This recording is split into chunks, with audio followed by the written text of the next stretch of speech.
Welcome to my latest case, Last Train to Blue Moon Canyon. To start, choose Junior or Senior Detective. If you're new to adventure games or need some help, click on Tutorial. Dear Hannah, here I am at the railroad station along with a handful of other detectives about to board a train bound for who knows where. The only person who knows where we're going is Lori Gerard. That's the young woman who invited everyone. Actually, she didn't really invite me. She invited Frank and Joe Hardy, and they invited me. And I've always wanted to join forces with the Hardy Boys. I just hope this doesn't turn out to be another one of Lori's silly attempts to grab publicity. Some people can be a little too rich and a little too famous for their own good. Wish me luck. Love, Nancy. Well, people, now that our little orientation tour is over, let's get started. Okay, I, again, am Lori Gerard, and the first thing I want to do is thank you all for coming.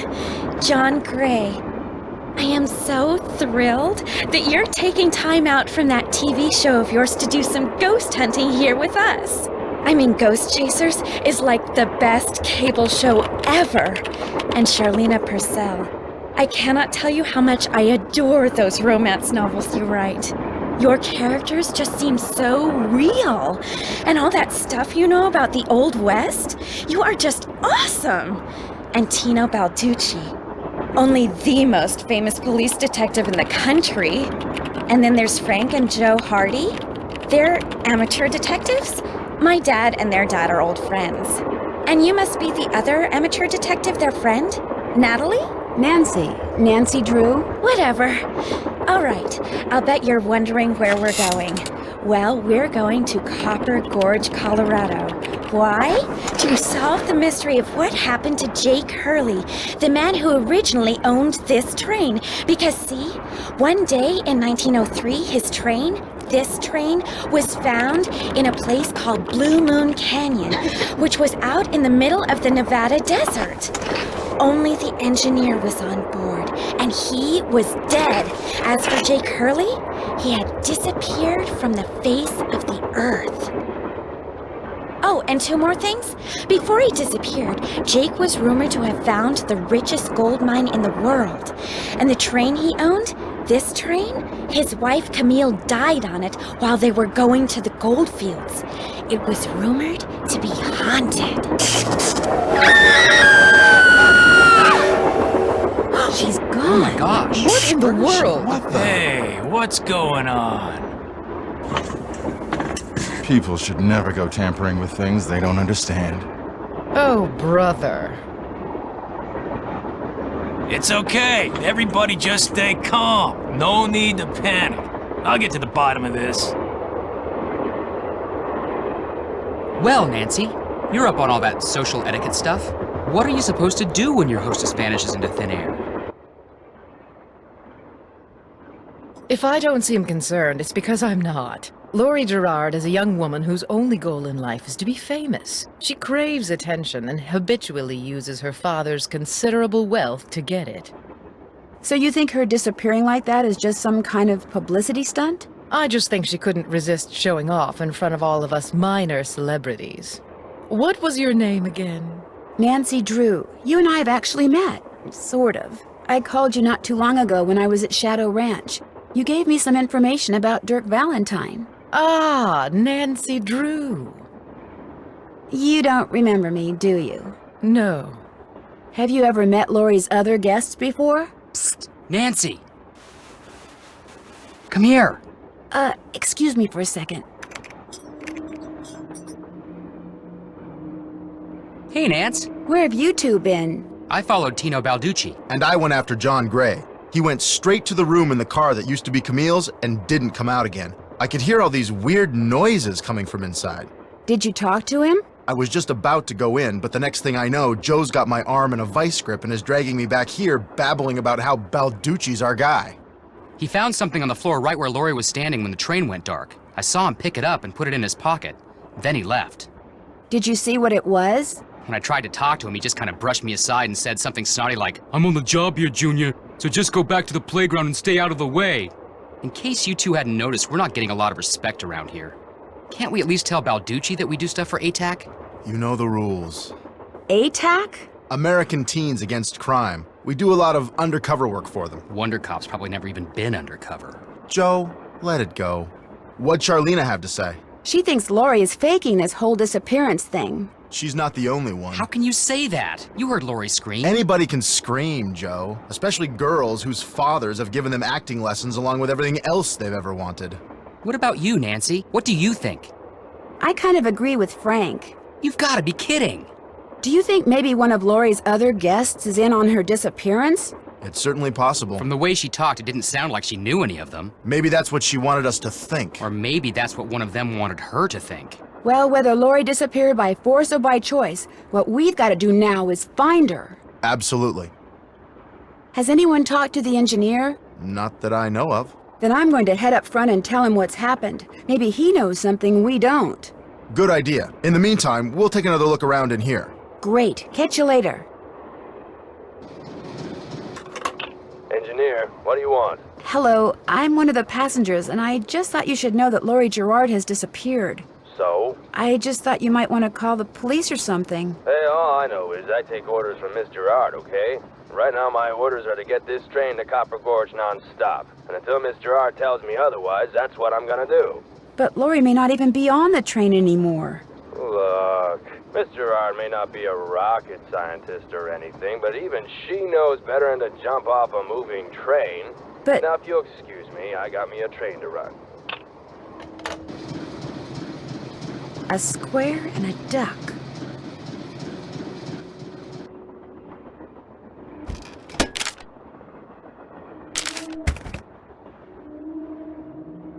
Sadie Crawford.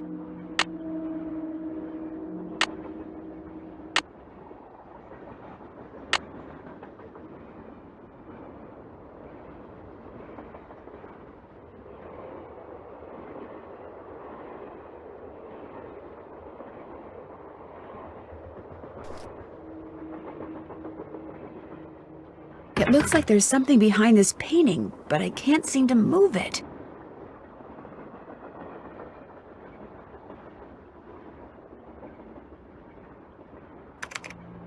Yes?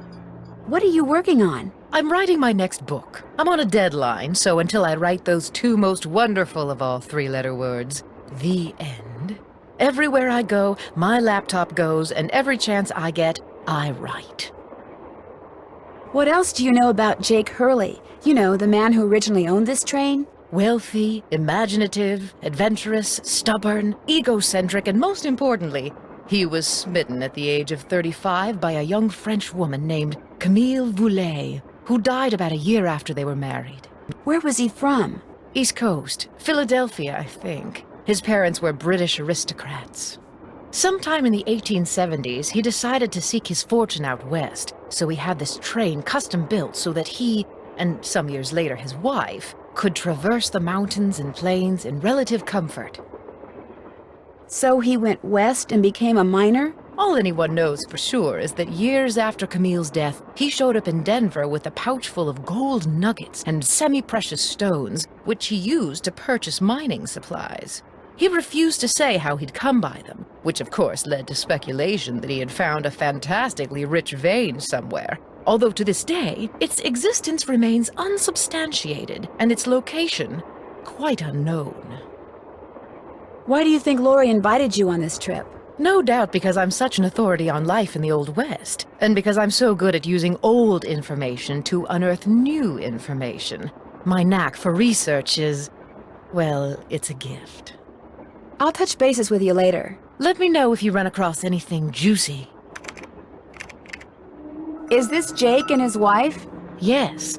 From what I've read, Camille loved to sing and dance, even in death, apparently. Jake reportedly told people that after she died, he would sometimes see strange glowing lights outside the windows at night, bobbing gracefully alongside the train as if dancing with it. He said he found the sight very comforting. I suspect normal people would have found it terrifying.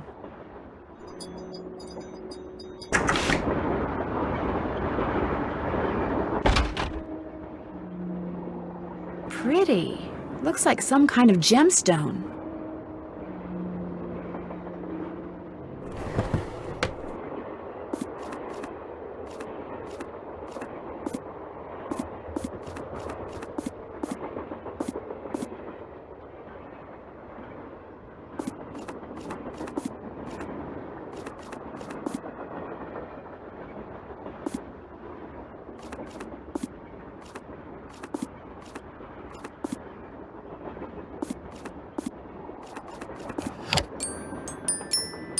Left pickaxe and lamp with buhl for safekeeping. To open what's closed, lead is the key. Or is it lead is the key? This must have been the sleeping car.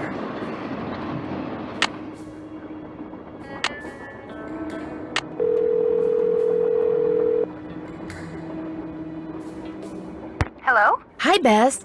George, get over here. It's Nancy. It's about time you called. What's up? What's up? You're the one who's on the train with a bunch of famous people. You tell us. This is torture, Nancy. I'm dying of curiosity here. Bess, just calm down. Oh, like you're not just as curious as I am. She's been begging me to call you ever since she got here. Only because you've been driving me crazy. I'm supposed to be helping her paint her room, but every other brushstroke, she's like, where do you think she is now? How do you think the Hardy Boys are doing? Why do you think she hasn't called? What do you think Laurie Gerard is wearing? Oh, George, that is so not true. I could care less what Laurie Gerard is wearing. So come on, Nancy. You're on a train full of famous people bound for who knows where. So dish already, would ya? Bess, calm down. Look what you did. You got paint in my hair. I'm sorry. You know, actually, that looks kind of cool. Nice try, Bess. No, really. You're just saying that because you're afraid I'll bail and you'll wind up having to paint this dump all by yourself. George, I kid you not. You should seriously think about doing some major highlights in that color. What color is it? Adobe beige. Nice try, Bess. What's going on, Nan? Our hostess has disappeared. What do you mean, disappeared? I mean, the train went into a tunnel, everything went dark, and when the train came out of the tunnel, no Laurie. She just disappeared. Publicity stunt. My thoughts exactly. Remember the time she was allegedly kidnapped from her Vegas hotel room? Yeah, the guy across the hall just happened to have a camera and got it all on tape. It made the evening news in practically every city in the country. And then there was her daring escape the next morning. Only it turns out she faked the whole thing. Of course, she claims her ex-boyfriend faked it to get back at her. She thought she was really being kidnapped. Like anybody believes that. Sounds to me like somebody has been spending a lot of time reading the tabloids. George has. Very funny. So what else is going on? Before she disappeared, Laurie told us that the purpose of this train trip is to find out what happened to Jake Hurley, the train's original owner. Was he murdered or something? No one knows. He was married to a woman named Camille, but she died, and he eventually vanished while mining for gold. His train was found abandoned in Blue Moon Canyon, Nevada, with no one on board but his dead engineer. Whoa, spooky. Have any theories? Not yet, but the train is also rumored to be haunted by his dead wife. So first Hurley's wife dies, then Hurley vanishes, then the engineer dies, then Laurie vanishes. A pattern, maybe? Bess, do us all a favor and leave the detective work to Nancy, okay? Has either of you been to Copper Gorge, Colorado? Never heard of the place. Why? Well, that's where the train I'm on is headed. Apparently Jake Hurley buried his wife Camille there after she died on the train. She died on the train? Ew, creepy.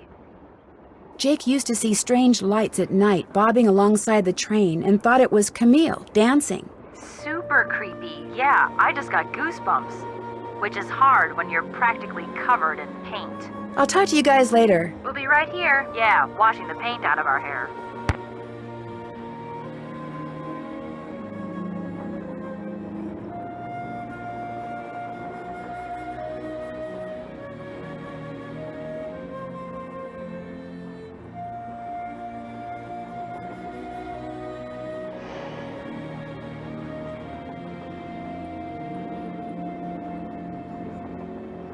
I need 4 numbers to unlock this, and there's, what, 10,000 possible combinations?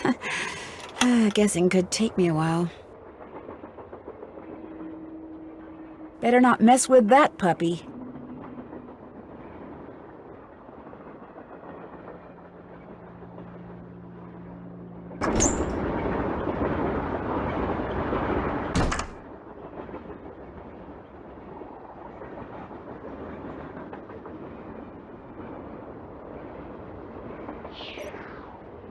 Hi, you're that Nancy person. How you doing? John Gray. It's a pleasure to meet you. I've seen your TV show. Then I don't have to explain what I'm doing. Yeah, you do. Right now I'm taking time-lapse electromagnetic readings and recording background noise. This was Camille's private car. If she had something to do with Lori's disappearance, analyzing these readings may give me a clue as to Lori's whereabouts.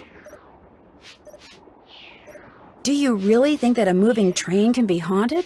Sure. A train is basically nothing but a living space on wheels. And just like a house or a hotel, its walls can capture and hold energy, however infinitesimal, whatever its source.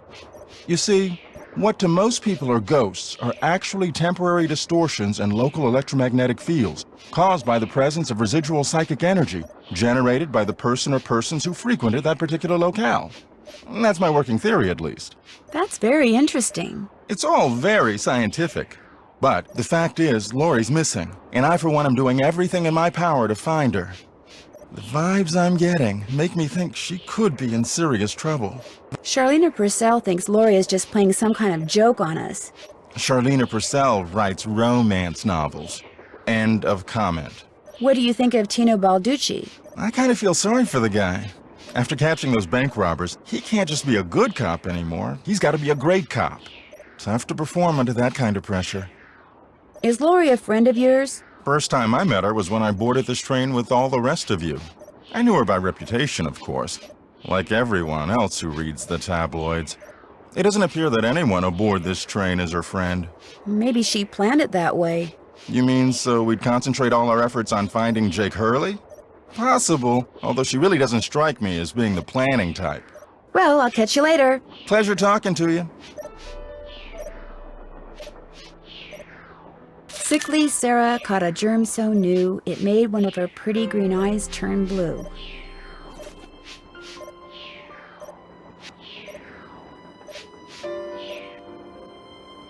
The Little Book of Samplers.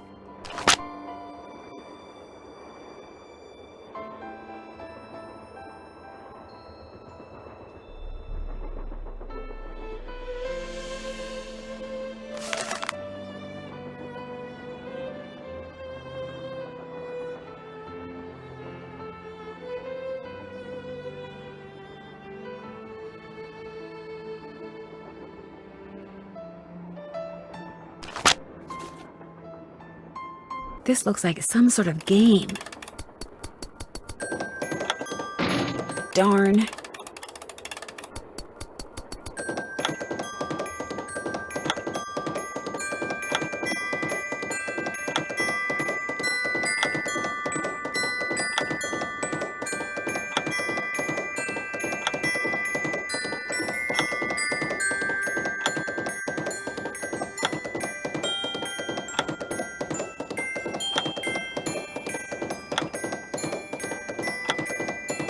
I did it!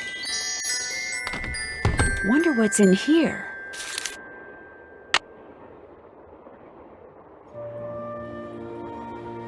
Teddy Eberhardt.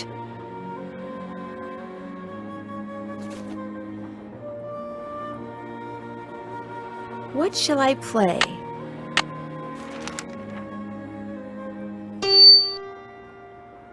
Don't do that, please! Those microphones I set up over there are very sensitive. Just about took out my eardrums. You can play that thing when I'm done.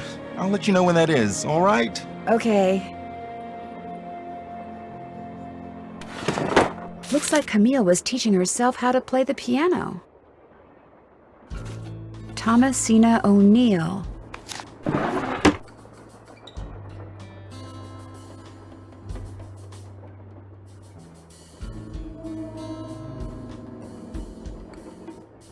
Looks like some kind of sewing sampler. I wonder if there's a relationship between those symbols and those numbers. I wonder what's under here, and what the deal is with those weird-looking bolts.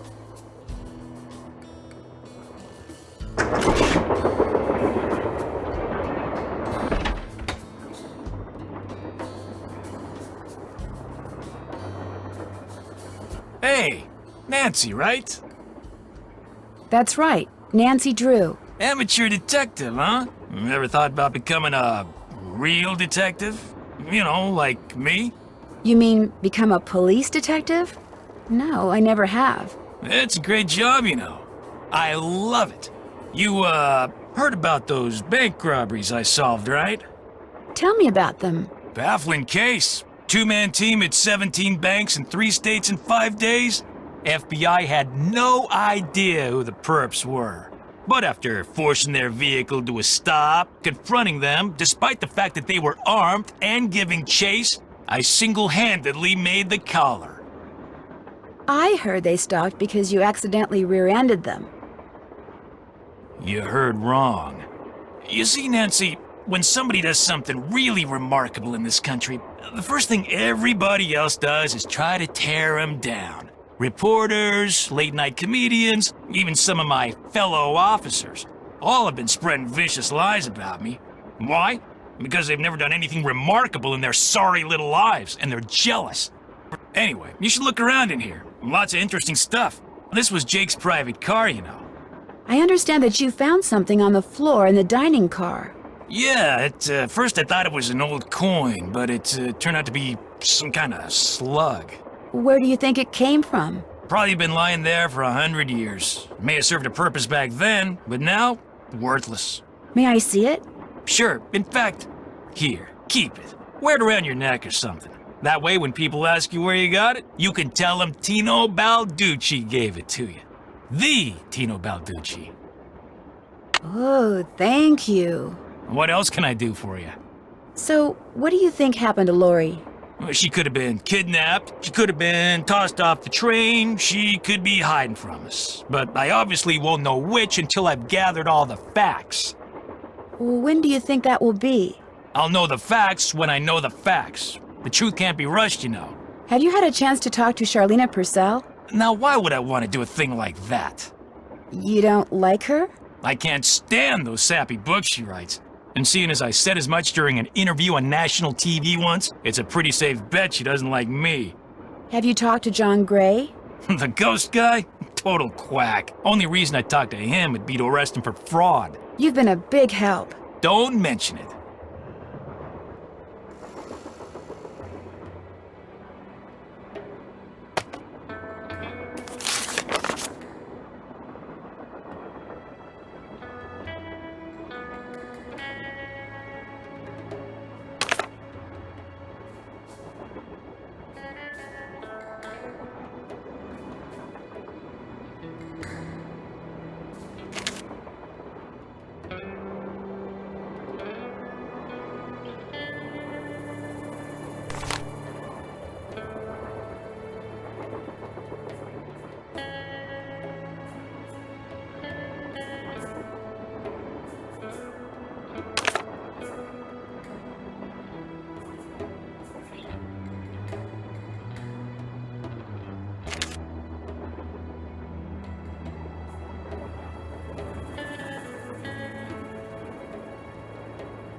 Camille with Hager Anderson and Chantilly Hildegard.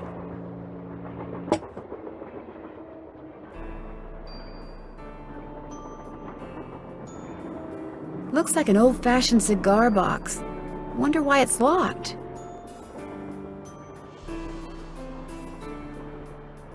J.H. For Jake Hurley, obviously. Must be Jake's insignia. Another gemstone. Eliza Sandberger.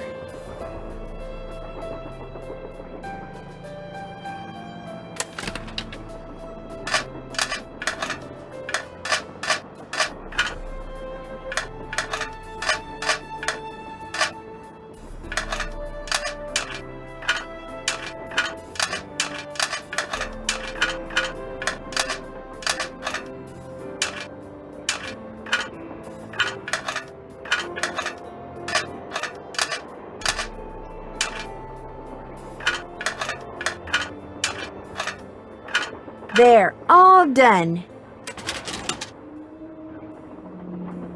An old scale.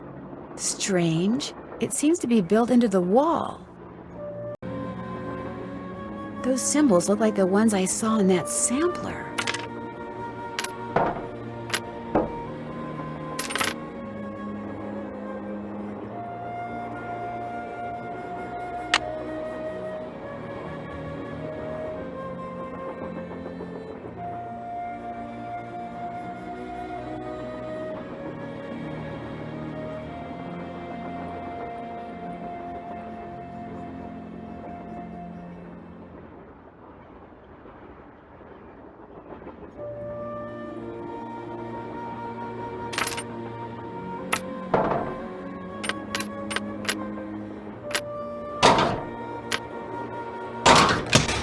That square and that duck look very familiar.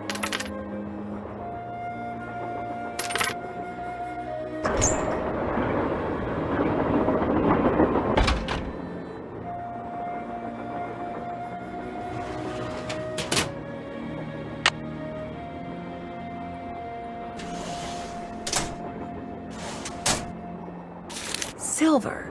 What do all those colors have to do with silver?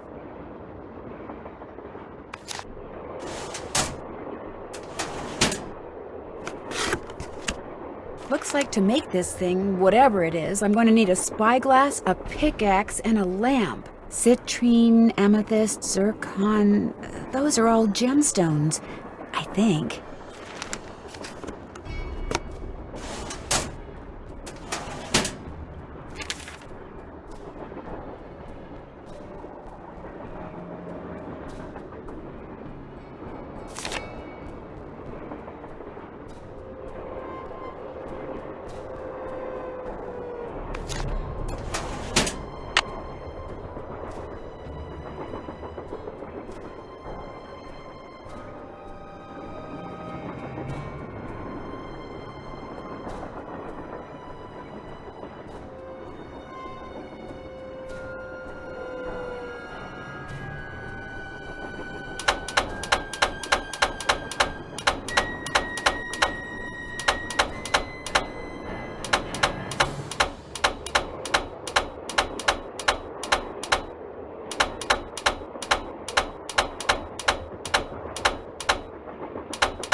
Lori?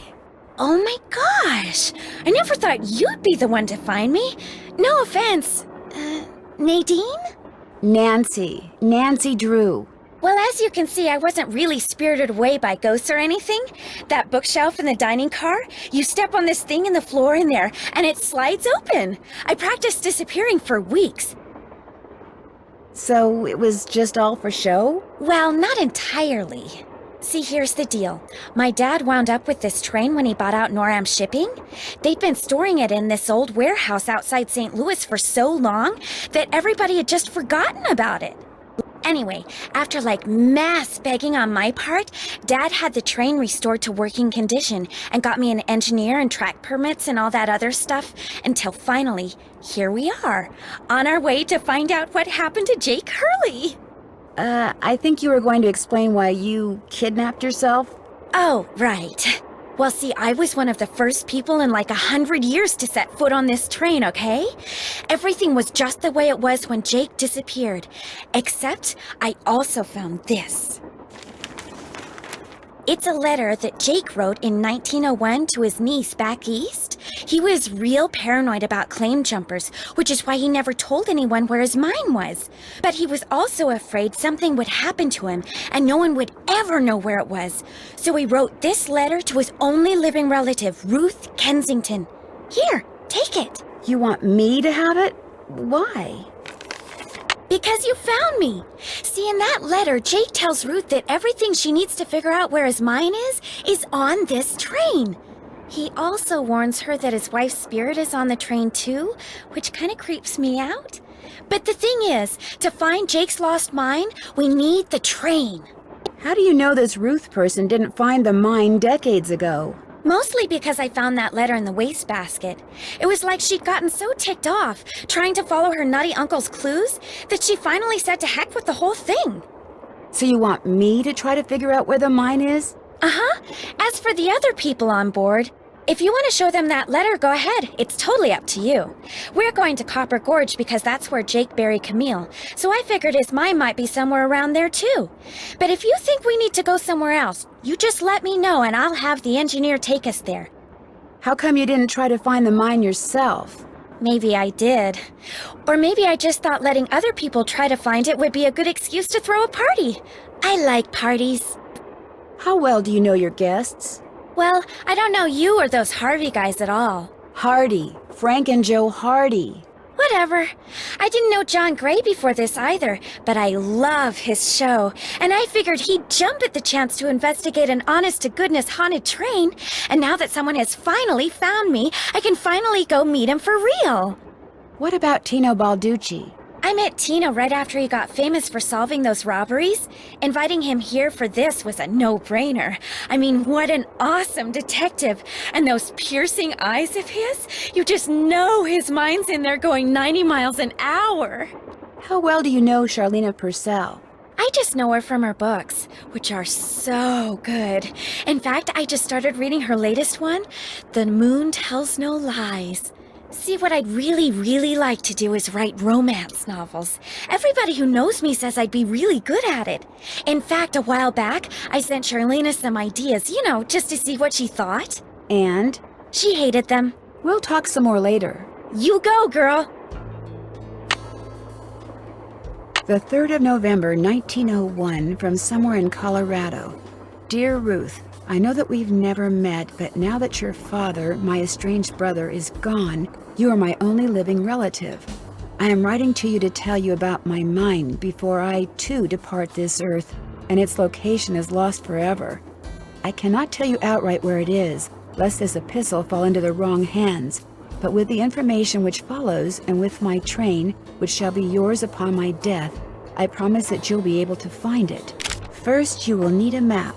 To obtain it, know that my travels have taken me all over this great country, to towns which can be difficult to find, to Calico, Silverado, and Central City, to Dodge City, Virginia City, and Tombstone. To locate the mine on the map, you'll need my projector. When it comes to placing the stones, you'll need to ask someone who holds a warm place in my heart.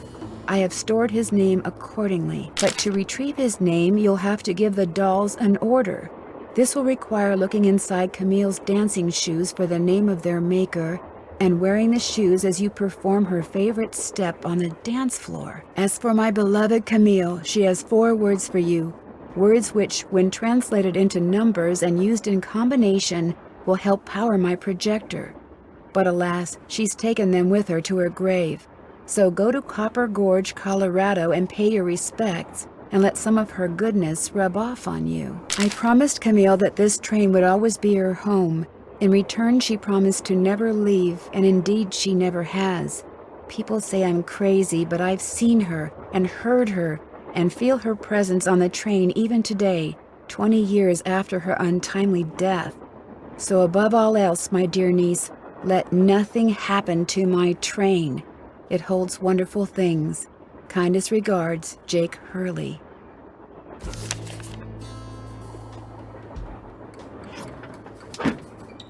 I bet I know what this is for.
Guess I'm done. Strange. All that's left is a jumble of letters.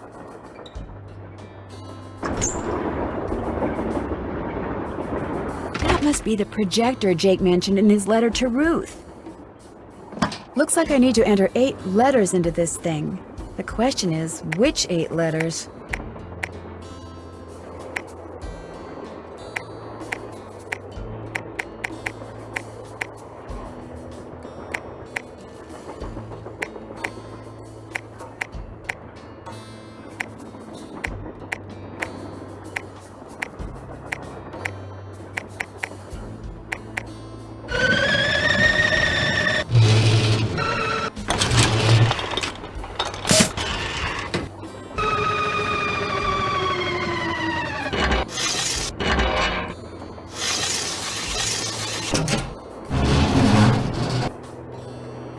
Jake's mine must be somewhere on this map, but where?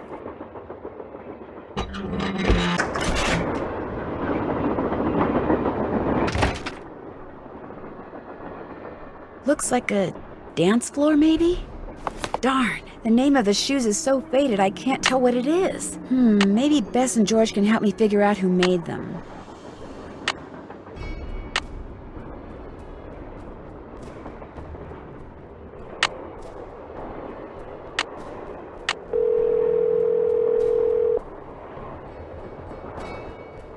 Hello? Hi, Bess. Hey, what's going on? Lori gave me a letter that Jake Hurley wrote to his niece, telling her how to find his gold mine. If Lori knows where the mine is, why doesn't she just make a beeline for it? Because apparently Jake was too paranoid to tell his niece outright where it was. So he filled the letter with all these weird, obscure clues.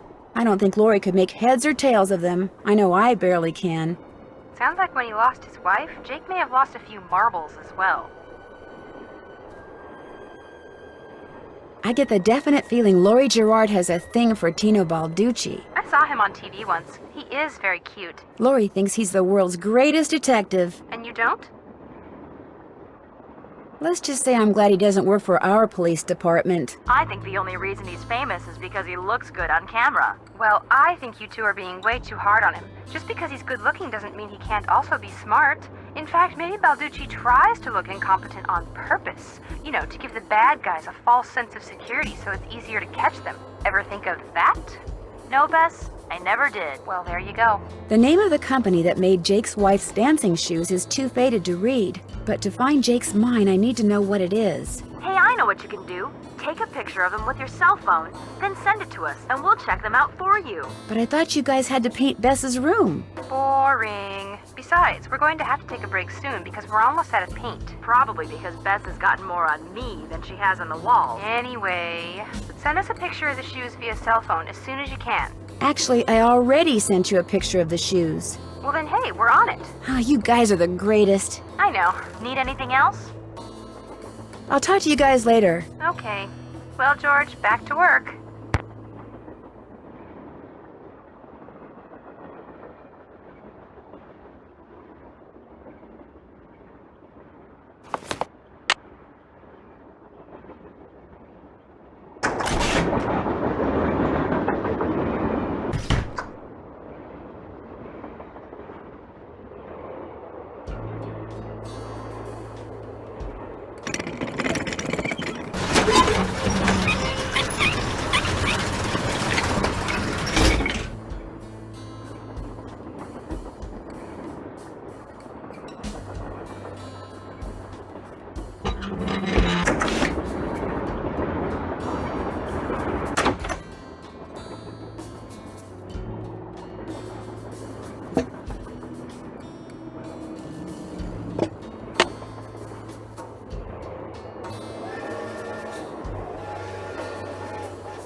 Wilson Carbide and Acetylene Works. Always your friend, Thomas Wilson. Looks like a pattern for some kind of dance step.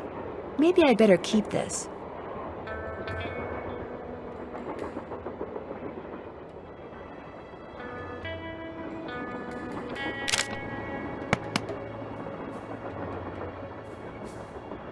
Well, it's the little lady detective. What do you need? I found Lori. She was hiding in the caboose. Oh, yeah? She disappeared because she wanted to see who'd find her first, which is why she left that clue behind. That slug? I mean, I knew that slug was a clue. That's why I gave it to you. I mean, I could have found Lori no sweat, but I thought, hey, why not give somebody else a shot? And you came through. Nice job. Thank you. But look, from now on, if you come across anything that may have something to do with Jake Hurley and his mind, let me know, okay? Just so I can, give you advice, help you sort things out. After all, the opportunity to work side by side with a world-famous police detective doesn't come along every day, you know. How did you and Lori meet? We met at a party in New York. Nice girl. Not a lot upstairs, but nice girl. She seems to have a thing for your eyes. Yeah, she always told me they were... I mean, she told me once that she thought they were very, brown. Hope I didn't take up too much of your time. Helping people's what I'm all about.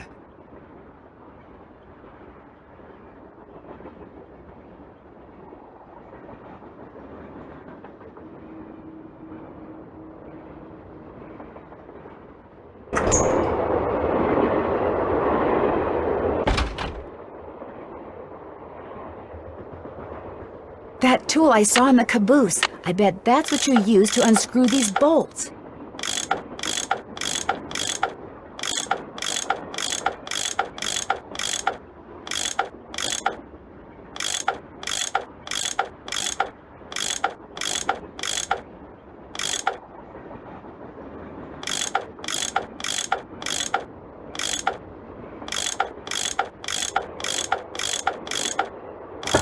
More pipes to connect.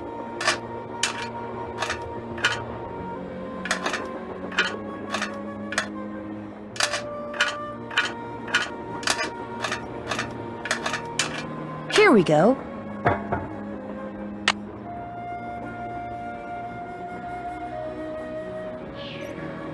Sup? I found Lori safe and sound in the caboose, so I guess those vibes you got about her being in serious trouble were wrong. Strange. My vibes are never wrong. What's even stranger is I'm still getting them. So maybe they're not about Lori. Maybe they're about you. Me? I'm not in any trouble. Trust me. Either you or Lori is, or soon will be, in big trouble. Could you be more specific? Unfortunately, no. I'll let you get back to work. Goodbye.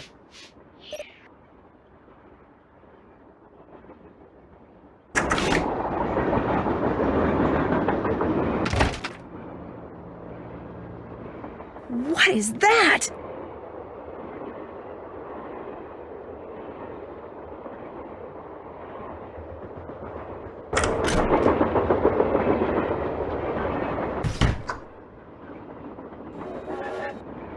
Sup? I saw a bunch of weird glowing lights outside the window of the sleeping car. Really? Actually, I'm not surprised. Charlena said Jake Hurley used to see them too, only he attributed them to his dead wife, Camille. They're probably some form of piezoelectricity. See, my guess is quartz crystals in the ground are being compressed as the train passes over them, and the resulting voltage, called piezoelectricity, is manifesting itself as glowing lights, probably because of some quirk in the train's shape or in the composition of the metals used in its construction. It was custom built, remember. So it's a natural phenomenon, not a ghostly one? Take it from me.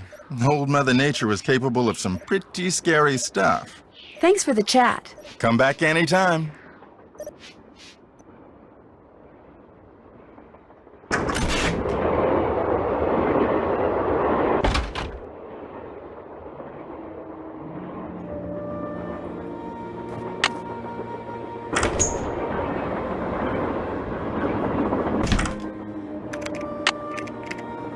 Yes? I found Lori. She's in the caboose. You were right. She disappeared because she wanted to see which of us would find her first. And you won. Congratulations.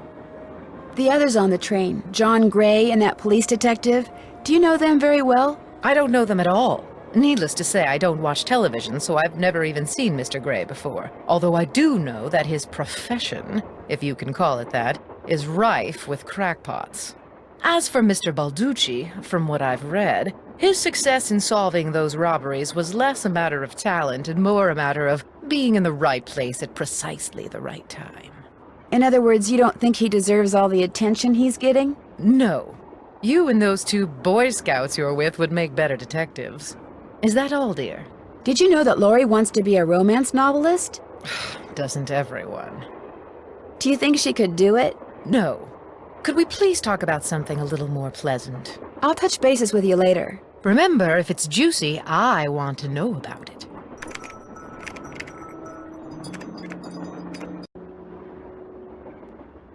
Hey, Nancy, What's with the Cheshire Cat grin? you found Lori. Yep, she's holed up in the caboose, and as a reward for finding her, she let me have this. It's a letter from Jake to his niece in which he leaves clues telling her how to find his mine. Only the clues are extremely obtuse. You found Lori, you got the letter with all the clues. Guess you don't need us anymore. Oh, Joe, quit pouting. Want any help? Are you kidding? You bet I do. Now you're talking. Balducci wants me to share everything I find out about Jake Hurley with him. I'll bet he does. He just doesn't want you to show him up again. Yeah, he wants you to do all the legwork so at the last minute, bam, he can swoop in and grab all the credit. I wouldn't tell him a thing, Nance. Unless it's to get lost. I found a diagram for some kind of contraption that Jake designed, but to operate it you need his pickaxe and some kind of lamp or lantern, which it looks like he gave to somebody named Buell. Buell? Joe, show her! Show her what? That old picture we found! Okay. We found this on the bookshelf. See? Buell's Supplies and Pawn Shop. That's gotta be the same Buell Jake gave his axe and lantern to. Yeah, 100 years ago. And the guy was a pawnbroker, Frank. The stuff's probably long gone. Or maybe it's still somewhere in Copper Gorge. Well, that's where we're headed, so let's just hope for the best. Right. It stands to reason that the only person other than Jake who had to have known the location of Jake's mine was the engineer on Jake's train. Very true. Not necessarily. Jake might not have told him the exact location. Maybe he just had him drop him off somewhere nearby. Well, still, we'd be way ahead of the game if we knew where that drop-off point was. If the engineer had any surviving relatives, we may be in luck. The guy died more than 100 years ago. How are we supposed to find out his name? Maybe Charlena What's-Her-Face could tell us how to go about it. Good idea, Frank. I'll ask her. See you in a bit. Sounds good.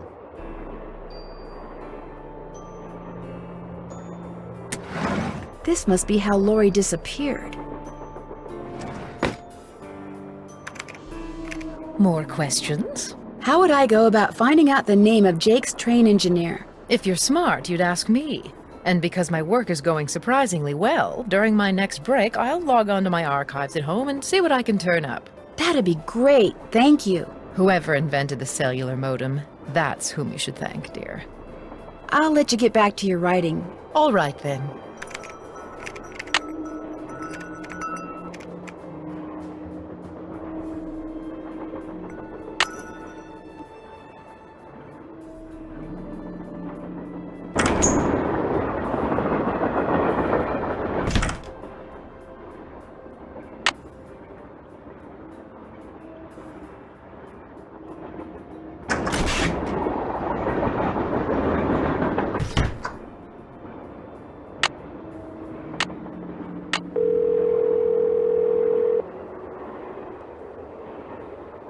Hello? Me again. Just checking to see whether you were able to find out the name of those dancing shoes yet. Your wish is our command, but hang on to your hat.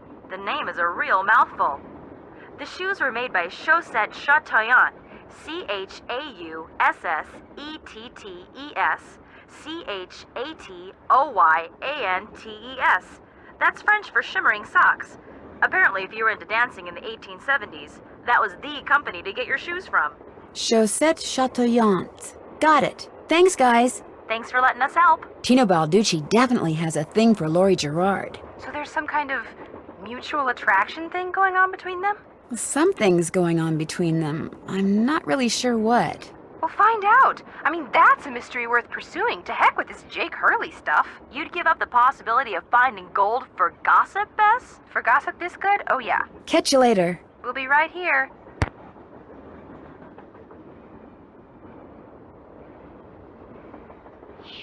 Sup? Thanks for the chat. Come back anytime.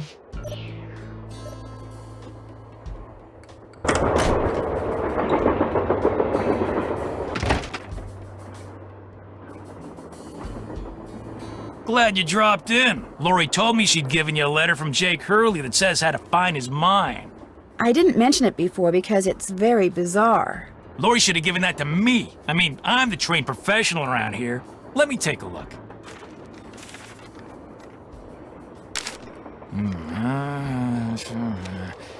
I've seen enough. 2 words. Useless. Those are just the rantings of a guy who spent way too much of his life swirling mud around in pans under the hot sun. 5-star nut job. Lori says she found this letter in a wastebasket. Exactly where it belongs. What do you think happened to Jake Hurley? He probably died trying to work that mine of his all by himself. But I'll let you in on a secret. I'm onto something that could crack this case wide open. What did you find? Sorry, can't go into detail. Let's just say that thanks to yours truly, what happened to Jake Hurley won't be a mystery much longer. It's been great talking to you. Anything for a fellow detective.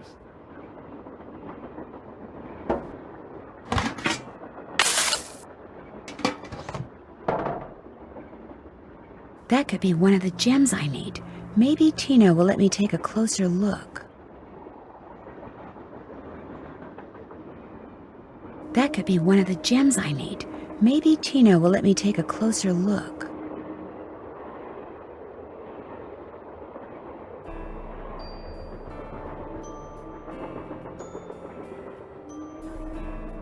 What's going on? Do you think I could take a closer look at that cougar statue? What, that cigar clipper? Go ahead, take a look.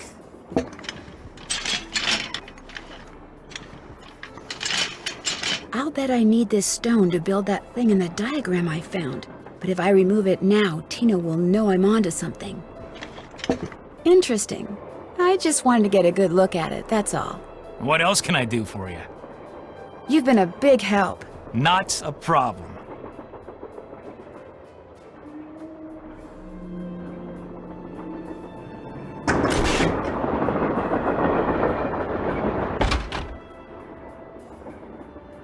Whoa! Somebody must have thrown the emergency brake. The question is, did somebody throw the brake? Or something? Oh, Joe, now you sound like Lori. Hey, I was the first one on the scene, and I saw no one. Who was the next person on the scene? John Gray. Then Balducci came bursting through one door while Frank and the engineer came through the other. Boy, was that guy ticked.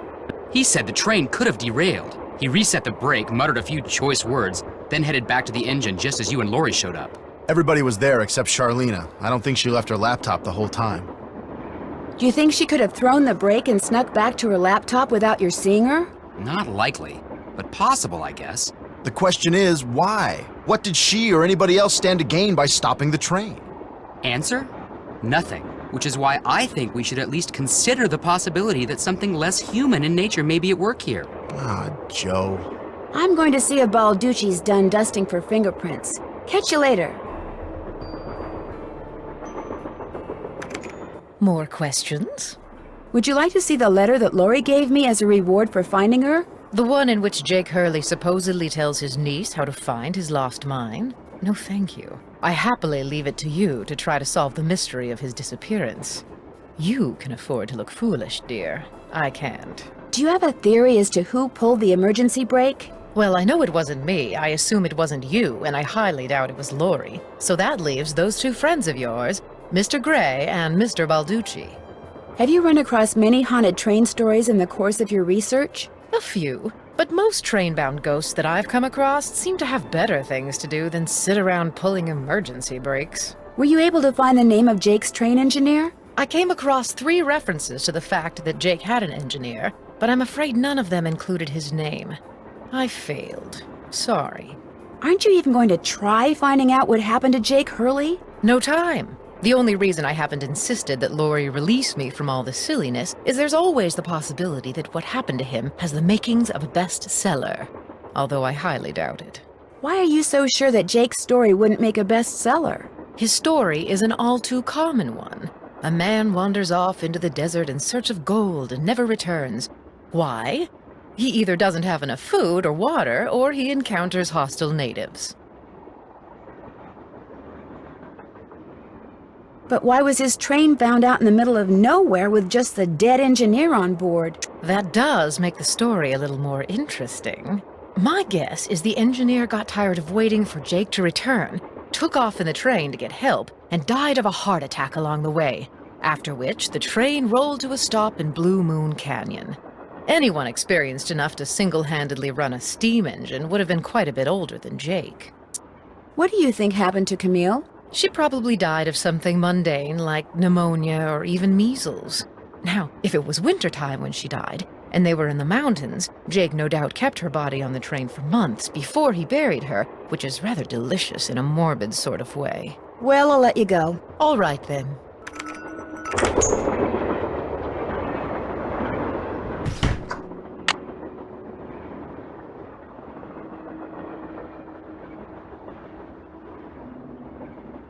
Looks like Tino's through dusting for fingerprints.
Guess Camille liked to collect dolls.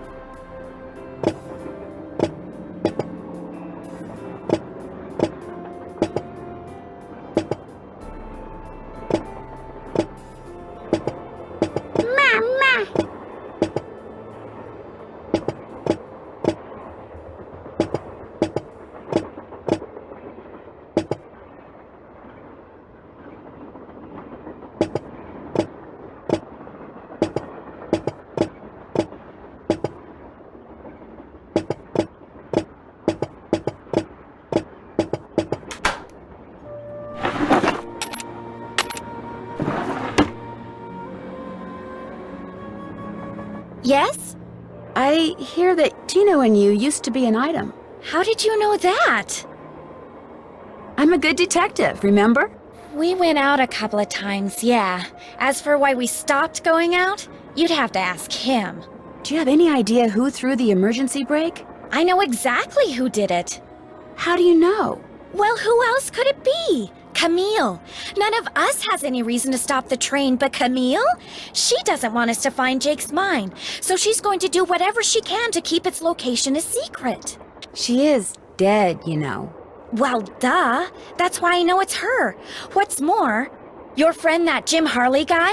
Not Jim, Joe Hardy. Yeah, well, he thinks it's Camille too. He just doesn't have the guts to say so. Bye. Keep me posted.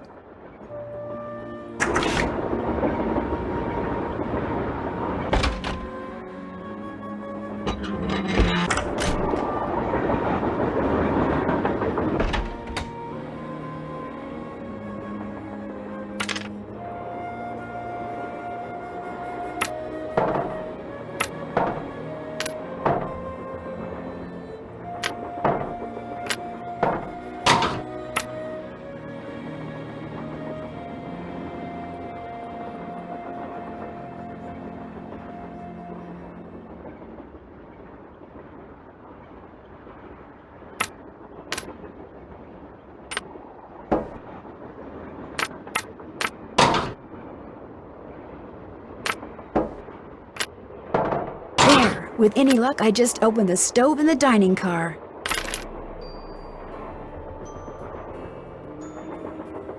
What's going on? How come you told me you and Lori never went out, and she told me you did? Don't you ever stop asking questions? When people start answering them honestly, I do. I dumped her, okay? I'm not proud of what I did. I'm not happy about what I did, but it's done. It's over. Now let's drop it. If you didn't want to dump her, why did you? You are incredibly irritating, you know that? I dumped her because people said going out with her would make me look bad. Said she was a joke, that no one took her seriously. Said if I started hanging with her, no one would take me seriously. So I stopped calling. But you didn't stop caring. No. Now take a powder. I don't feel like talking anymore. Still don't feel like talking.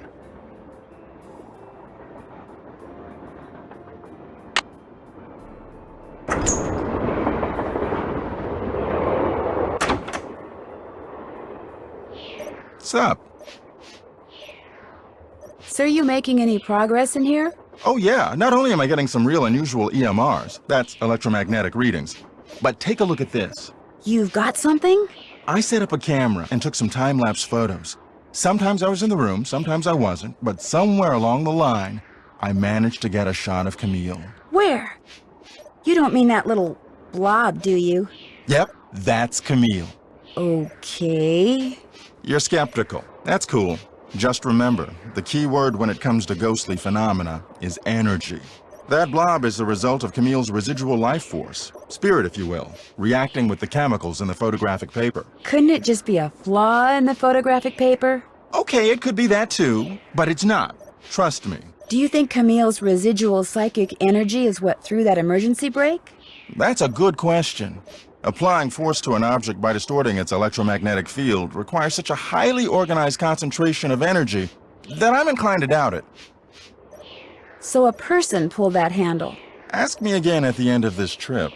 Something tells me if we make it that far, and something also tells me that's a pretty big if, all will become clear.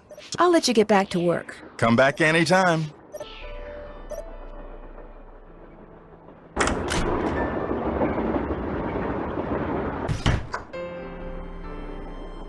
Still don't feel like talking.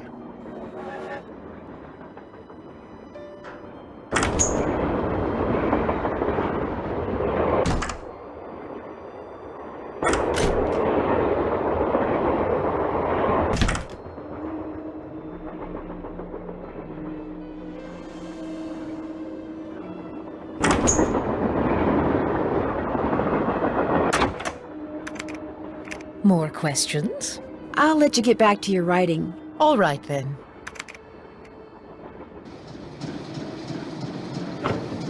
James Thurston.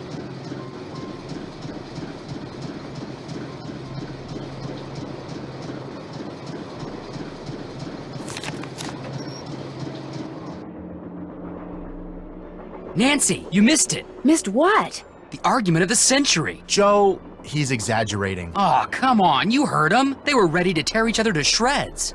Who? Charlena and Lori. All we heard was the tail end of it, and unfortunately, we really couldn't make out what they were saying. So you don't know what they were arguing about? No, But whatever it was, both of them were absolutely out of their minds, livid. and it would probably be a good idea to find out why. Let me look into it. I'll talk to you later, okay? You know where to find us. More questions? What were you and Lori arguing about earlier today? Lori and I? We weren't arguing. We were simply discussing a topic about which both of us are passionate, that's all. Were you discussing her wanting to be a romance novelist? No. And even if we were, that's really none of your business. I know that sounds harsh, but really, Nancy, eavesdropping is so tacky. Actually, it was Frank and Joe Hardy who overheard you. They said I should talk to you before they gave me all the gory details, but since you obviously don't want to tell me your side of the story, I'll just have to get the scoop from them. No, you don't have to do that. A storyline that Lori submitted to me found its way into my last book, despite the fact that she never received compensation for it. She's reading the book now, and when she got to that part, she freaked. You stole one of her ideas? She had no business sending me unsolicited material. But technically, yes. Now, legally, she can't prove anything, and I'm certainly not about to admit anything. And it's not as if she needs the money. But that's what we were arguing about. For what it's worth, I'm going to talk to this producer I know to see if he'll cast Laurie in his next movie. It'll help ease my conscience, and who knows? She could wind up being a star. I mean, she is blonde. I'll let you get back to your writing. That would be nice.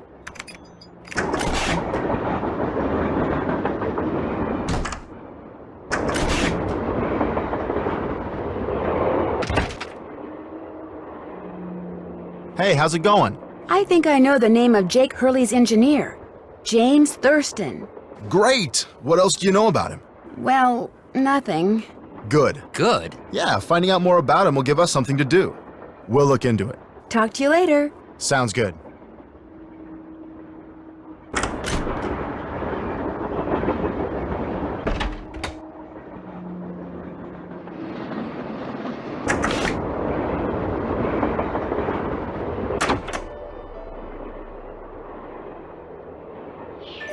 Hey, glad you stopped in. You gotta listen to this.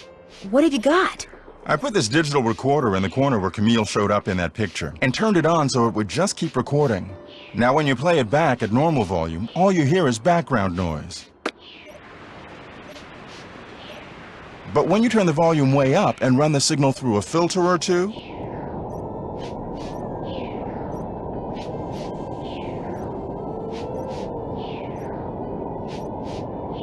hear that? I hear something. It kind of sounds like a woman singing. Not just any woman. Camille. Camille. So be careful what you say in here. She's listening. Well, I'll catch you later. Goodbye.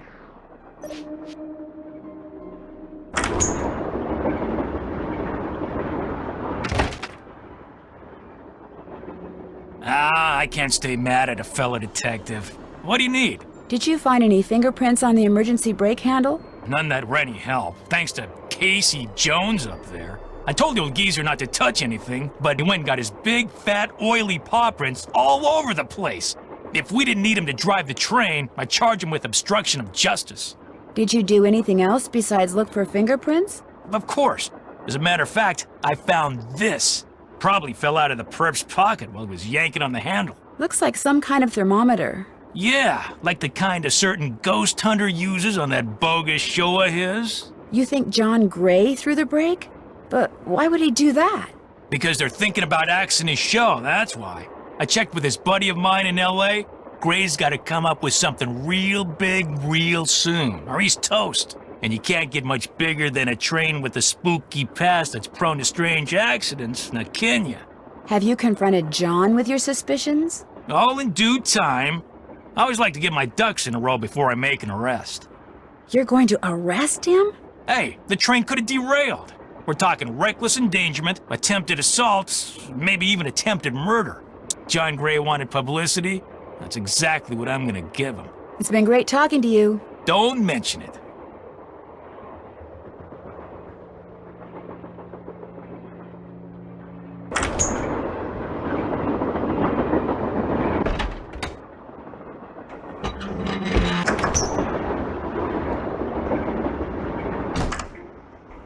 Before you say anything, I just want to say thank you. For what? Tino came to see me. He said you'd made him realize what a jerk he'd been for dumping me, and then he asked me out. Isn't that great? He said he doesn't care what anybody else thinks. He thinks we make the perfect couple.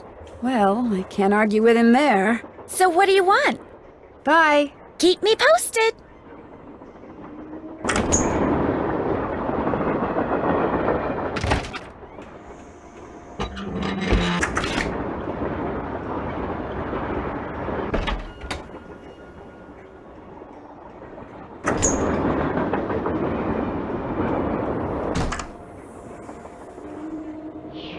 What's up? Are you by any chance missing a small digital thermometer? Yeah, as a matter of fact, I am. When I went through the box I'd packed them in, that one over there, I came up one short. I was hoping to set up at least 6 in here so I could check for cold spots. How did you know I was missing one? Because Tino Balducci found it by the emergency brake handle when he was dusting it for fingerprints, and now he thinks you're the one who pulled it. That's ridiculous. I didn't have any reason to pull the emergency brake. Is it true that your show is in danger of being canceled? Newsflash, my show was canceled. Happened last night. But what nobody knows yet is that it's been picked up by a major TV network. Not only am I still on the air, but I'm sitting prettier than ever. Any other questions? Were you in this room the whole time prior to that emergency brake thing? Of course not. I made a couple of trips to my compartment in the sleeping car to get more equipment. But did I get an overpowering urge to pull the emergency brake while I was there? No. I'll let you get back to work. Goodbye.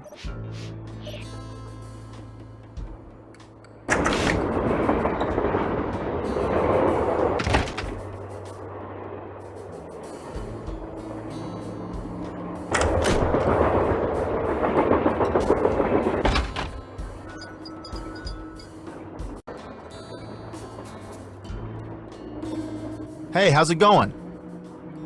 Tino found one of John Gray's thermometers by the emergency brake handle and is getting ready to throw the book at him. John Gray threw the emergency brake? Why would he do that? Tino thinks it's because John's TV show is in danger of being canceled. But when I asked John, he told me his show was just picked up by a broadcast network. I still say there's less to all this than meets the eye, if you get my drift. I get your drift, Joe. I have lived with your drift for years. I am saddled with your drift. All right, all right. Were you able to find anything out about Jake's engineer, that James Thurston guy? Good news and bad news. The good news is he had a wife in Copper Gorge, so he may have had children. The bad news is our internet service provider stopped providing before we could use our cell phones to find out anything else. That's okay. We can do more checking when we get to Copper Gorge. Right.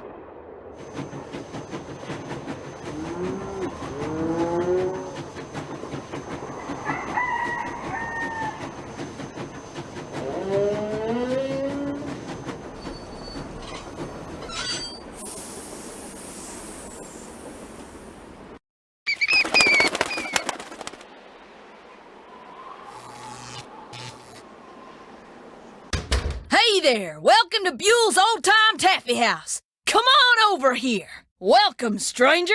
Listen, you by any chance get here on that private train what's parked out yonder? As a matter of fact, yes, I did. There's a rumor going around that Charlena Purcell's on board. Is that true? As a matter of fact, yes, it is. Hot dang if that don't beat all. I've read every single book that gal's ever written. Best writer whatever lived. Did she get off the train too? I don't think so. She's pretty busy. Charlena Purcell herself right here in Copper Gorge, breathing the same air as me. Hot dang! Well, welcome, little missy. Go on in and take a gander at what life was like during the heyday of Copper Gorge whilst you sample some of our delicious homemade saltwater taffy. So, this is some kind of museum? Why, it's the best kind of museum, sister. It's free. You can gape and gawk and ooh and ah to your heart's content. At least you can till I close up. Where'd all this stuff come from? Been in the family for years. For centuries, in fact. See, Buell was my great-great-uncle. This building used to be his general store. During the glory days back in the 1880s, he commenced a pawnbrokering, so the miners Copper Gorge was crawling with back then could raise some cash to pay for grub and tools and such. But pretty soon, the mining boom went bust. And there was Uncle Buell, stuck with a whole store full of junk. Only it wasn't junk to him. Debris from lost lives and broken dreams, what he called it. Couldn't bring himself to get rid of it, so he passed it on to his kin. My great-granddaddy's the one who come up with the idea of turning the place into a tourist attraction. And you make money by selling taffy? Tourists just love taffy, especially when you dangle a free sample in front of them to get them hooked. Of course, it ain't really free. Some taffy on a stick'll cost you 2 tokens, which you can get by winning both those games over there. How much does it cost to play them? Well, ain't you the little penny pincher? Fact of the matter is they're free. Less you go messing with the artifacts I got in here. Do that and you'll be headfirst in the nearest snowdrift before you know what hit you. Do you by any chance have any of Jake Hurley's things in here? Jake who? Hurley. He was a miner. I think he may have left a lamp and a pickaxe with your great-great-uncle. Never heard of him. Of course, that don't mean his stuff's not here. Just means you're just gonna have to look around and see for yourself. But remember, Susie Q, don't touch. Pleasure talking to you. I'll bet it was.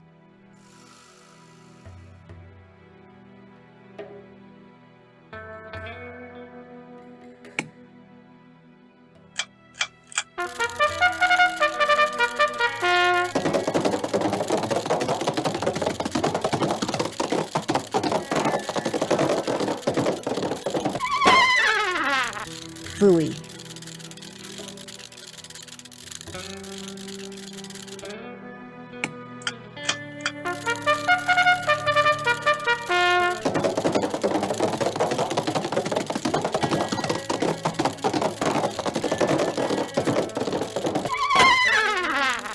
Loser.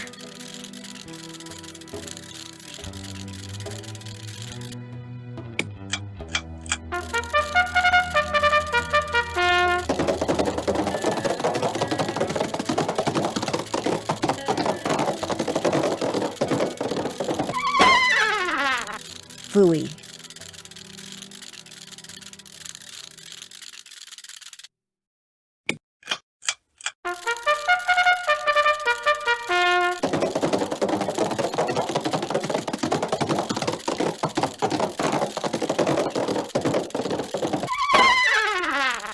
Phooey.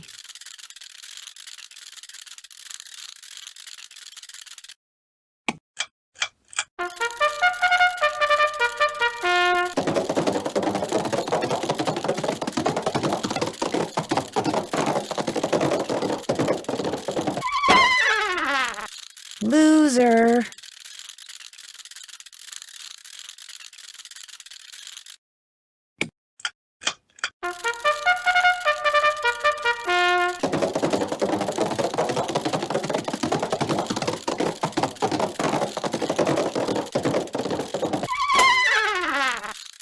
Rats.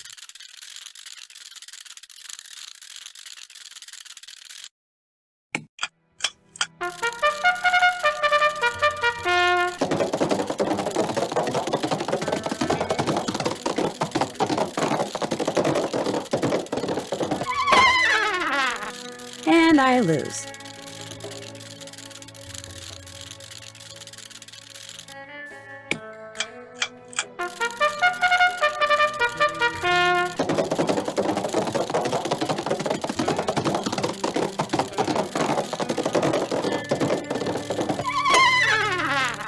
Loser.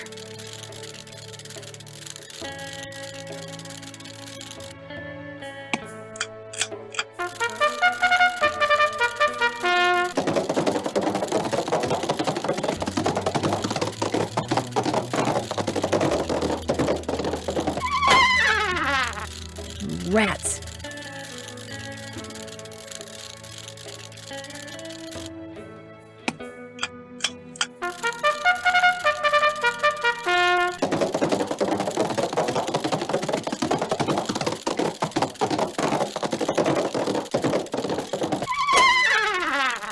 And I lose.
Looks like to get some taffy on a stick, I'm going to need 2 different tokens.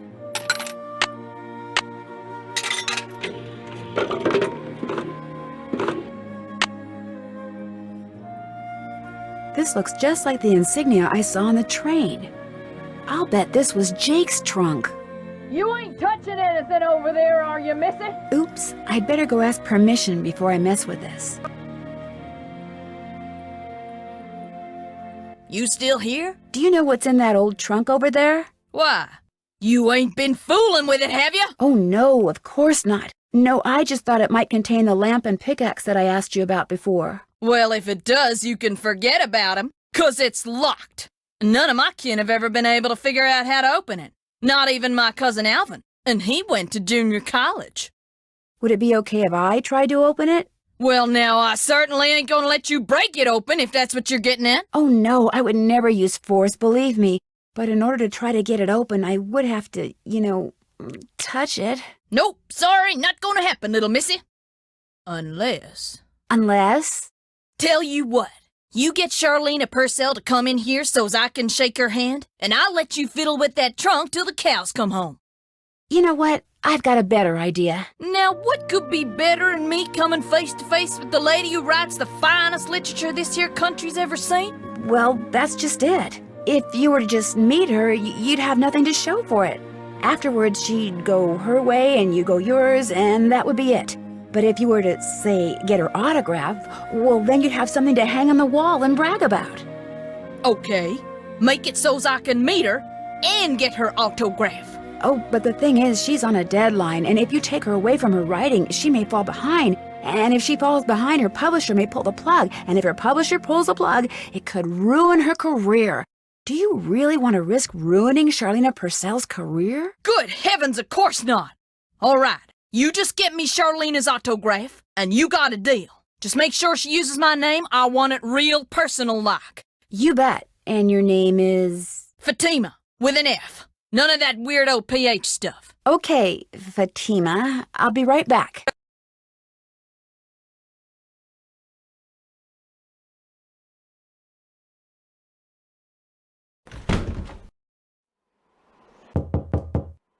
Yes? You startled me. Do you work here? I do. Are you looking for someone? Yes, Camille Hurley. She died back in the 1800s. Ah, Camille. Beautiful crypt, wonderful view, good drainage. Whoever buried her must have loved her very much. May I go inside it? You may, but unfortunately you can't. Why not? I accidentally dropped the key down the grate that's in front of the crypt. If you can retrieve it, you can keep it. I'm having another one made. But if you do go into the crypt, just remember, you won't be alone. Well, there's the key. I just need to find something that key will stick to. Gotcha.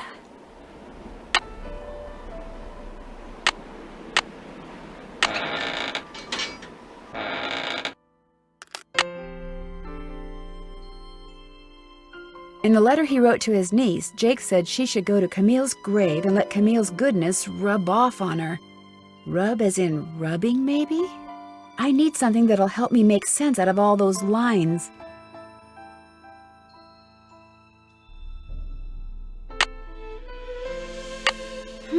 This indentation looks familiar.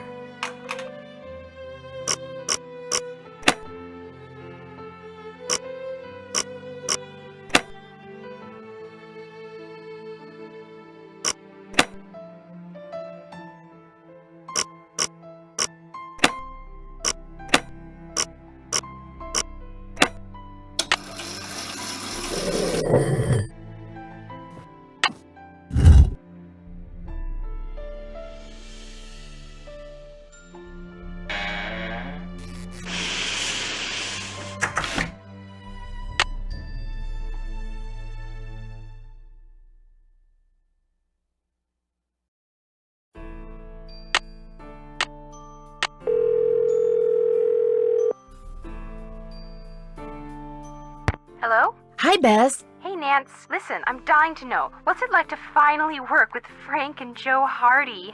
Oh, Bess, you're incorrigible. Hey, if you don't want to hear, just go over there and don't listen. She's listening. So what's it like?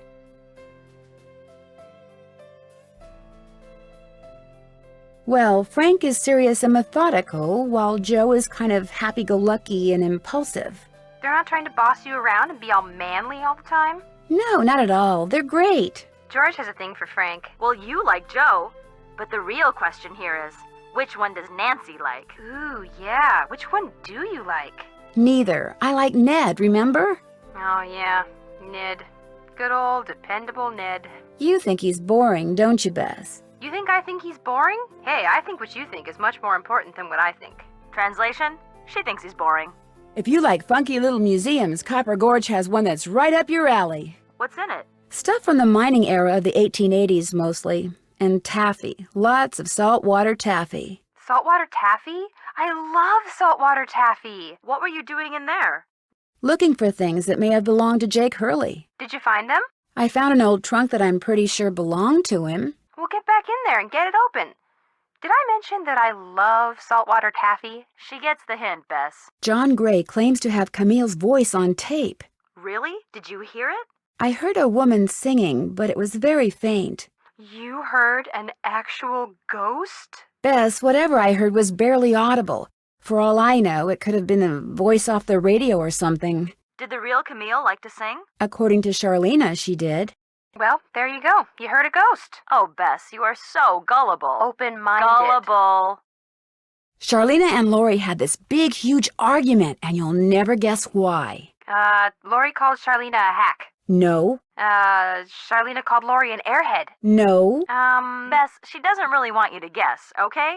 Tell us, Nan. Well, it seems that Lori sent Charlena a bunch of story ideas, one of which Charlena used in her latest book without telling or paying Lori. Charlena stole something Lori wrote? That's incredible. No, the fact that Lori wrote something that Charlena thought was worth stealing. That's what's incredible. It makes me think that Charlena is a lot more devious than she appears. Yeah, better keep an eye on her, Nan. I went inside the crypt where Jake buried his wife, Camille. Was she still there? As far as I know. Did you see her?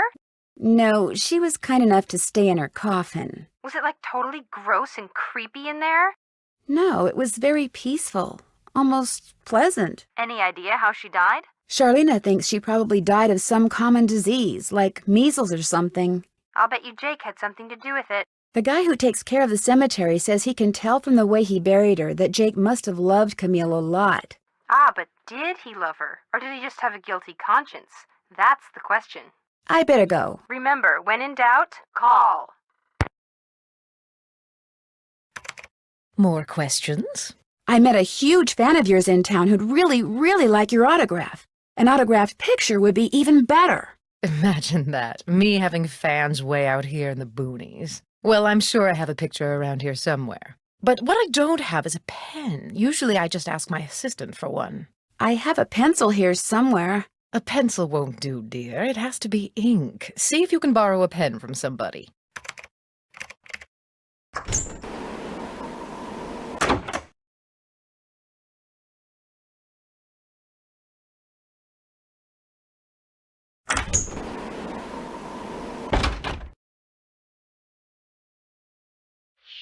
What's up? I really, really need a pen. Could I borrow one from you? Sorry. Well, I'll catch you later. Take care.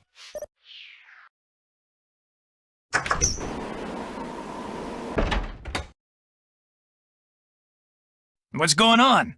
Do you by any chance have a pen I could borrow? Why, I'm surprised at you. Don't you know that every detective should carry a pen? Actually, I carry a pencil. Well, as it happens, I got lots of pens.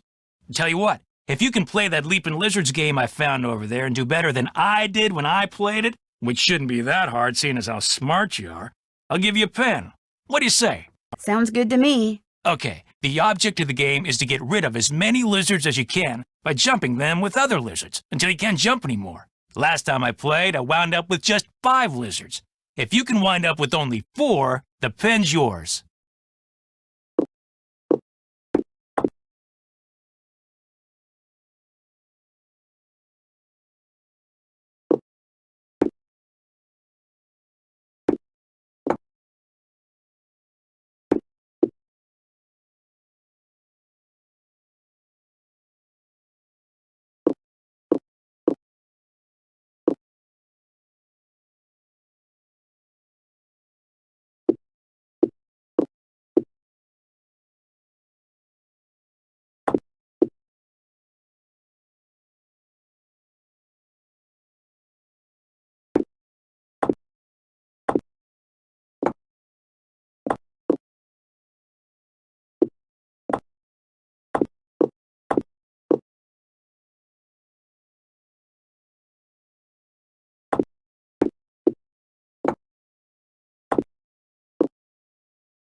I did it! I won! Talk about luck. Here's your pen. What else can I do for you? It's been great talking to you. Don't mention it.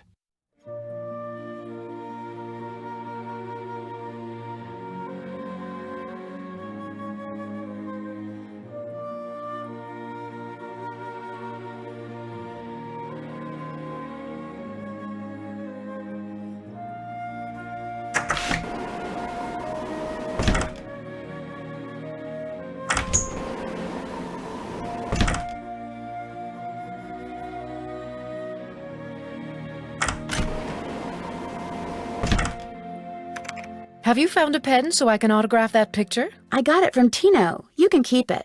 If you could have it say, to Fatima, that'd be great. There you go. Anything else? I'll touch bases with you later. Remember, if it's juicy, I want to know about it.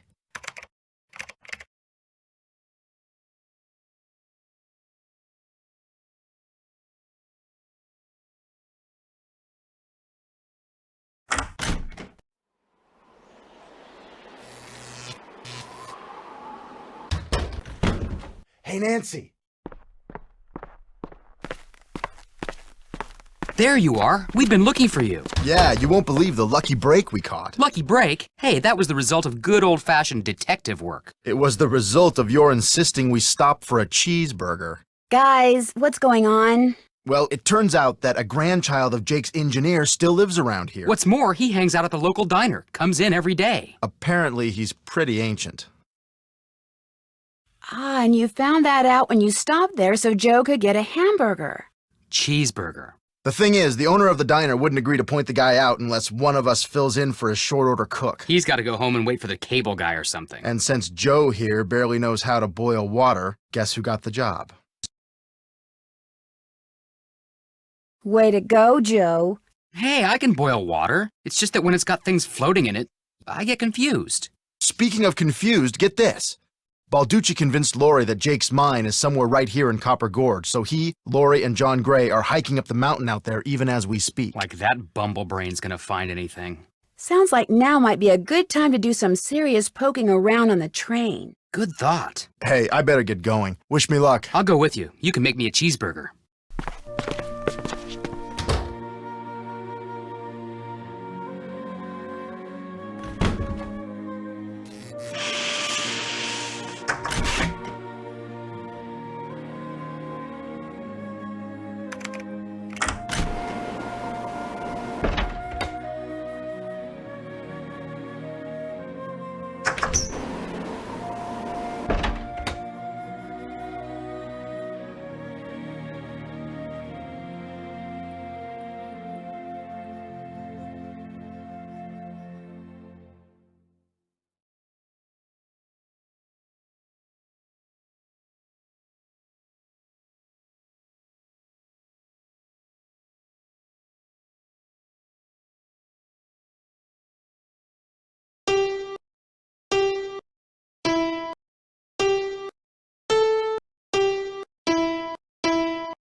A spyglass.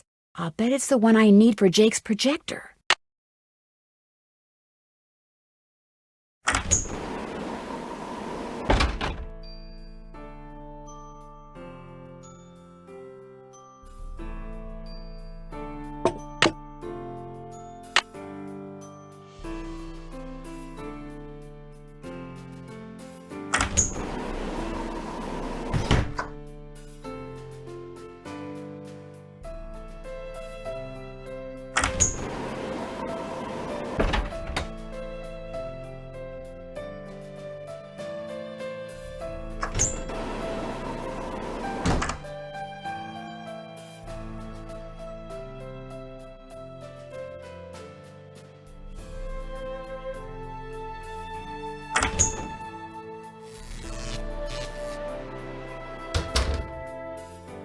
Got that autograph? Got something better, an autographed picture. Hot dang! She spelled my name right and everything. Go ahead, little missy. Have a go at that trunk. Whatever's inside, it's all yours.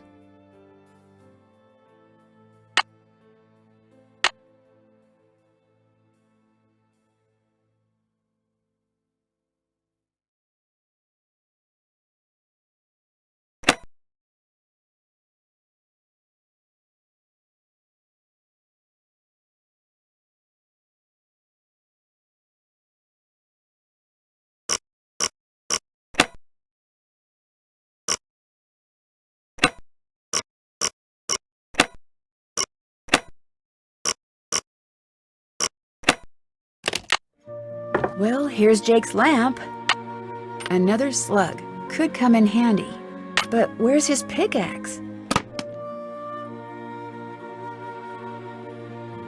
Welcome back. Have you by any chance ever come across a pickaxe that had the initials JH carved into it? Why? Because it used to belong to Jake Hurley, and I really need it. I thought it would be in that old trunk, but it wasn't. You got that trunk open? Wait till I tell Cousin Alvin. He thinks he's so smart. As for that pickaxe, so happens I got it upstairs in my kitchen. Use it to open the coconuts Aunt Lucy sends me every year from Hawaii. Do you think I could have it? Why, no, you can't have it. How would I open them coconuts? But your great-great-uncle, do you really think Buell would approve of you using something that belonged to some poor miner to open coconuts? Oh, okay. I'll let you have the pickaxe. After you do something for me. Sure. I got a bunch of taffy over there what needs sorting. Just follow the directions that are posted by the machine. Them belts get moving pretty fast, so you gotta keep your wits about you. While you're doing that, I'll fetch that pickaxe. You got a deal. There we go. Wax paper for the taffy. Would you mind if I took a piece of wax paper? Guess I could let you have a piece.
Oh, yeah.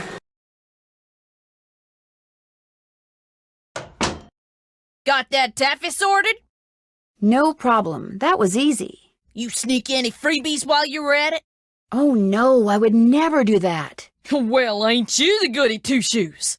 Truth is, wouldn't have minded too much if you had, long as you fessed up to it. Here's the pickaxe.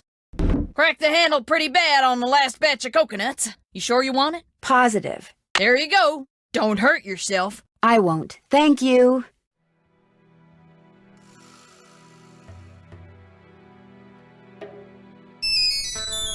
Hello? Hey, it's Frank. I'm in the kitchen of the diner playing short order cook. Has that grandchild of Jake's engineer showed up yet? Just came in with this lady who's even older than he is. And get this, he's a retired miner, so every time I finish an order and ring the pickup bell, he thinks it's the mine shaft elevator bell. And for some reason it makes him start telling his lady friend about his grandfather. You mean you ring the bell and he starts talking about James Thurston? Exactly. Of course, 5 seconds later, he's rambling on about something totally unrelated, but I just fill an order, ring the bell, and ding, he picks up right where he left off. That is, unless I fill the order wrong and the waitress chews me out. She's got a voice like a chainsaw. Very distracting. Sounds like you better keep your ears open and your nose to the grindstone. I am. Just wanted to keep you posted. Well, good luck. Thanks. Talk to you soon.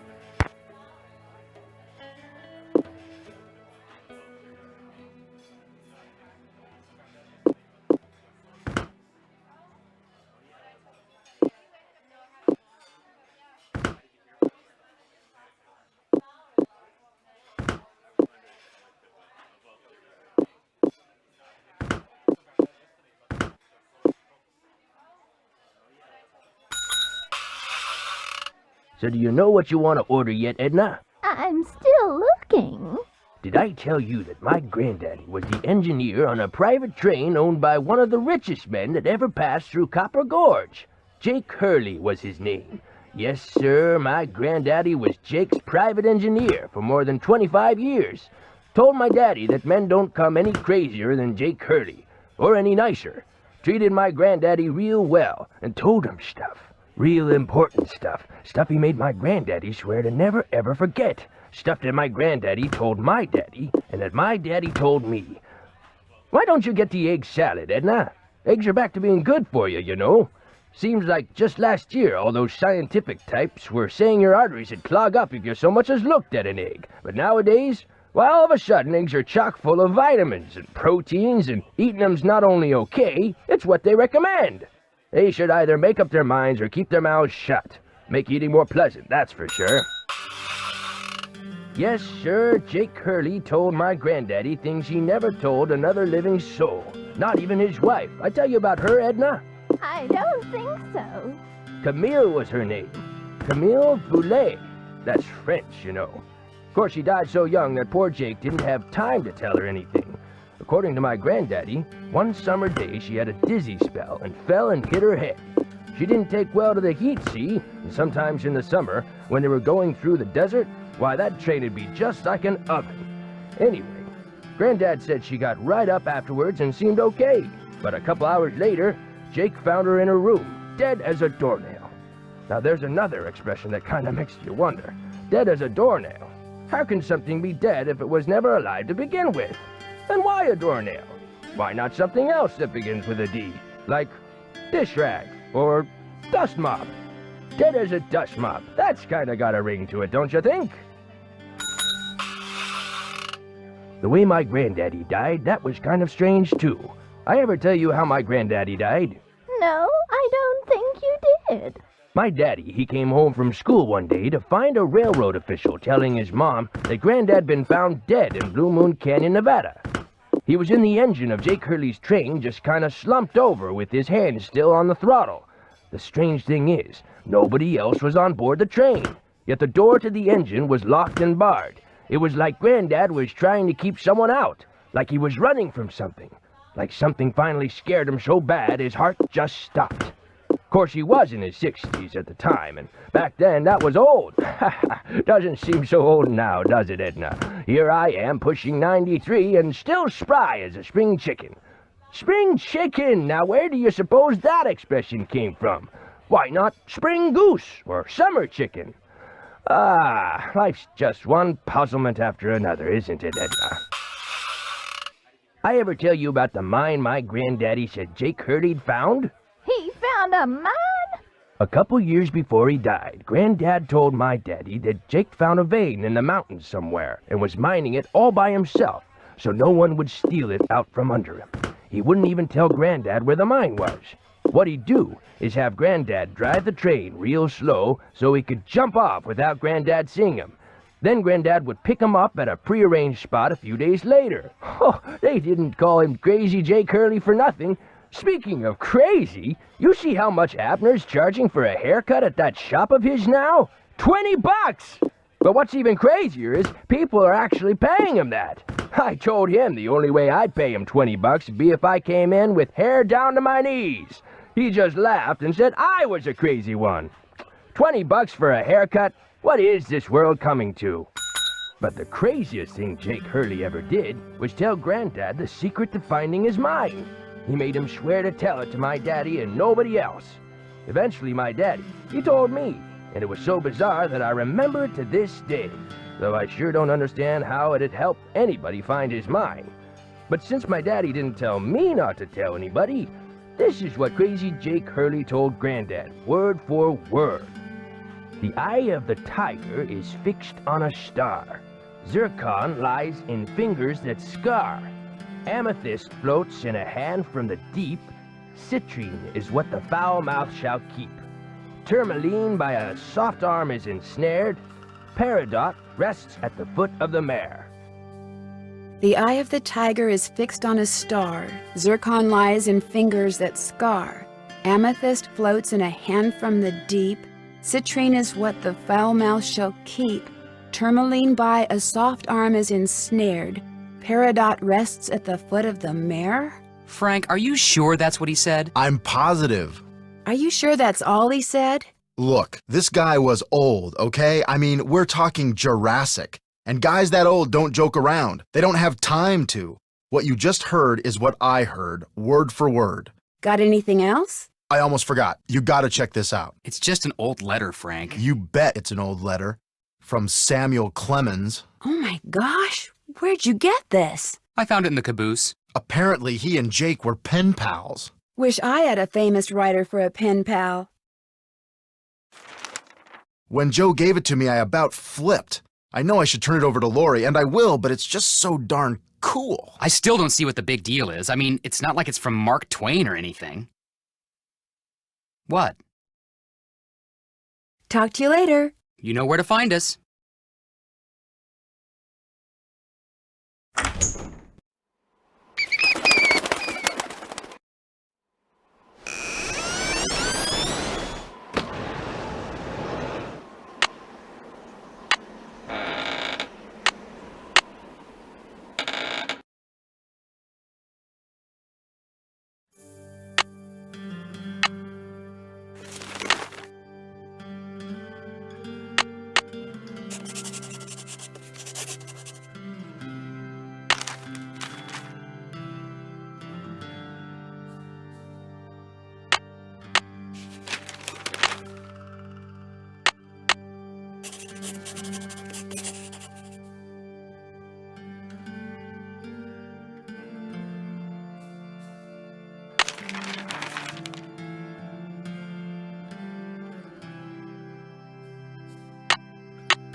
Wisdom, charity, purity, eternity.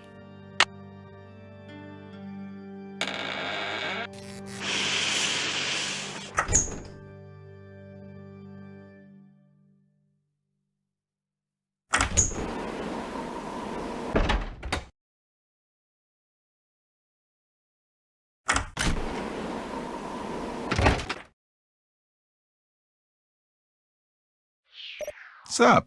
I hear Tino took you and Lori for a little hike today. Don't remind me. Turns out Tino had no idea where he was going. Good thing for him, my fingers were frozen stiff. Otherwise, I would have strangled him. I'll let you get back to work. Take care.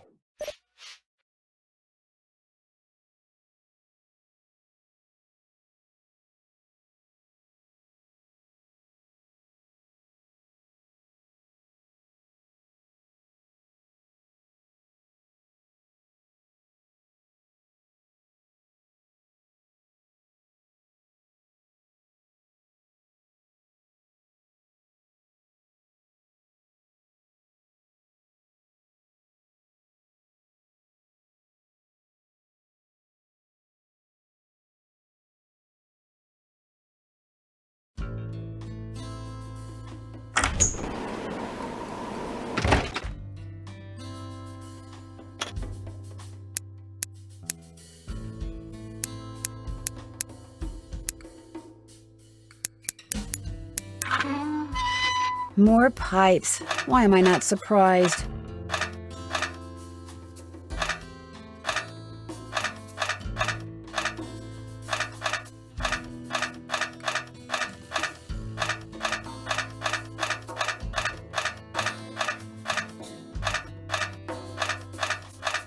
That should do it.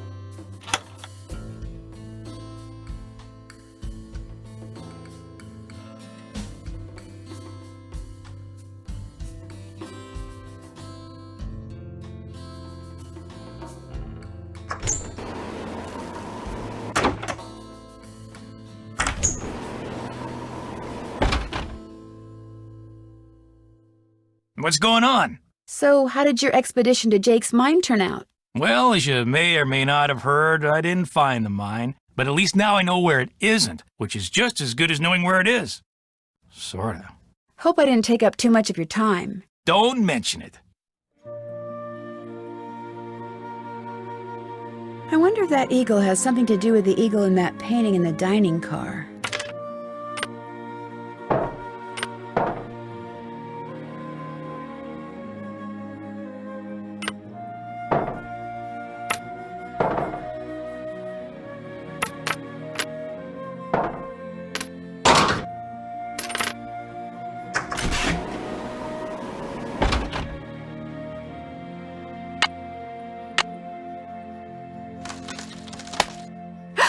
Oh no! What I need is some duct tape.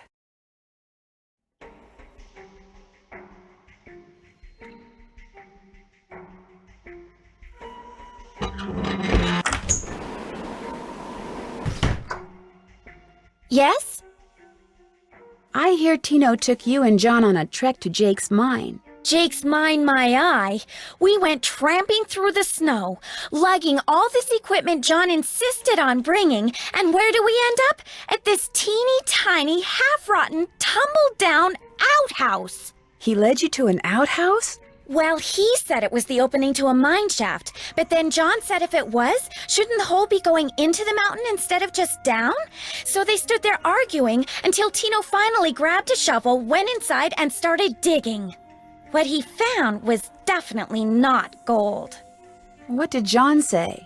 He called Tino a moron, and a whole lot of other things I'd rather not repeat. Guess I better get to work. Keep me posted.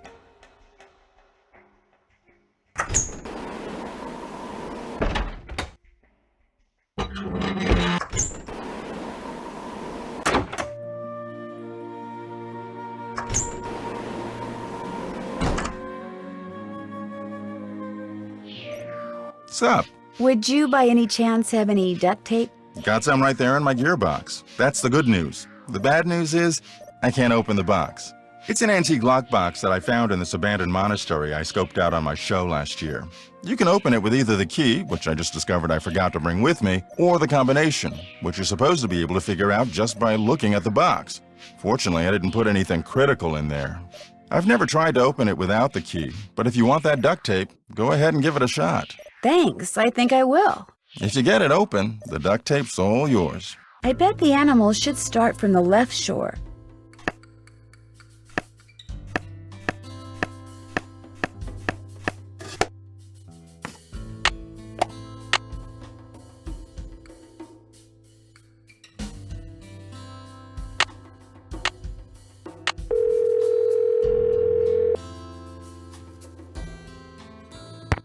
Hello? Hi, Bess. Hey, what's going on? Catch you later. Remember, when in doubt, call.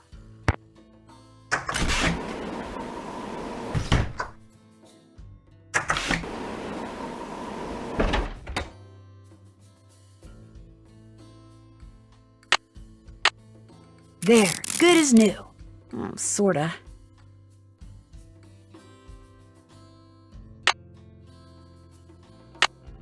Okay, looks like that goes there. There, it should work now.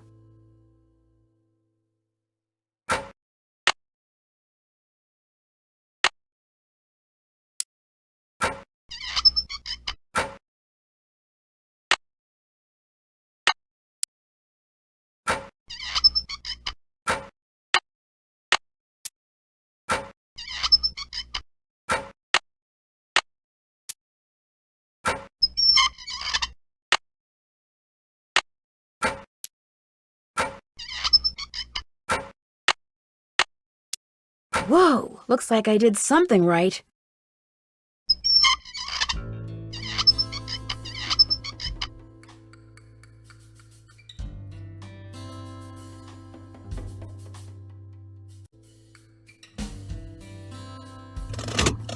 Nothing happened. This contraption is obviously powered by something, but what?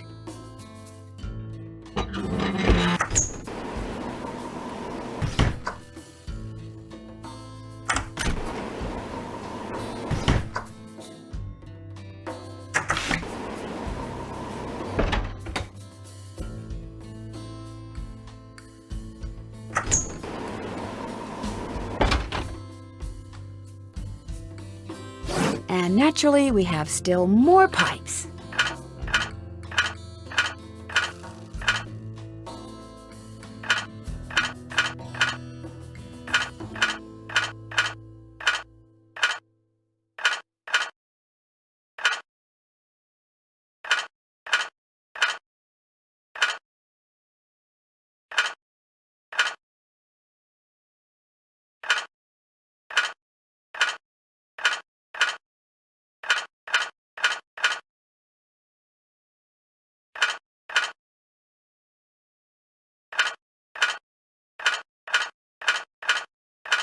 There, that looks right.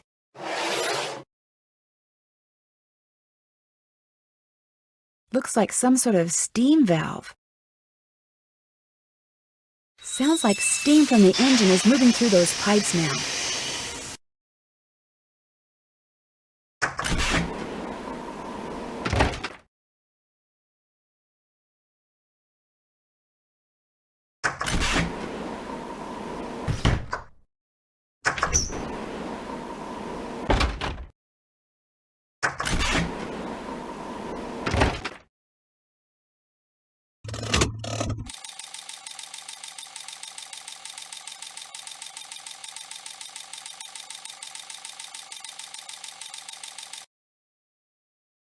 And we have liftoff.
That's where Jake's mine is. Brimstone Canyon. Don't you look all excited. What's up? I think I know where Jake's mine is. Tell the engineer to head for a place in Nevada called Brimstone Canyon. Way to go! I knew you could do it, Francie. Not Francie, Nancy. Here's the deal. When we get there, I'm going to make sure that you get to be the first one to check out the mine. I'll call everyone together in the dining car, and while we're in there, you slip off the train. Will 10 minutes be enough of a head start? That'd be great. Think of it as your reward. Of course, anything you find in the mine is, well, mine. So if I find out that you've taken something without telling me, let's just say things could get ugly. I wouldn't get your hopes up too high. The mine might be totally worthless, you know. I know, but I have the feeling that thanks to you, we are about to discover something huge. Great job, Amy. Thank you. All aboard.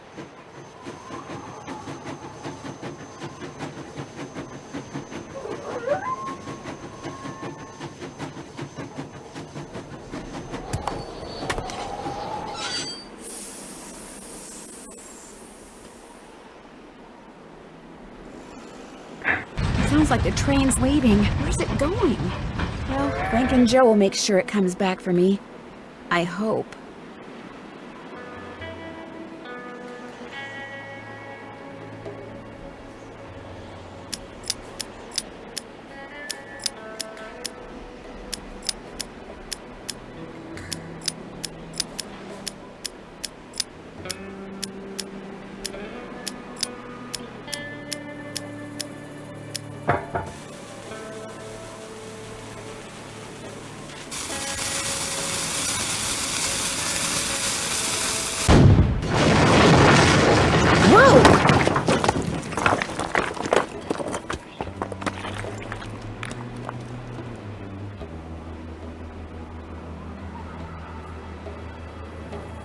All right, this is the entrance to Jake's mine. Whoa, what's going on here? Jake's color wheel seems to be pointing toward purple. Wow, glowing lizards. Cool, but weird. Wonder what that's doing there.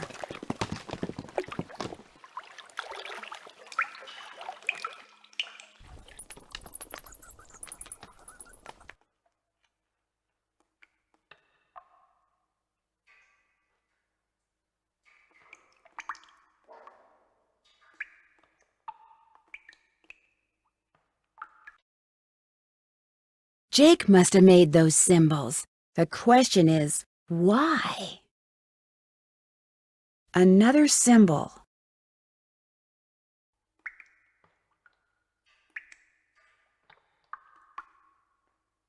Whoa!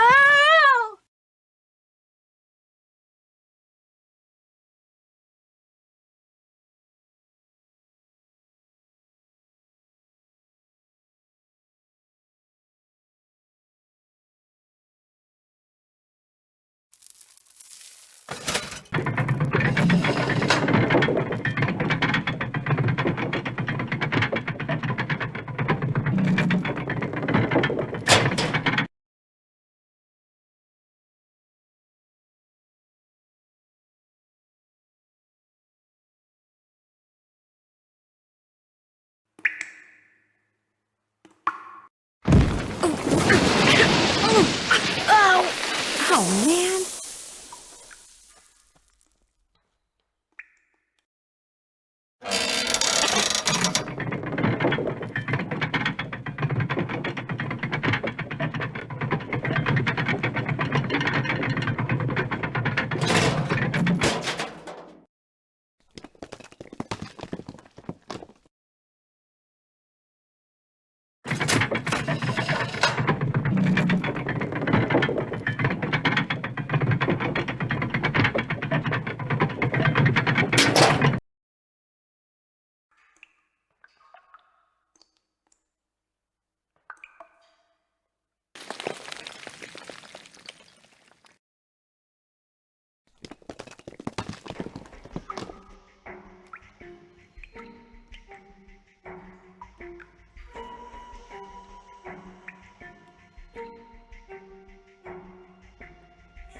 Uh-oh, there's some kind of chamber on the other side of those poles. But if I move the wrong one, the ceiling will collapse. Jake was too meticulous not to have left a clue somewhere as to how you're supposed to move them. I've seen that symbol before. Okay, so far so good.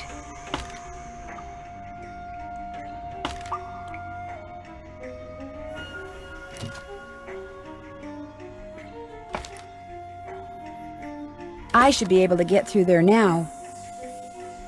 Jake Hurley, I presume? Camille. It figures he'd be carrying a picture of her. There's something underneath it. Looks like a letter. April 14th, 1865.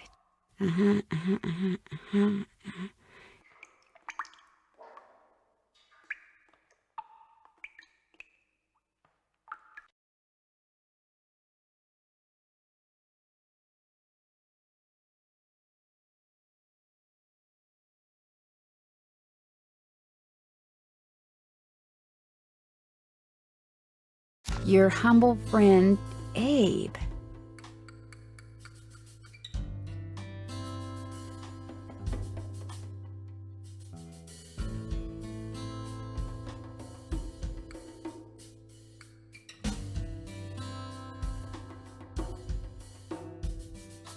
Oh my gosh, this is from Abraham Lincoln.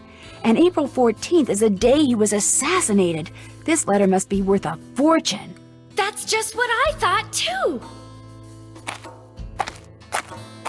See, what I didn't tell you when I gave you that letter Jake wrote to Ruth is that I also found his diary, which is how I found out he'd gotten to be friends with President Lincoln, and that he'd gotten a letter from Abe that he knew would be so valuable someday that he always kept it on his person.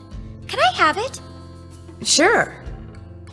See, I knew if we could just find Jake's body, we'd find the letter. And you did it, Amy. You did it. I'm going to be famous. Good famous for once. So you never really cared about finding Jake's mine? Nah. I mean, it would have been nice if it was filled with gold and silver and stuff, but this is what I was really after. And you followed me because you didn't trust me? I trusted you to find it. I just didn't trust you to give it to me.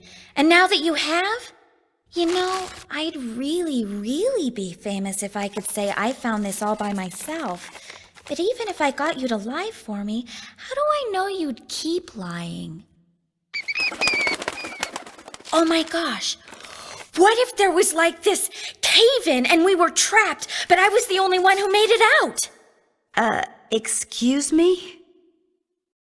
Oh my gosh! That way I could not only say that I found the letter, but that I tried to save you. Only you did something stupid, and it was all I could do to save myself. Oh my gosh! I'd make the national news for sure, and people would say I was smart and resourceful and courageous even. Lori, you can't be serious. That's crazy. You don't understand. People are finally going to respect me. I have to do this. Sorry. Lori! The opening's blocked. I'm trapped. It'll take forever to dig through those rocks. There's gotta be another way out of here. Maybe I could get out of here in this.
Lori, are you all right? Nancy! Is everything okay? It is now. As soon as we discovered you and Lori weren't on the train, we jumped off and hightailed it back here. What the heck's going on? I'm sure Lori will be glad to tell you all about it. Darn you, Natalie! It's Nancy. Dear Hannah, some hostess Lori Gerard turned out to be. When her father heard that she'd tried to seal me up in that mine, he canceled all her credit cards and said that from now on, Lori'll have to support herself. She has yet to stop crying. Tino Balducci told reporters that he knew what Lori was up to all along, and said he let Frank, Joe, and me solve the case so we amateurs could enjoy his limelight. Joe was just about to belt him when a big argument broke out between John Gray and Charlena over whether John had really recorded Camille's ghost. She started calling him a crackpot, and then he started calling her a hack. Then, well, let's just say that soon the press was no longer interested in what Tino had to say. As for Jake Hurley, it turns out that his letter from Abe Lincoln is worth a small fortune. Pretty ironic, huh? Jake spent his whole life searching for gold, when all along he possessed something far more valuable. His uncanny knack for making friends. Love, Nancy.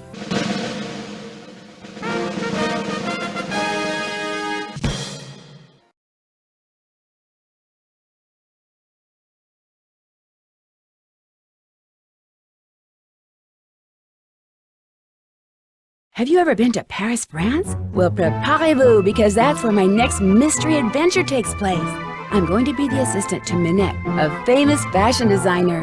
I'll be working undercover to find out why she's been acting so peculiar lately, throwing tantrums, firing people. She's even started wearing a mask for no apparent reason.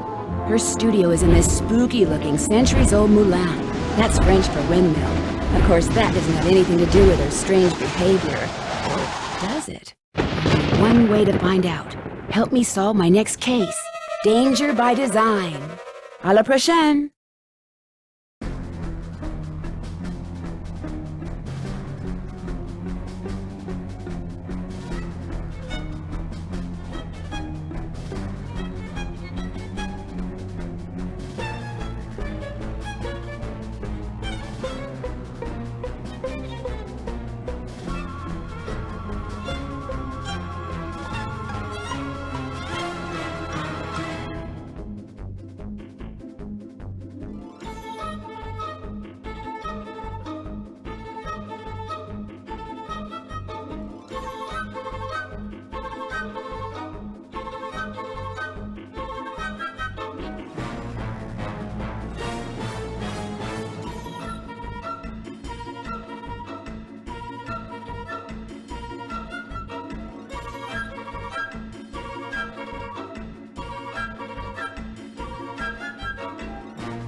Hi, I'm Nancy Drew. Since you can tell a lot about a person by where he or she lives, I thought I'd introduce myself by showing you my room. As you can see, I keep it pretty neat. Of course, I don't spend that much time in here. I always seem to be off solving mysteries. Anyway, here's my center of operations, my desk. Go ahead and poke around. If you want to know the particulars of how I do what I do, take a look at the book titled How to Be a Detective. It's real helpful, especially if you're new to the mystery-solving business. And be sure to check out my scrapbook. I put memorabilia from all my past cases in there. A lot of them were pretty dangerous and at times really scary. But don't say anything about that to my dad, okay? He worries about me enough as it is. And whatever you do, read what's in the file called Case File. That will tell you all about the mystery I'm about to try to solve.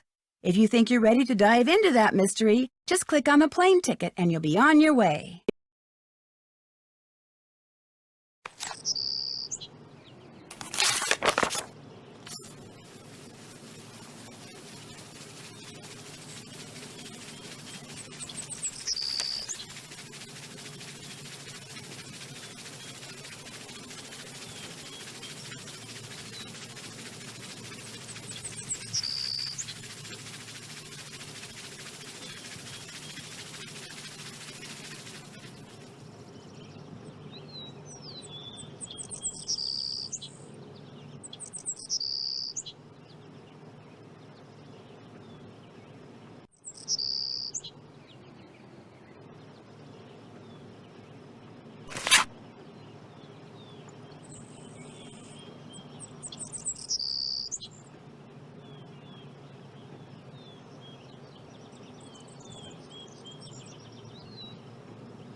In preparation for our landing, please make sure your seatbelt is securely fastened. Thank you. Taxi!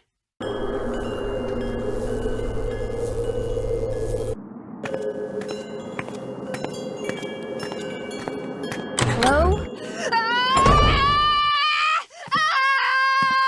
I said don't come near me. No, Minette, don't! Stay back, you hear me? Stay back!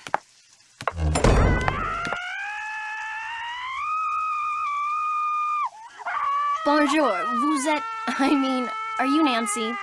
Yeah? I'm Heather McKay. Welcome. I'm so glad you're here. How was your flight? Fine. Well, actually, they lost my suitcase, so I don't have any clothes or my cell phone. What's going on in there? Is someone hurt? That's just Minette throwing one of her tantrums. Don't worry. She'll stop screaming right now. They lost your suitcase? That's terrible. Well, at least you're staying with Jing Jing. She'll have tons of clothes you can borrow. Is she all right? Oh, you mean Minette? Don't worry, she's fine. At least she will be after Phase 3, which should begin right about now.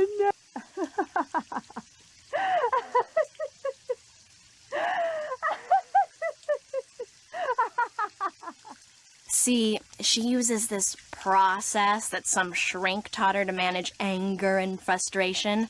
First, she vents her rage for 10 seconds, then 6 seconds of sobs and tears, and finally, at least 4 seconds of robust laughter, all of which restores her positive flux. Huh? It's all very weird, but it works, and believe me, without it, she would be impossible to work for. With it, she's a mere nightmare to work for. Anyway, ready to get started? You bet. That desk over there will be your workstation. I made a list of all the things that need to get done and put them on your computer. That's a Metro Pass. It'll let you ride the subway all over the city for free. Go ahead and take it. Answering the phone is your job. If you have any questions, just ask. Ask me, that is. Do not bother Minette. She's behind on her spring collection and is in danger of falling way behind on her couture projects. Why is she so far behind? She's been under a lot of stress lately. Heather? Yes? I hear voices. Who are you talking to out there? Nancy Drew, you know, from the States? Well, she's no good to me out there. Send her in. Yes, Minette. As soon as you feel up to it, she's right through that door. What do you mean by couture? High fashion dresses and accessories that people have commissioned Minette to create. Needless to say, those people are très riche. In fact, she's designing the dress the First Lady will wear to the World Summit in November. Pretty cool, huh? Thanks for your help. Okay.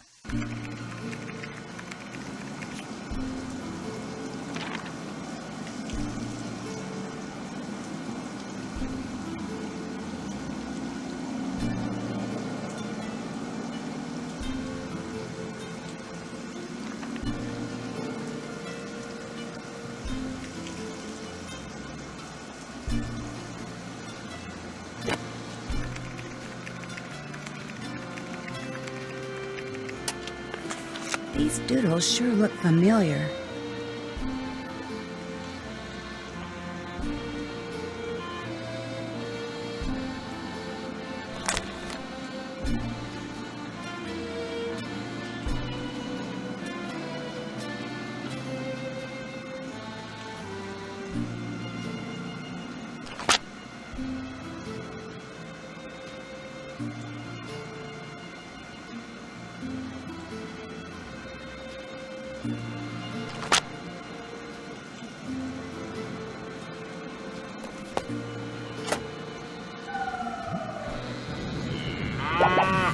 Sunny was here. Sunny June. That's why those doodles look familiar. Sunny June did them. He must have been Minette's last assistant. Wow, that guy gets around.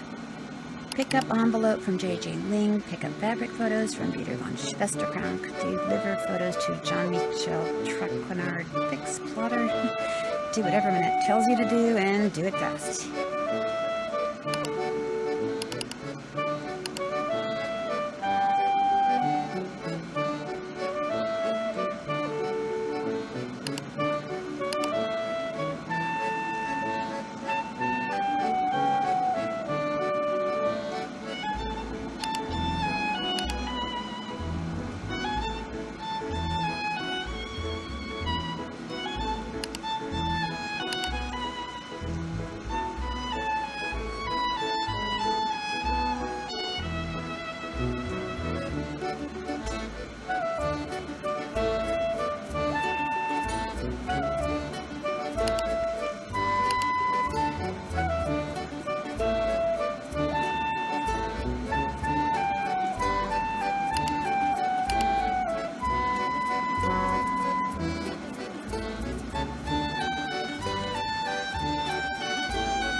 What's this? That's the plotter. It's broken. Fixing it is one of your jobs.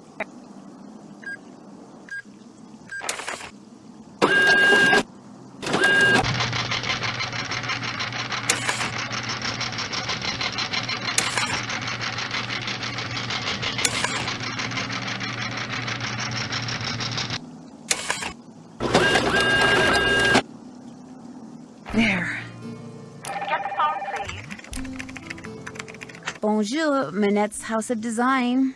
Bonjour. My name is Lynn Manrique. I'm with the Modern History Department at UC Kearns in the States, and I'm following up on the letter I sent to Manette about 2 weeks ago concerning Noisette Tornade. Noisette Tornade? It's that historian person, isn't it? Tell her we're sorry, but Manette is extremely busy and won't be able to get back to her for at least 6 weeks. I'm sorry, but... I heard. Well, 6 weeks it is then. Thank you anyway.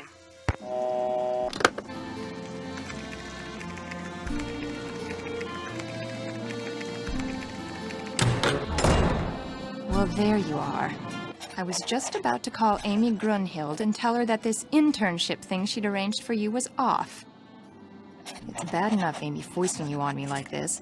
The day I become financially independent and can tell people like her to buzz off will be the happiest day of my life. Well, you're here, we've met, so get to work. Heather did give you a list of chores, right? Yes, I'm all set. One more thing. See that form over there? The one I've just started to drape? Don't touch it. Don't even go near it. That's the dress I'm designing for the First Lady. Now go. Actually, make me a pot of my special tea first. It was custom blended by my tea therapist, so make sure you follow the directions. When you're done, pour me a cup and leave it on the table. A nice big boost of herbal energy never fails to get my brain cells firing.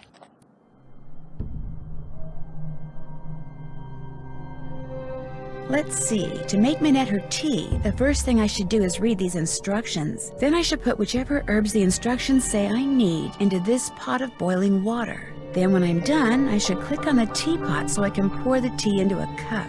If I make a mistake and need to throw out an herb that I chose, or the tea itself, all I have to do is click on the sink. Okay, I think I'm ready.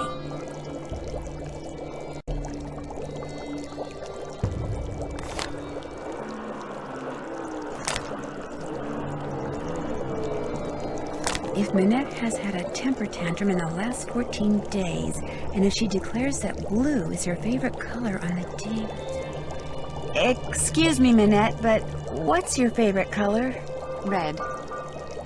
When asked to pick a number between 1 and 10, if Manette chooses an odd number on the day the tea is to be consumed... Manette, could you please pick a number between 1 and 10? 10.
All done. I finished making your tea. Just leave it there. Hugo Butterly, eat your heart out.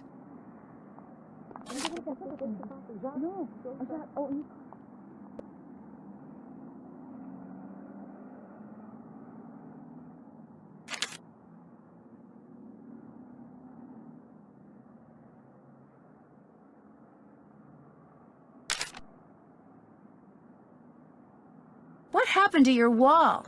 You're not really talking to me while I'm trying to work, are you? Sorry.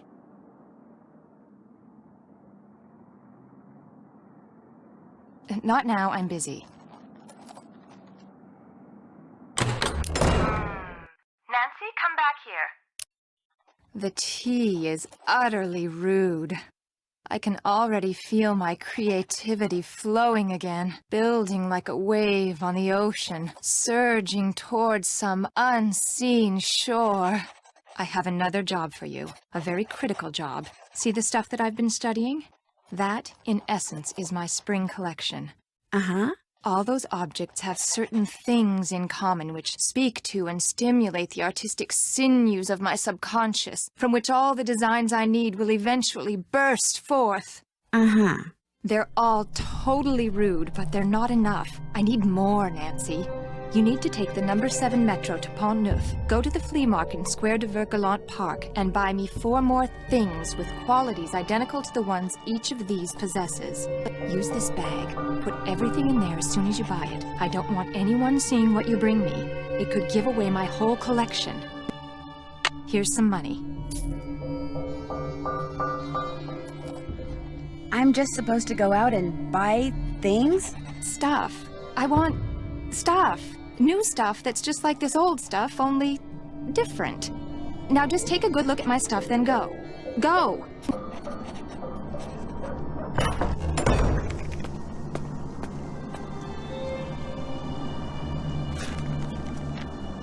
There's something on the floor here. Looks like someone slipped it under the door.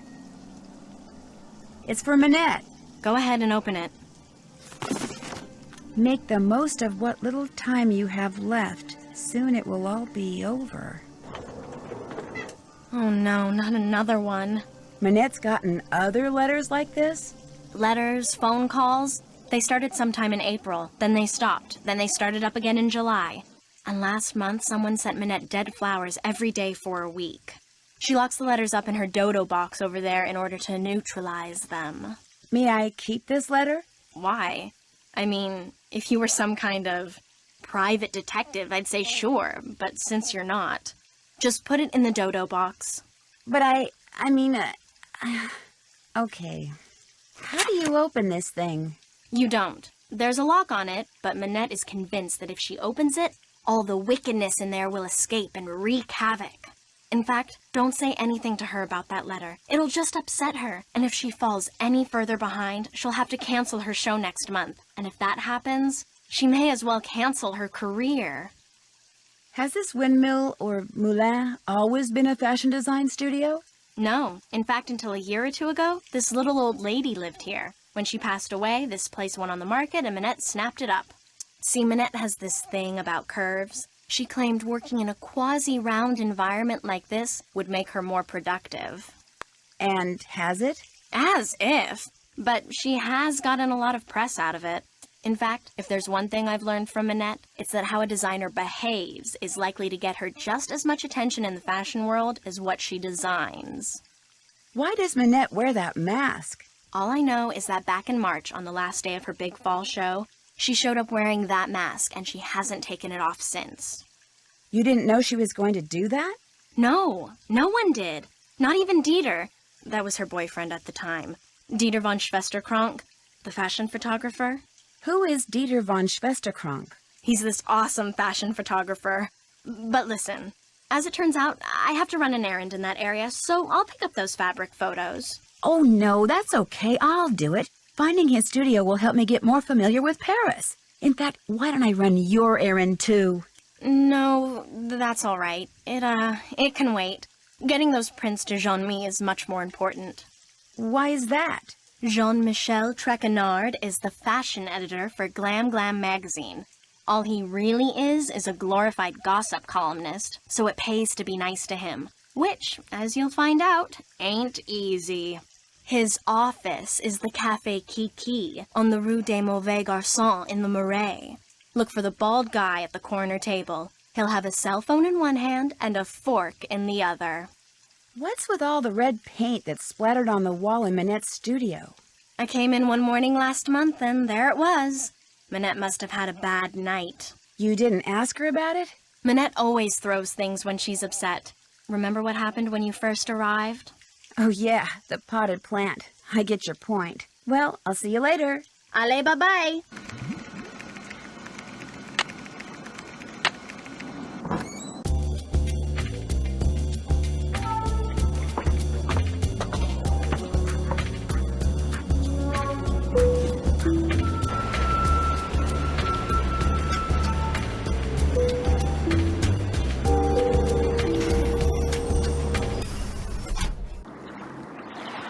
To the memory of the French fighters.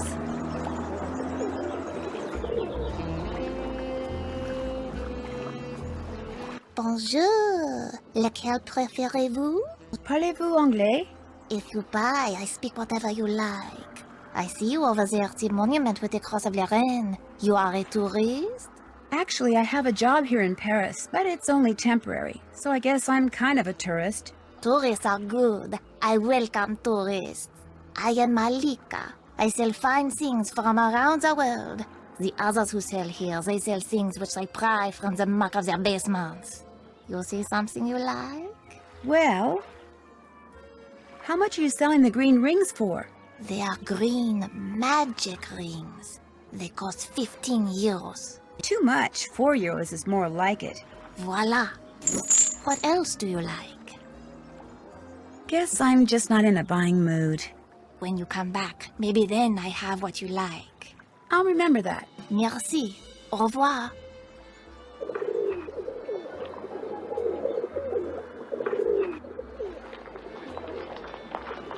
Bonjour, mademoiselle. If you like the bargains, you have come to the right place. What captures the eyes? Well...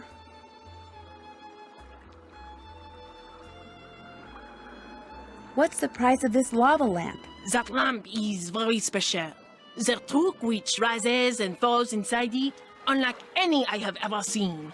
Watching it will entertain you for hours. And I am selling it for only 20 euros. Would you take 15 euros instead? It is yours. See anything else you like? Does this cost very much? The traffic cone is one of my favorites. So colorful and so useful. With it, I myself learned to park my car parallel, and I ask only 10 euros for it. It's just a little cone. 1 euro. It is yours. See anything else you like? Actually, I don't see anything else. Here, new things come and old things go all the time. You must come back. I might just do that. Au revoir. Au revoir, mademoiselle.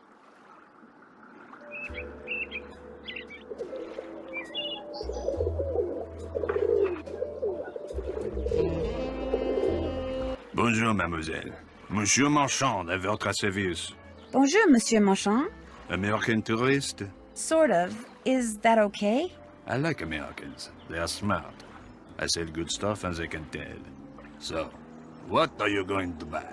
Well, what's in here? A movie? Oui, it contains an American short film. I am not sure if it is about a beloved beast of burden in Tibet or about someone who talks a lot, but it has won many awards. And the fact that it is in a nice blue canister makes it well worth 84 euros. Would you take 21 euros instead? Vendu. What else tickles the fancy? I really don't want to buy anything right now. By any chance, does Mademoiselle wish to earn some money? Maybe. How? The tourists, they like to buy hand-painted reproductions of famous works of art. But as you can see, it is difficult for me to paint them. But for a young woman such as you, it is easy. You want me to paint the reproductions? You see, the lines are already there. You look at the original painting, you put paint on your brush, you paint between the lines. Voila! A painting which the tourists will gobble up. And I pay you 15 euro for each one you complete. Do you wish to start now? You bet. But of course.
Monsieur, how's this? Magnifique! You have done excellent work. And for that, I reward you. Do you wish to paint another? Not right now. Maybe later. Very well. Au revoir, mademoiselle. Au revoir.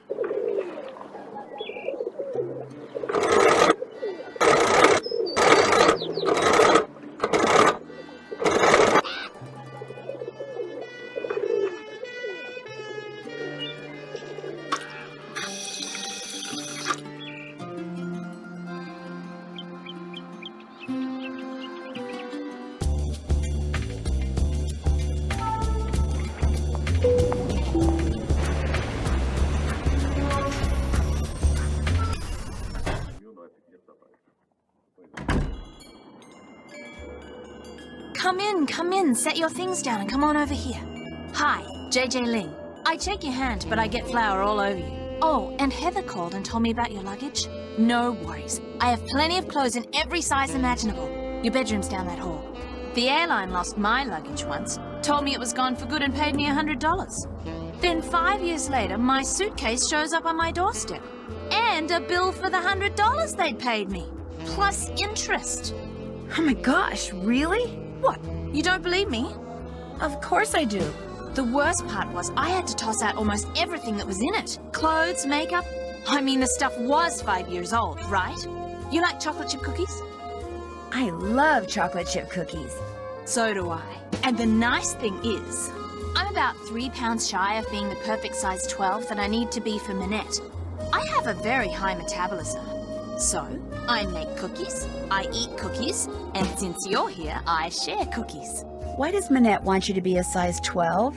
Contractually, I have to be a size 12. See, Minette is into curves, so she designs clothes for full-figured curvy women. Because I signed on to be a fitting model, I have to maintain the ideal size 12 weight and shape. What's a fitting model? A fitting model puts on samples from a designer's latest line, so the designer can create each piece on a real live person instead of a dress form. It's not very exciting. In fact, it's totally boring. Plus, you're always getting stabbed with pins. But it pays the bills. Does anyone else live here? No, it's just me. And you now. Managed to get a short-term lease. Soon as I'm done being Minette's fitting model, I am out of here. Can you think of anyone who might be out to get Minette? Well, Dieter, obviously. Dieter von Schwesterkrank? He and Minette went out for about 6 months. Then all of a sudden, last April, Minette dumped him. Just tossed him aside like last month's edition of Vogue. Do you know why she broke it off? No idea. Although I suspect it has something to do with the fact that Dieter lets his pet boa constrictor run loose in that photographic studio of his. He has a pet boa constrictor? That's what I said. Don't you believe me? Well, I guess. Hardly anybody knows about it. I think it may be illegal. If you happen to be in there, be careful. Heather wants me to pick up an envelope from you. Oh yeah, it's right over there. Heather needed a bunch of personal information so they can pay me, but I refused to give it out over the phone. I'm real paranoid about that sort of stuff. Don't ask me why, I just am. Go ahead and take it to her. I'll let you get back to your cookie dough. Take care.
What's up?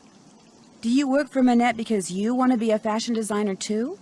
Well, I studied at Rhode Island School of Design and Central St. Martin's in London, so I kind of like to think that I already am a fashion designer. I work for Manette mostly so I can develop some contacts and get a feel for the business end of things. When do you think you'll be ready to go off on your own? I don't know. Heather, my pencil's missing. It was right here and now it's gone. You walked off with it again. No, I didn't. Yes, you did. No, I didn't. I'm telling you, it's not here. Did you check behind your ear? Oh. When Manette fires me, that's when I'll go off on my own. And as you just heard, that could be any day now. Here's that envelope I picked up from JJ. I almost forgot. No problem. I'll let you get back to work. Allez, bye-bye. If you need to talk to Manette, good luck. She's playing that ridiculous online game she's obsessed with and refuses to do anything else until she gets the highest score. It is so aggravating.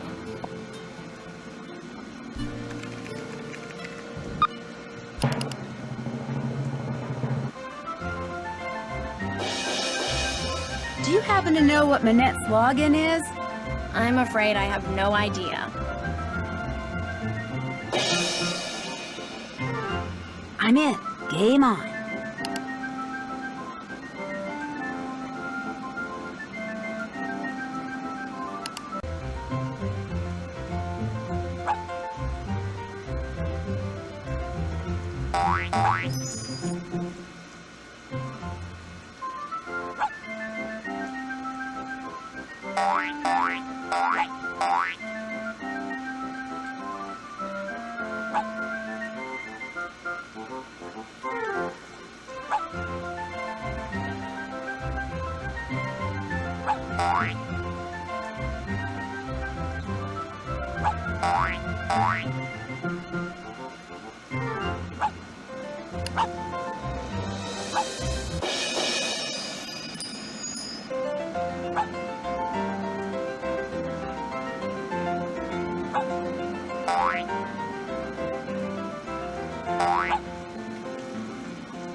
All right.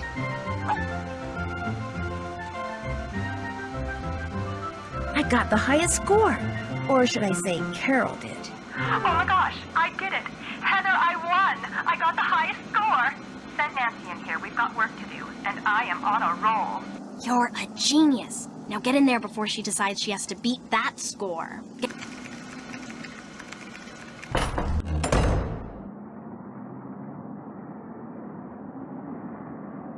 Ah, you have some stuff for me. Let's see it. How absolutely positively rude. The lava lamp, the rings, the canister, the cone. They're perfect. I adore them all. Now go away, I have work to do.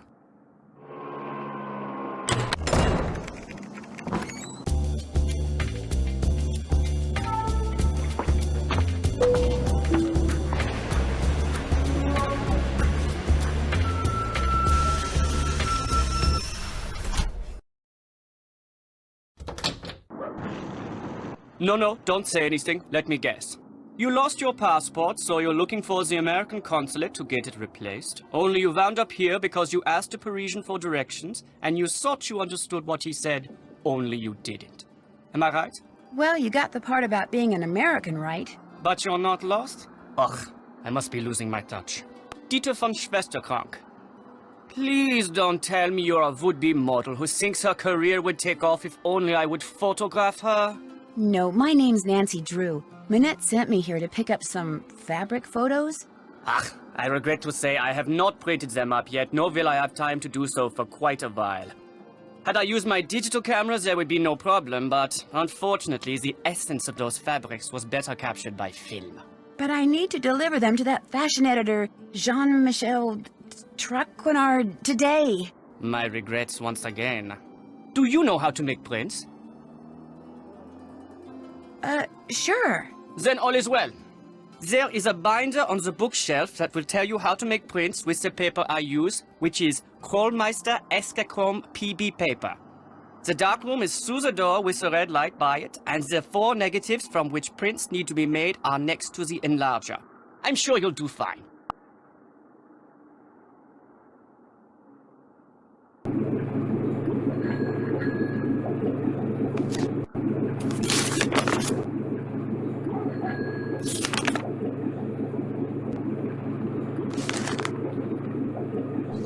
Enlarger, negatives, developer, stop bath, mixer. May I take this binder into the dark room with me? Leave it in here, please. If you take it in there, you might spill something on it.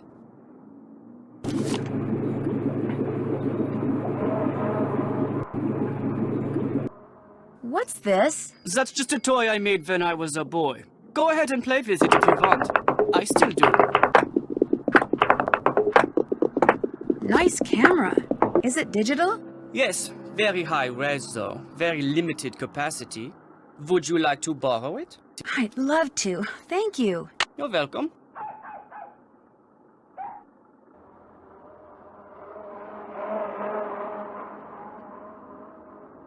Just make sure you don't knock over anything in there. Some of those chemicals are extremely volatile. Help yourself!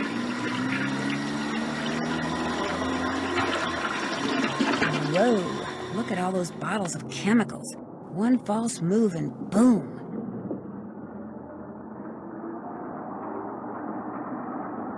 Oh my gosh, it's pitch black in here.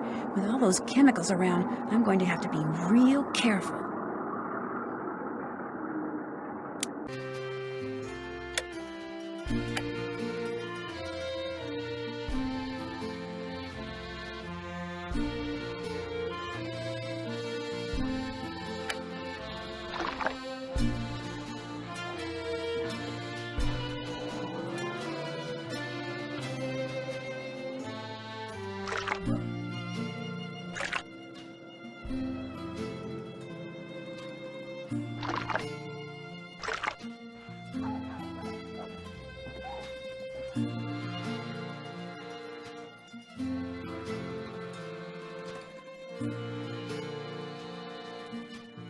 There, all done. 1 down, 3 to go. Looks like fabric to me.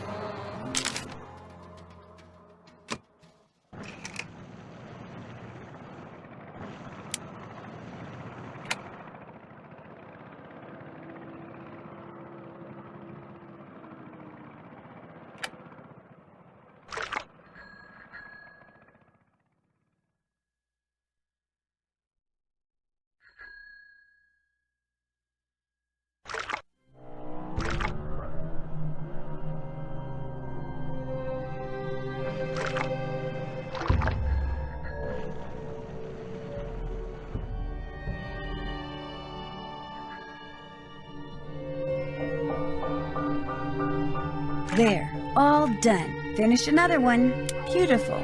Not very interesting, but beautiful.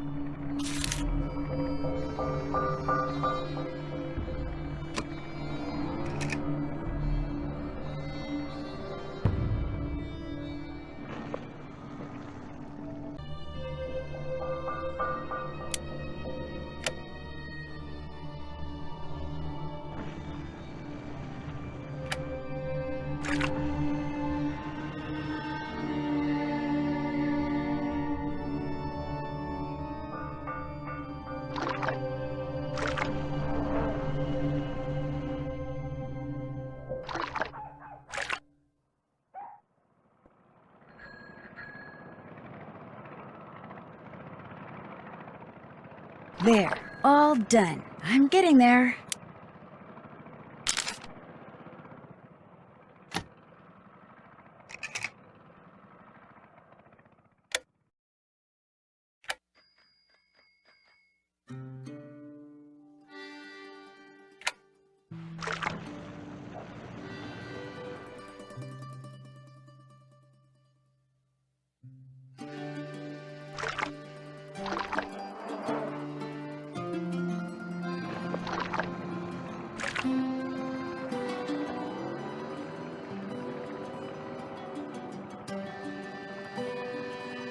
I probably didn't do the fixer part right. Oh no, I wrecked it.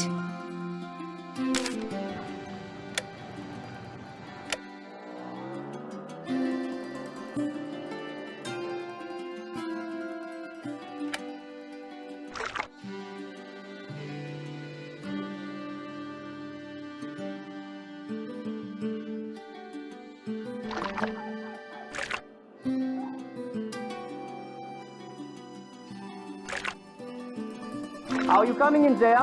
It usually only takes me 7 minutes. Sometimes 5. Never more than 9. There, all done. It's a picture of fabric, all right. There, I'll just put them in an envelope and I'll be all set. Ah, you made the prints.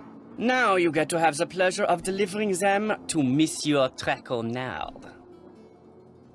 It sounds like you don't like him. He's a conceited nixnut who thinks far too highly of himself and far too little of everyone else to do his job fairly. What kind of dealings have you had with him? Unhappy. I refuse to bow and scrape when I'm in his presence, and he resents me for it. He's not used to that. You see, most people are so afraid he'll write something bad about them that as far as they're concerned, whatever Jean-Mi wants, Jean-Mi gets, no questions asked. Why does Jean-Mi need those prints? Heather said that he wants to use them to illustrate an upcoming story about modern fabrics. What's your opinion of Minette's assistant, Heather McKay? Heather's a bright girl. Her crush on me is unfortunate, but I can handle it. She has a crush on you? It's obvious to me that she does. Dealing with models the way I do day in and day out, I've gotten pretty good at knowing what women are thinking and feeling. Does Heather know that you know? I've said nothing to her because although there is no chance that I will ever reciprocate her feelings, I see no point in hurting her. Let her have her crush. Eventually she will set her heart on someone else and I will be forgotten. I hear that you used to date Minette. That is correct. But you're not dating her now? No. Because... You would have to ask her. She broke up with me by leaving a message on my cell phone, and she hasn't said a word to me since. It was an unforgivable outrage. I don't claim to be a paragon of virtue, but even I didn't deserve that. You've had no contact at all with Minette since she broke it off? None. All my dealings with her now are strictly professional, with Heather handling any and all communication between us.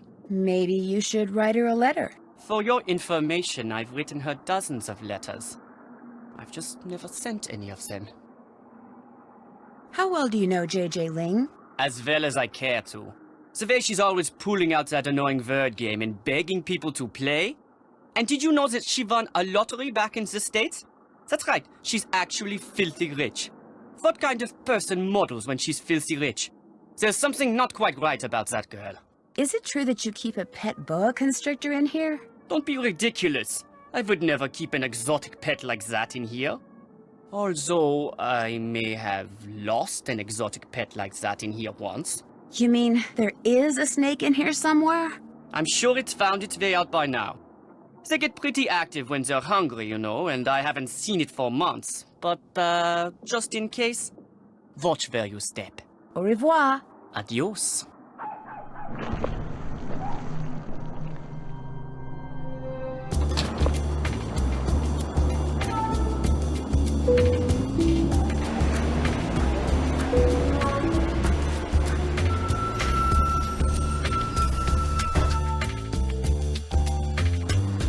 Oui? Excusez-moi, mais êtes-vous Monsieur Traquenard? Please, in English. I do not wish to hear my native tongue butchered while I eat. As for my name, not Traquenard. It is Jean-Michel Traquenard. Jean-Michel Traquenard. Traquenard! Traquenard! Traquenard, Traquenard. Enough! What can I do for you, Mademoiselle... Drew. Nancy Drew. I've just started working for Minette, as an assistant. Oh? What happened to Ezer? I'm not sure what you mean. Ezer Mickey! Huh? Oh, Heather McKay! No, Heather still works for Minette. I'm kind of working for both of them. Our Lady of the Mask has fired 3 assistants in the past 5 months. I hope you are not next. In fact, that Ezer has managed to avoid the axe for this long is truly remarkable. Here, I'm supposed to give these photos to you. They came straight from Dieter von Schwesterkrank's darkroom. I printed them up myself. You are quite doué as a photo developer. Bravo for you, Nancy Drew. Merci. I was afraid Ezer had forgotten. So, you had the pleasure of meeting Herr von Schwesterkrank, eh? He seemed very nice. Dieter is a very enterprising young man, which in most cases is good, but when arrogance enters the picture... Pff. So, do you, like Ezer, hope to leave your mark on the world of couture? Would it be bad if I said yes? In the world of couture, a single creation worn by someone famous to a high-profile event, such a dress can be worth a fortune in publicity, which makes it a desperately competitive world. A dog-eat-dog world. A world where bad things can and do happen to good people. You must order something. I insist. La carte, s'il vous plaît. Oh, but I'm really not hungry. Mademoiselle. Thank you. I mean, merci. Order anything you want. Everything here is superb. And Henri, he is the best waiter in all of France. Well, in that case...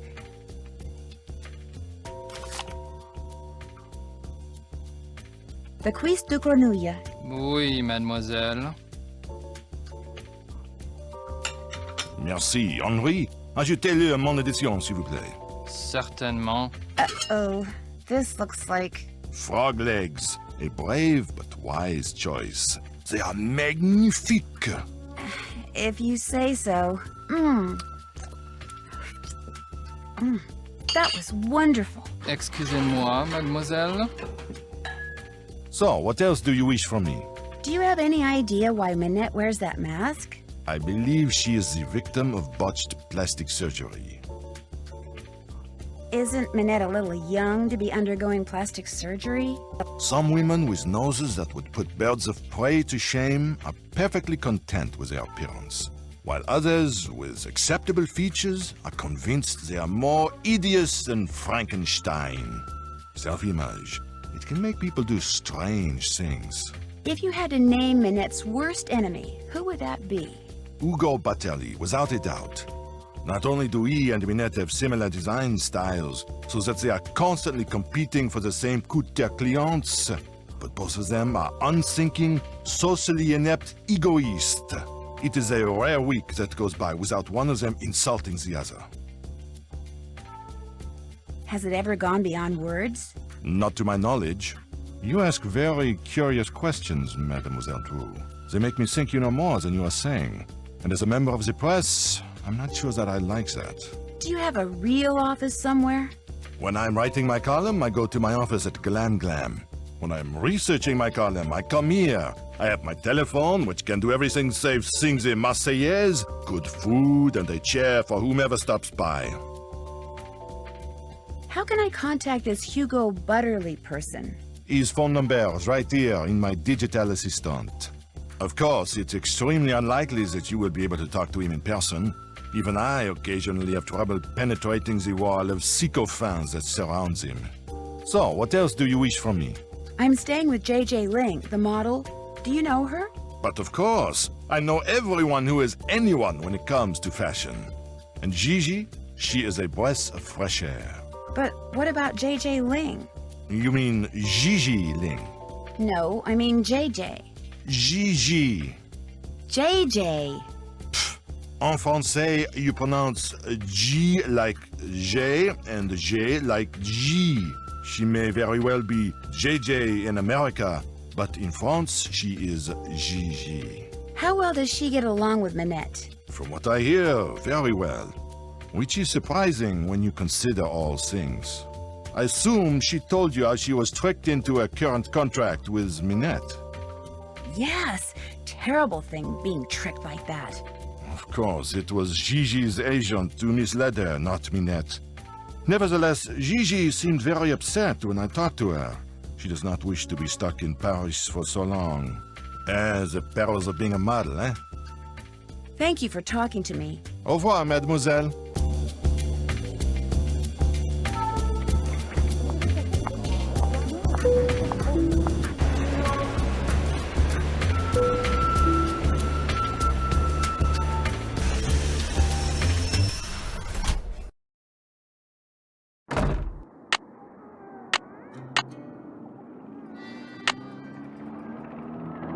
Oh, goody, you're back.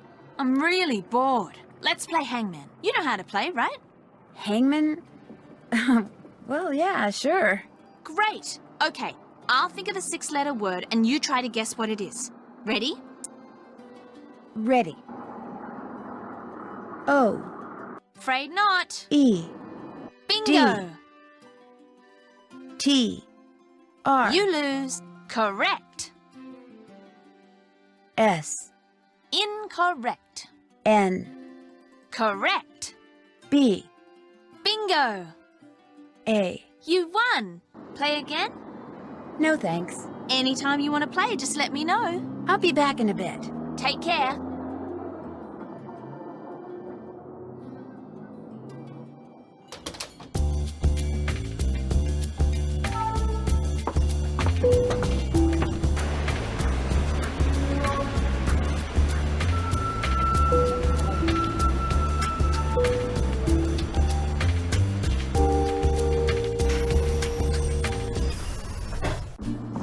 Get the phone, please.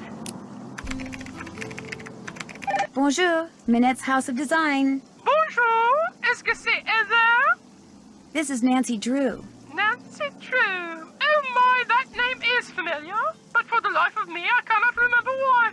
Nancy Drew. This is going to drive me mad.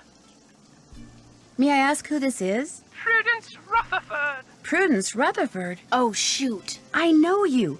I talked to you when I was working at the Beach Hill Museum in Washington, D.C. I'm Nancy Drew, remember? You sent me a copy of your fire ruby necklace. You know, the one that had been stolen. Oh, good heavens, yes, of course, Nancy Drew.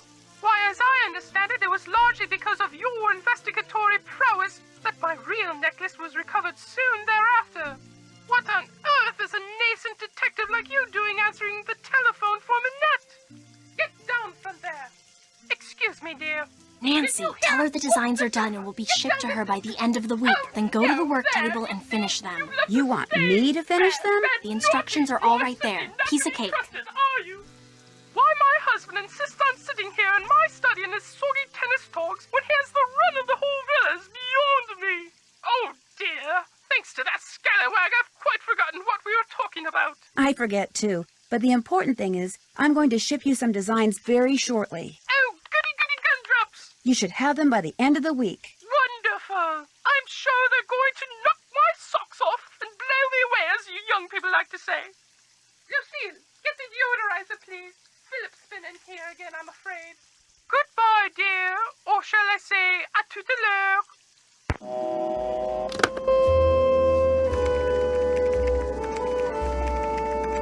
Are the designs I'm supposed to finish for Prudence Rutherford under here? You got it.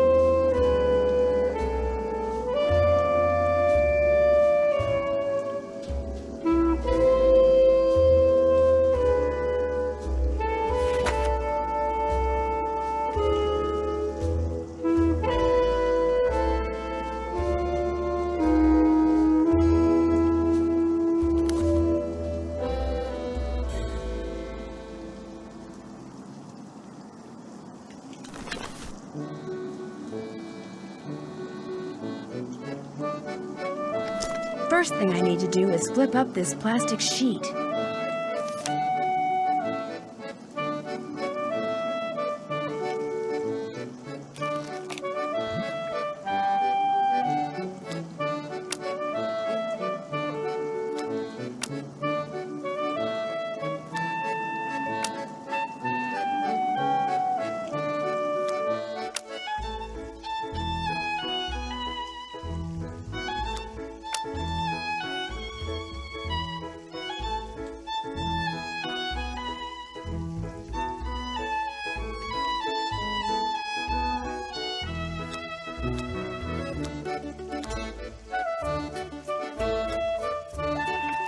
Excellent.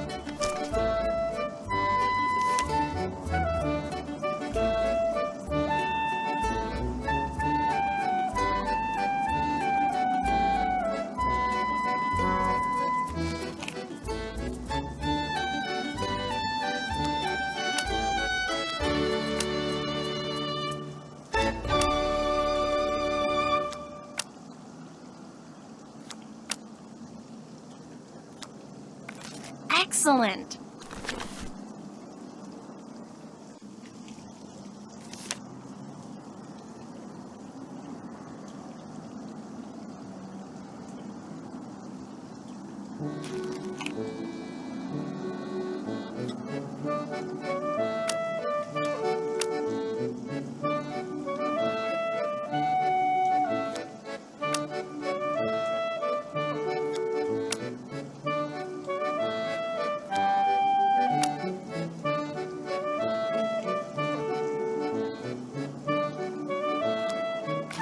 Well, that's that. All 3 outfits are ready for you to send to Prudence.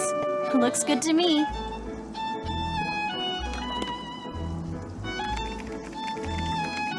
What's up? Well, I'll see you later. Whenever you have questions, just ask.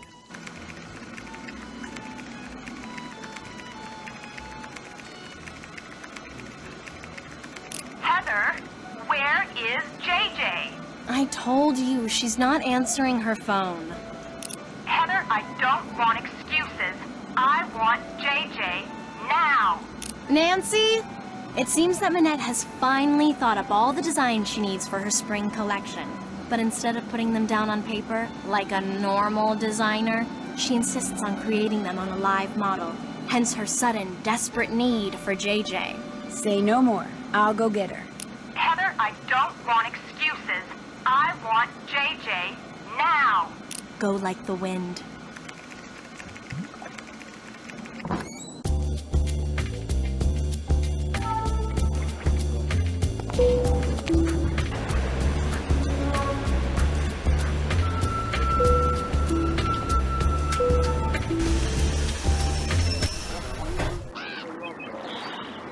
Bonjour. I have many new things, you see? Wow, you sure do. You are sure to find something you like. Is this mint? Oui, that is mint. They grow us of mint because of them all over Paris, all over France. No mint except for here. I have very good mint, not moldy. I sell to you for 50 euros. I'll take it. Voila. What else do you like? Guess I'm just not in a buying mood. When you want to look again, just come back. I will. Au revoir. Au revoir.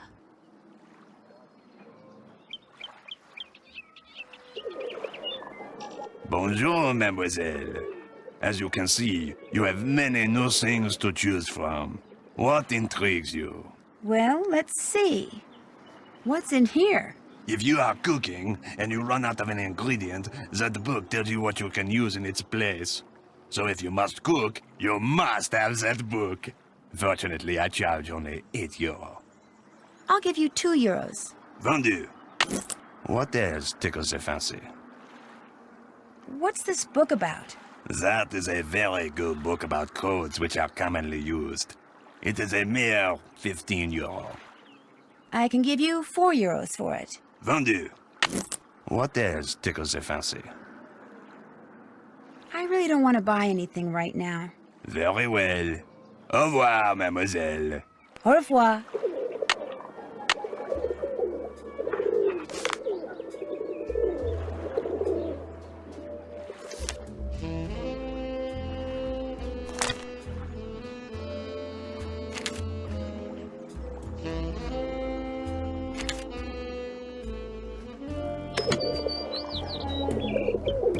Bonjour. What intrigues mademoiselle this time? I wouldn't mind painting another picture or two. Be my guest.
Monsieur, how's this? Another fine job.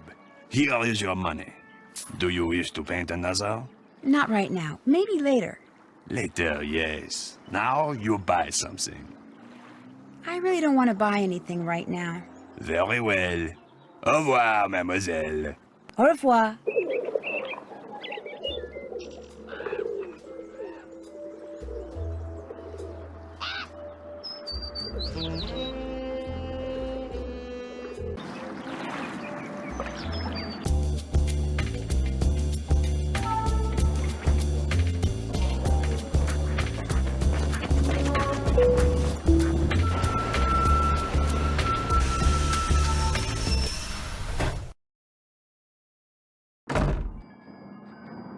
Hey, Rumi, how's it going?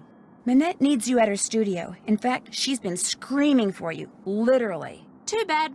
I'm not going anywhere until these mint chocolate chip cookies are finished. You have to. Minette is freaking out. Too bad. Silly me, I just said that, didn't I? Look, go to the studio. I'll finish those for you, okay? I'll do a great job, I promise. Well, I'll head over there. But I'm gonna call you before I set one foot inside Minette's studio. And if those aren't done, or if you try to lie...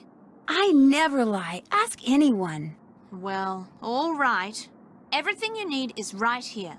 Recipe, baking sheet, mixing bowl, measuring cups and spoons, ingredients, and if you mess up and want to start over, just turn around and dump it down the sink. One problem though. The recipe calls for fresh mint. Only I had to toss the sprig I had because it was moldy. So you're going to have to go out and find some more. Which could be hard because there's some kind of mint shortage thing going on. Oh, and I'm also out of brown sugar.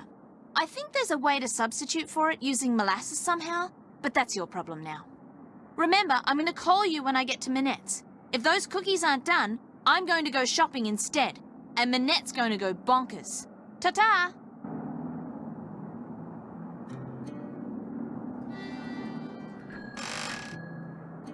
What are books doing in here? What in the world is JJ doing with books on electrical engineering? Well, here's some molasses. First thing I should do is get out that mint and chop it up. I'll just chop up this mint.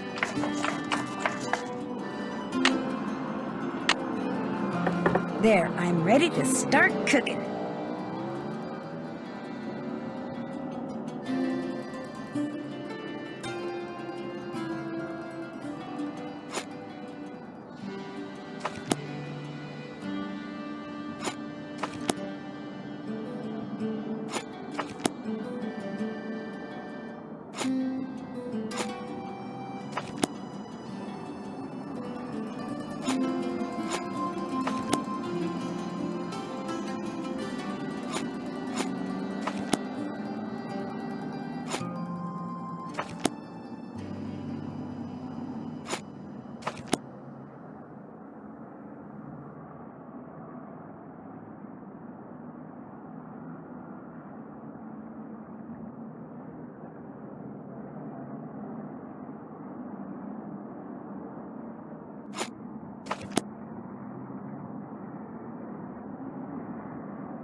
Must be the mint that makes their edges turn up like that. I'll just cool the cookies off on this rack and I'll be all done.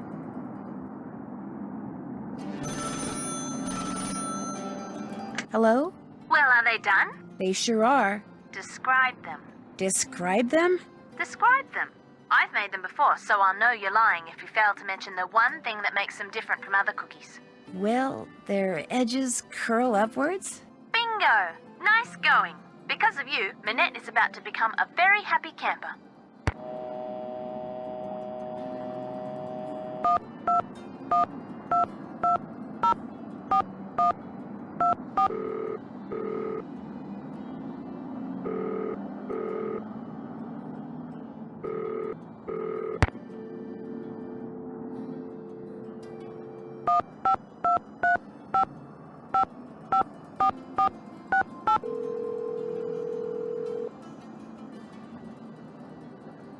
Hello?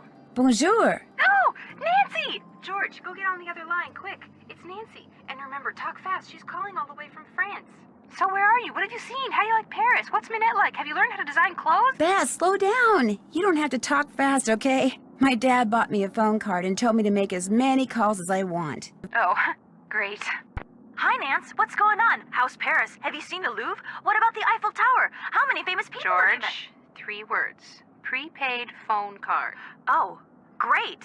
Hey, perfect timing. We were just about to go for a run. Whoa, wait a minute. A run? Jog. I meant jog. But you said run. I meant jog. You know how I feel about the R word, George. Jog. We're going for a jog, Bess. Honest. So, Nance, tell us about Minette. Well, she's very high-strung. Why do you say that? Well, the first time I walked into her office, I was almost decapitated by the potted plant she'd just thrown. She threw a potted plant at you? Before she even knew you? That was rude. Actually, she was throwing it at Heather, her assistant. Oh, and Bess, according to Minette, when something is cool, she says it's totally rude. Rude. You know, that's got a ring to it. He is one rude dude. Yeah, I like it. I'm gonna start saying that. Have you ever heard of a fashion photographer named Dieter von Schwesterkrank? No, but I'll bet he's young, German, and cute. Why do you say that? Because I have a sixth sense about these things. Go ahead, Nancy. Describe him in all his luscious Teutonic detail. Well, he's young, German, and cute. See? Why do you ask, Nan? He used to date Minette, only she broke it off with him. How come? I got the feeling that he didn't know. I also got the feeling that he still cares for Minette. A lot. She's just so darn weird, it's hard to understand what he sees in her. Maybe he's just as weird as she is. Yeah, maybe he wears a mask too. Only he wears his on the inside. Oh, Bess. I had to deliver some prints to this fashion editor named Jean-Michel Traquenard. What's he like? Bald, heavy-set, and approaching middle age. That's right, Bess. How'd you know? I told you, I have a sixth sense about these things. More likely it has something to do with all those fashion magazines you're constantly reading. I hardly ever read fashion magazines. Do you ever read Glam Glam? Ooh, I love Glam Glam. Well, that's the one he writes for. See? You probably saw his picture in there once and filed it away in your subconscious. Oh. How come my subconscious never seems to file away anything practical? Anyway, when it comes to the Paris fashion scene, this Traquenard guy pretty much knows everything and everyone. So he's pretty helpful? Mostly he's pretty arrogant. Well, anybody who does business out of a cafe can't be all bad. He does business out of a cafe? Yeah, Nancy just said that, didn't you? No. Your subconscious strikes again. Dang, am I good or what? You should see how cool, calm, and collected Minette's assistant Heather is, even when Minette is totally wigging out. I don't get it. I mean, how could anyone work for a woman who goes around wearing a mask all the time? Apparently, Minette has fired 3 other assistants in the past 5 months alone. Sounds like Heather is quite the survivor. Or maybe she's the reason the others didn't survive. Ooh, good point. Don't turn your back on her, Nan. She may end up sticking a knife in it. Someone has been sending Minette threatening letters. You mean someone's been threatening her life? Well, not in so many words. I've only seen one of the letters she's gotten, and it was just kind of vaguely threatening. The end is near, that sort of thing. Do you think the threats are what's causing Minette to act so bizarrely? Or is her bizarre behavior the reason why she's been getting threats? Good questions, and there's only one way to answer them. Find out who sent those letters. Just be careful, Nancy, or you might start getting threatening letters. I told you guys before I left that I'd be rooming with Jing Jing Ling, right? You mean you really are? Yes. We thought you were kidding. What's she like? Well, she's very nice, down to earth, bubbly, outgoing, just a regular person. Wait a minute. I'm all those things. How come I'm not a famous model? Well, let's see. I was kidding, George. It seems that Manette's biggest rival is a fashion designer named Hugo Butterly. You think he's the one who's been sending Minette those threats? I think it's possible. I love his stuff. I can't afford it, of course, but I tried a Butterly on once, and I gotta tell you guys, I look très gorgeous. Guess I should get back to work. Bye-bye. Soyez prudent.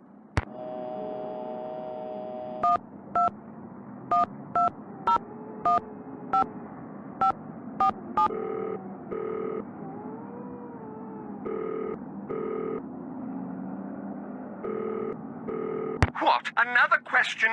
Look, just send the oldest, moldiest, worst-smelling cheese you have to that address. Now quit calling me and get it done! Mr. Butterly?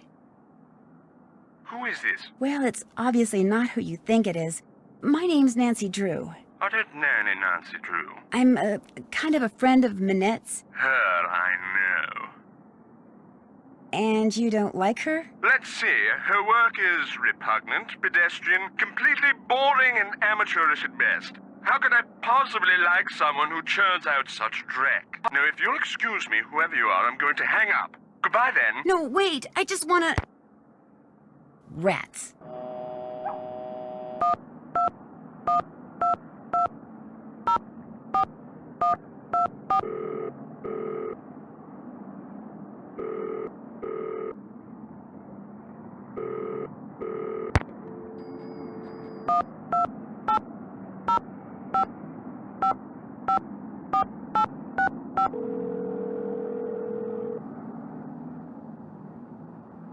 Hello? Hey, Joe, it's Nancy. Nancy? As in Drew? I thought you were in France. I am in France. Frank, pick up the phone down there. It's Nancy Drew calling from France. Everything okay? Everything's great. Hey, Nancy. Hi, Frank. Whoa, you sound out of breath. Not out of breath, out of shape. Me? Hey, you're the one who's been taking a break for the last 2 hours. Break from what? Carrying furniture upstairs.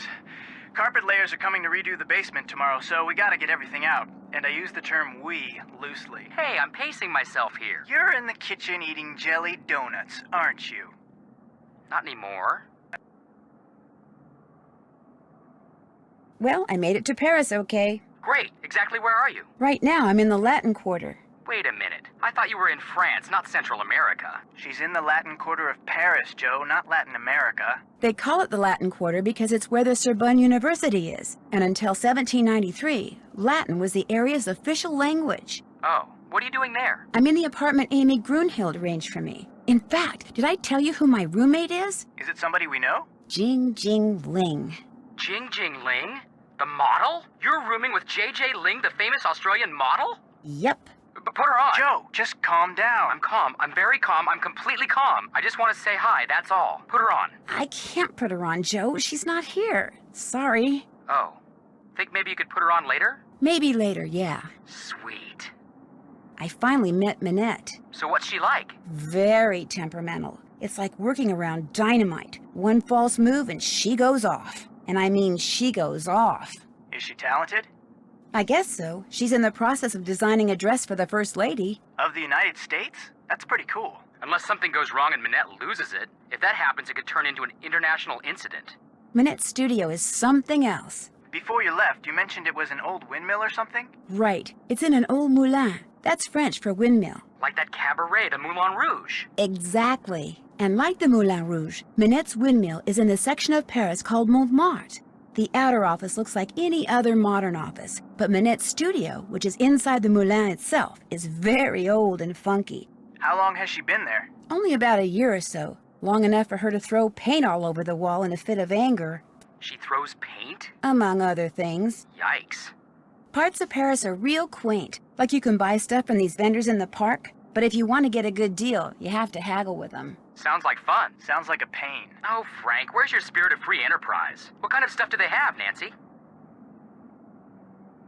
Everything imaginable. It's like a garage sale, only in a park. I love garage sales. I hate garage sales. Plus, their inventory is always changing, so people keep going back to them just to see what new stuff they have. I wish haggling was common in this country. There's nothing better than feeling like you've gotten yourself a really good deal on something. And when somebody rips you off? Nobody rips me off, Frank. Okay, except for that bogus concert ticket I bought from Gerald, the budding juvenile delinquent Higginbotham in junior high school. But I was young then, very young. I'll check back with you later. Don't be a stranger. Take care.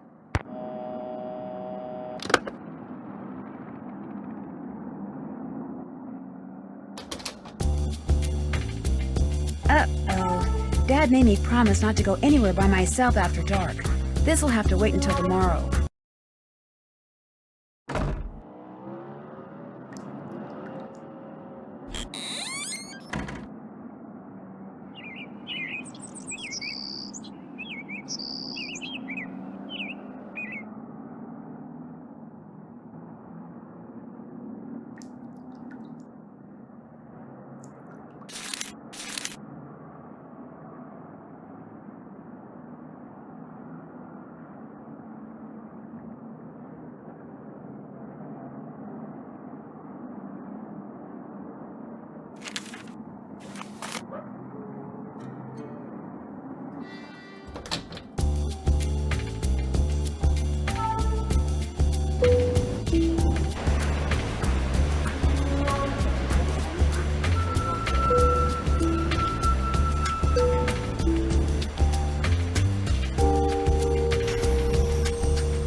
Minette's House of Design. I need to speak to Minette.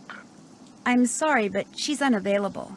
Just get her on the phone. She is unavailable. Get her on the phone now. Who is this? Are you going to connect me with Minette or not? No. Wrong answer.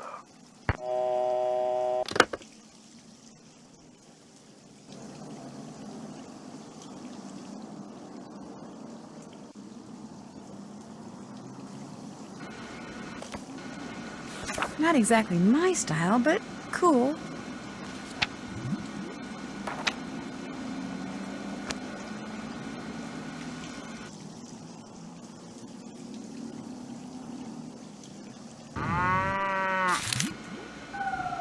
A stuffed parrot?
The letters on this one look different than the letters on the others.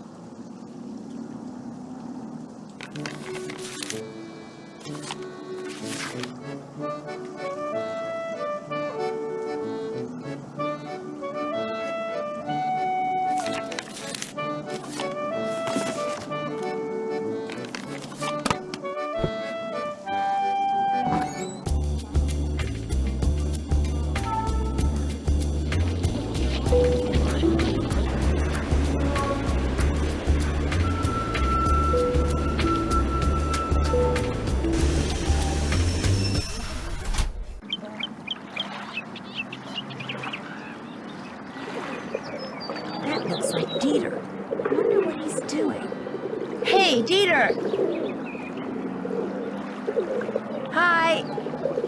No, wait! Dieter! Dieter! What did he run away for? That was weird. Looks like he left something on the bench. These must have fallen out of his pocket. Noisette Tornade. That's the woman who that historian was calling about. Why would Dieter be carrying this around?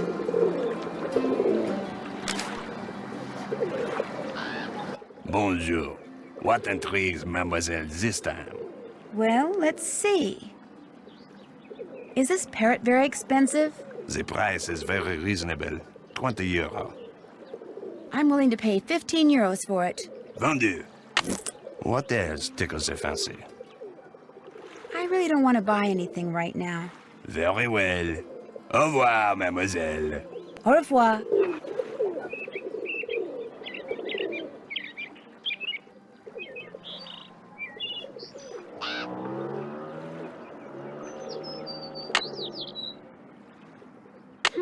Brown sugar.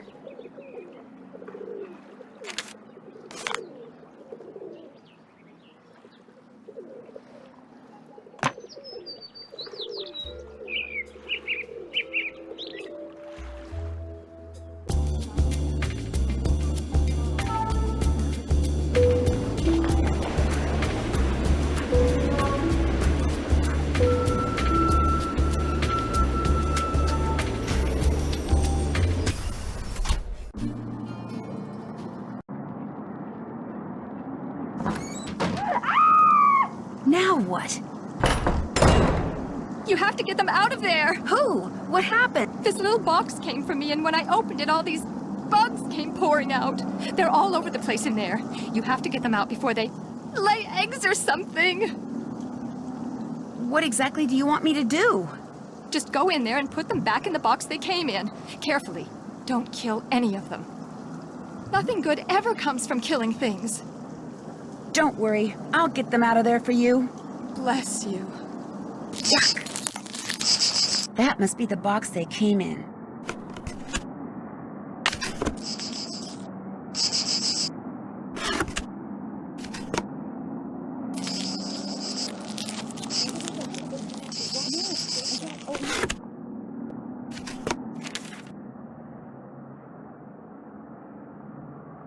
Dear Miss Manette, the books on the women of the French resistance, exploits of Noisette Tornade, because she owned the windmill which you now own. Oh, this is from that historian who called before. Maybe she can help me figure out why Dieter was carrying that obituary around.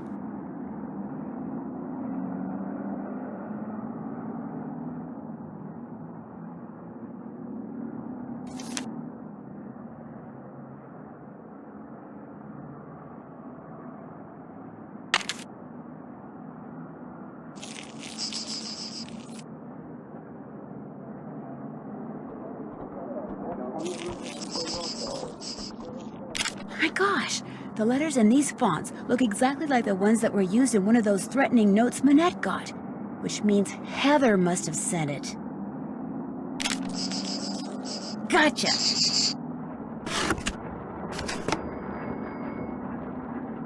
If I were an insect, where would I hide?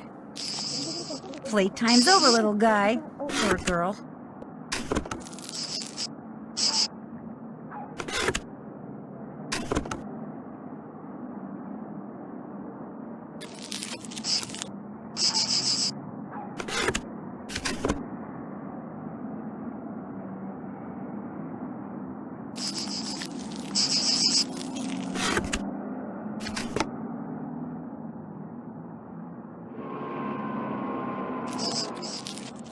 nuts. I was this close.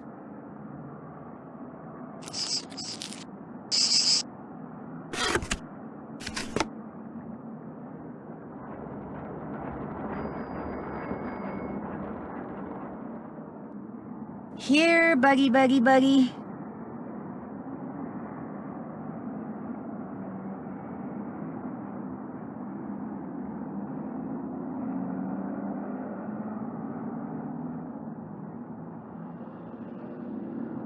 I'm through making tea, hopefully for good. There, that has got to be the last bug.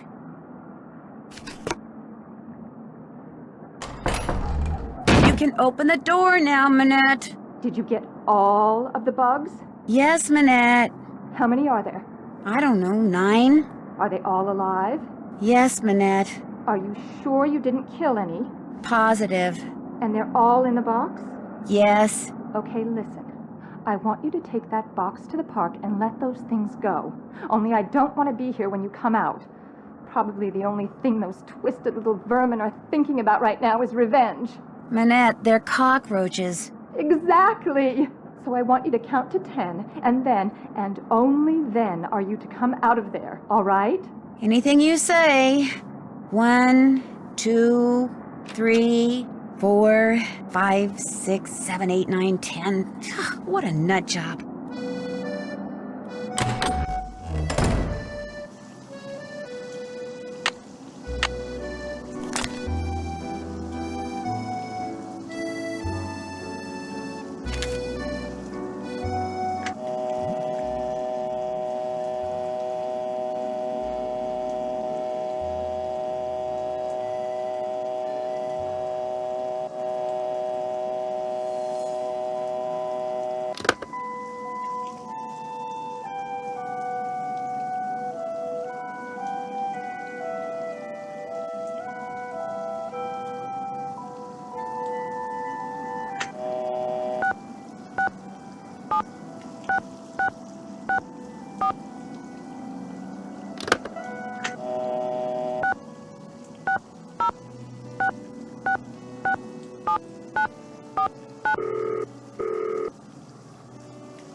Modern European History, Lynn Manrique. Hello, my name is Nancy Drew. I'm calling from Paris. Actually, I talked to you earlier when you tried to call Manette. She's finally calling me back? Wonderful. Please, put her on. I'd like to, but I'm afraid she's still too busy to talk to you. Oh. But if you don't mind, could I ask you a couple of questions about Noisette Tournade? Certainly. How long did she live in the Moulin, where Manette now has her studio? She lived there for 55 years, from 1949 to 2004. She sold it when she moved to Provence, which is where she passed away. She never married, you know. Very private person. She served as Paris's Director of Public Works for more than 20 years, yet not one person has been able to tell me what her favorite color was. What did she do during the war? From 1942 until the liberation of Paris, Noisette worked as a translator for the Germans by day and an encoder for the French resistance by night. This, as you might imagine, made everyone suspicious of her, both French and Germans alike. And after the war, things got ugly. Especially when people found out she was romantically involved with a German soldier. His name was Hans von Schwesterkrank. You're kidding me. What happened to him? Hans left Paris right after the war and never returned, leaving Noisette to fend for herself. She was tried as a collaborator in 1946 and acquitted, but the experience left her quite bitter. You see, some people said that during the war she took various pieces of artwork, mostly from churches, and stashed them away somewhere so they wouldn't fall into enemy hands. That sounds pretty heroic to me. Well, some people said she stole them for herself, and unfortunately, the artwork remains lost to this day. No one knows exactly what Noisette took, or if indeed she took anything. In any case, Noisette was terribly hurt that the city she loved had turned on her like that. After her trial, she told the press that the truth of what she'd done during the war resided in her and in the person and place she loved the most. And that was that. She never spoke of her wartime activities again. I assume that the person she was referring to was Hans von Svesterkrank, who passed away a year or two ago, and that the place was her beloved Moulin, which is why I'm hoping Manette will allow me to visit it. Now, I've got a question for you. In the hours before she died, Noisette was said to have constantly muttered 3 words. Red, left, green. Is there anything inside the Moulin that has to do with red, left, green? Anything at all? No, but I'll keep that in mind and let you know if I see something. I'd appreciate it. Any other questions? What was the French resistance? That was the name given to the various groups of men and women who did their best to undermine Germany's military occupation of France during World War II. Some would engage in strikes and sabotage, while others would collect and pass intelligence along to the Allies. Needless to say, their operations were highly covert and very dangerous. What else can you tell me about the German occupation of Paris? The German army entered Paris on June 14th, 1940, and after France formally surrendered on June 22nd, the Germans controlled the city. They took whatever they wanted, food, supplies, houses, artwork, and dictated how Parisians were to live their lives. Naturally, their presence was deeply resented. Some people ignored the situation as best they could. Some collaborated with the Germans, while others, like those in the resistance, fought back until the city was finally liberated on August 25th, 1944. After the war, when she was the director of public works, what kind of things did Noisette do? She oversaw many of the services which the citizens of Paris enjoyed every day. Streets, bridges, parks, their maintenance all came under Noisette's purview. She particularly enjoyed putting various forms of art on permanent display in various public places, especially parks. What's the story behind the Cross of Lorraine? The vertical bar crossed by 2 horizontal bars is an emblem that was first used by Joan of Arc, as well as the Dukes of Lorraine in the 15th century. But during and after World War II, it became a symbol of the French resistance. Nowadays, it's not unusual to see it on statues or monuments commemorating the period in French history from 1940 to 1945.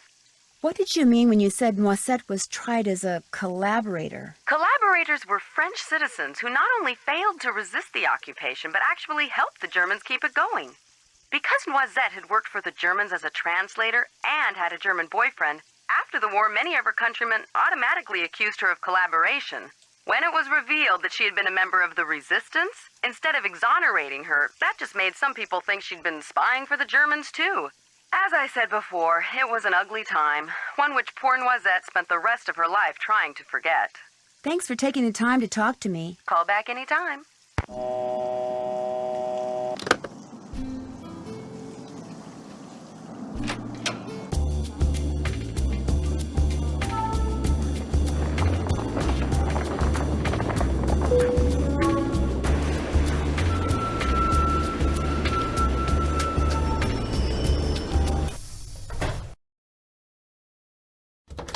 Sounds like someone's in the dark room. Mr. von Schwesterkrank? Are you in there? Who's there? Nancy Drew. I just wanted to ask you some questions. I'm very busy. You'll have to come back. I just wondered what you were doing in Square du Vert Galant Park. I was just taking a walk. You dropped an obituary about Noisette Tournade. Shall I leave it for you? There's no need. I don't want it. Why were you carrying it around? Because I was going to send it to my grandmother. I thought she knew the woman. Turns out she didn't. You also dropped some kind of trinket. Looks like a miniature clock. That's something my great-uncle Hans gave me. It's actually a key. It opens the panel over there to the right of the bookshelf. He lived here during the war. The place has been in the family ever since. What's behind the panel? Go ahead and see for yourself. Just be prepared to go a little cuckoo.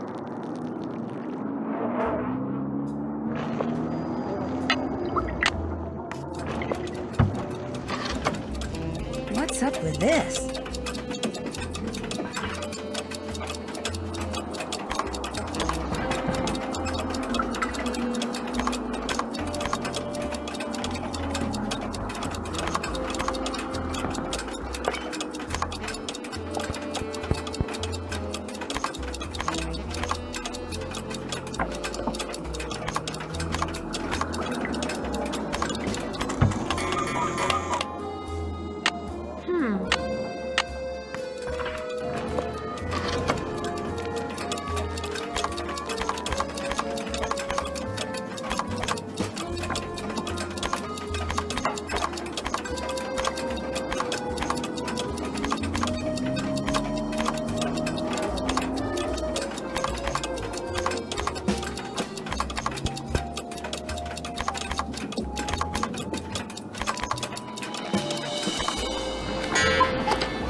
Mr. von Schwesterkrank?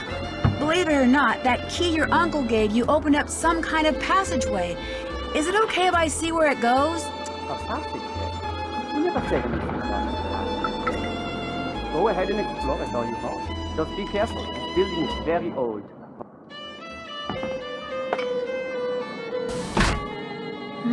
Wonder if his name is Boris.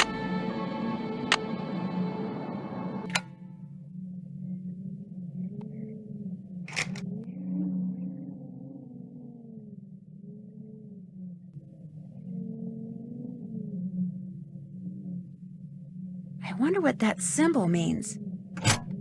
The year when our despair ended, the year when my despair began.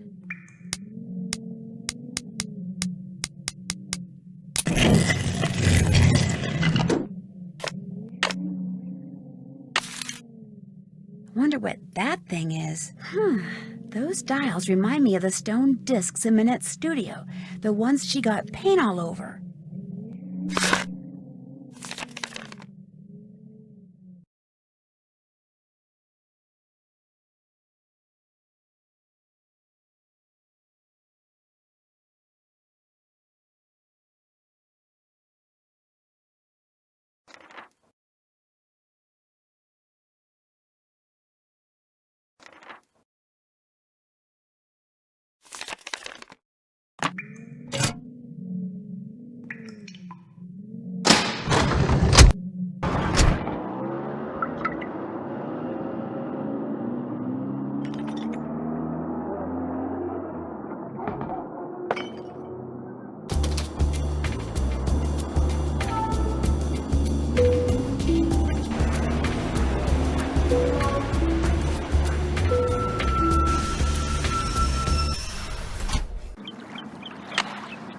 Okay, guys, end of the line. You are out of here.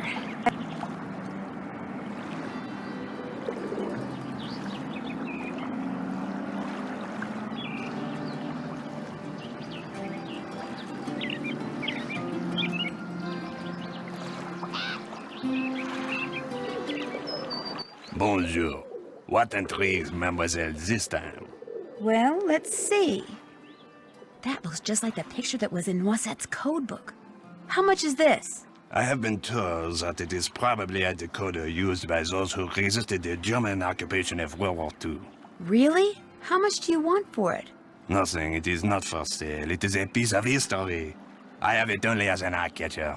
But you're a businessman. You must be willing to part with it for something. I will trade you one piece of history for another. You give me a bottle of Mouton Fouetté 1968, and I give you the decoder. Deal. What's Mouton Fouetté? Mouton Fouetté 1968 is a very rare beverage that is usually stored underground. Unfortunately, finding an intact bottle has become next to impossible.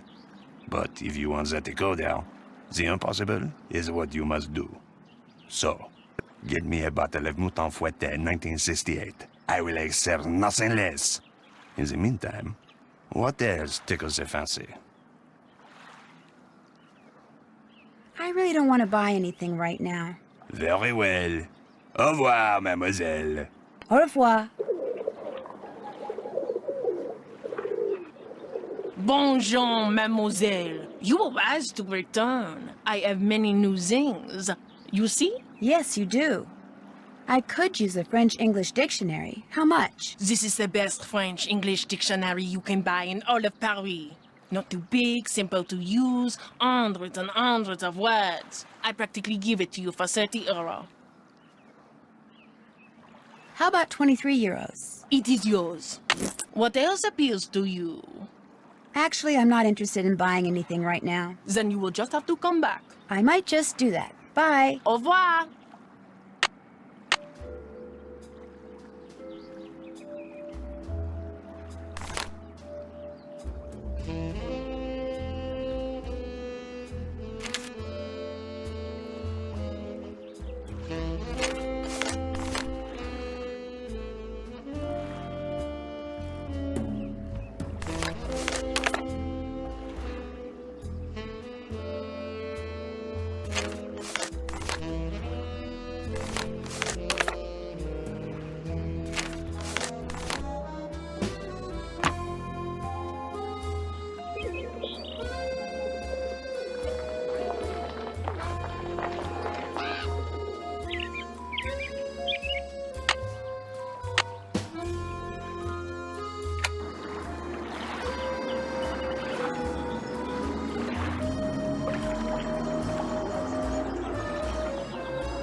Hello, Jing Jingling?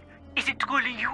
No, this isn't Jing Jing. I'm just calling from her phone. From her phone? So you know Jing Jing? Are you her friend? Well, yeah, I guess. You are the most lucky person in the monde. I am a big fan of Jing Jing. I call her house and leave massage. I call Minette because I know she works there, but she will not talk to me. She is too... what is the word? Paranormal? You mean paranoid? Yes, paranoid. So, if you are not Jing Jing, why do you call me? This is Zoo, right? Yes, I am Zoo. Well, Zoo, my name is Nancy Drew, and I saw a symbol on the wall when I was in an underground passage not too long ago. It looked like 2 leaves with 2 nut-type things attached to them, and I just wondered if you could tell me what it meant or why it was there. Yes, of course I can. But first, you must have Jing write something for me. Write something for you? You must have her write something that I can keep. Have her write, Zoo, my love, Jing. Then, take the metro to the Denfert Rochereau station, enter the catacombs, find the bones from the Magdalen Cemetery, and put the autograph in the skull below the plaque. Have her write Zoo, my love, Jing, go to the catacombs, find the Magdalen Cemetery bones, and leave the autograph in a skull. Yes, exactly that. Don't worry about desecrating the person whose bones they may be. The skull, it is a fake. My friend and I put it there. And so, after you deliver it, you call me and I tell you all about the symbol you saw. But what if Jing Jing refuses? Then, Nancy Drew, it seems we will both be very disappointed.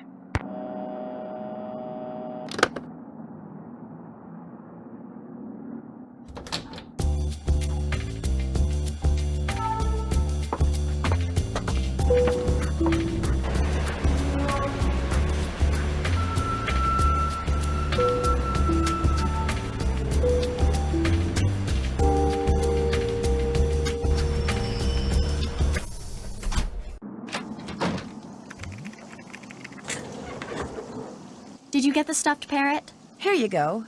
What's it for, anyway? It's a Minette thing. You wouldn't understand. No one would.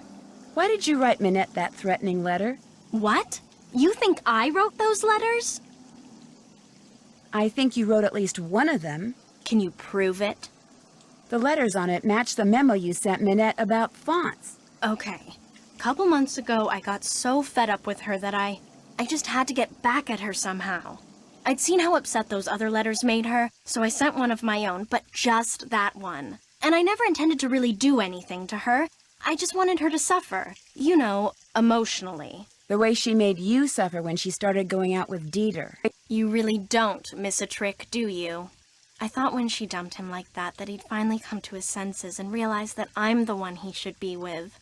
But even now, even after she broke up with him, she still has some kind of weird, sick hold on him. Look, you're not going to tell Minette about this, are you? There's really no need. It'll just upset her all over again. And she's so far behind as it is. And there's no telling how she'd take it out on me. Or on you, for that matter, just for telling her. So don't say anything to her, okay? I'm gonna have to think about it. I'll see you later.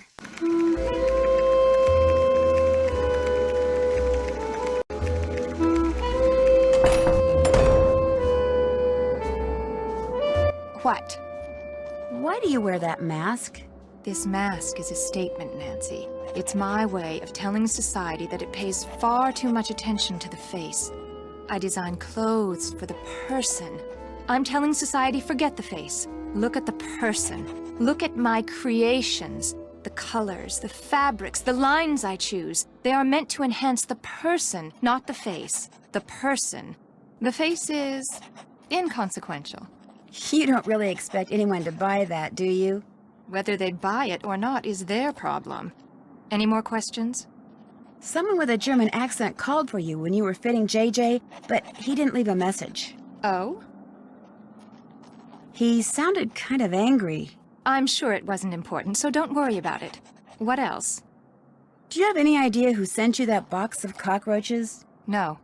Probably just some idiot who has no understanding of how much I have to do, and how long it takes me to do it, and thinks the world revolves around him and what he wants, and can't understand why people don't jump just because he snaps his finger. I mean, probably just some practical joker, that's all. There's something that I think you should know about Heather. Oh? What? Oh, it's nothing. Never mind. Any more questions? Why did you break up with Dieter? That is absolutely, unequivocally, 100% none of your business. And if you ever ask me anything about Dieter again, you're fired. Now go away and let me work.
Hey, Rumi, how's it going? I just talked to this huge fan of yours. He'd really, really like your autograph.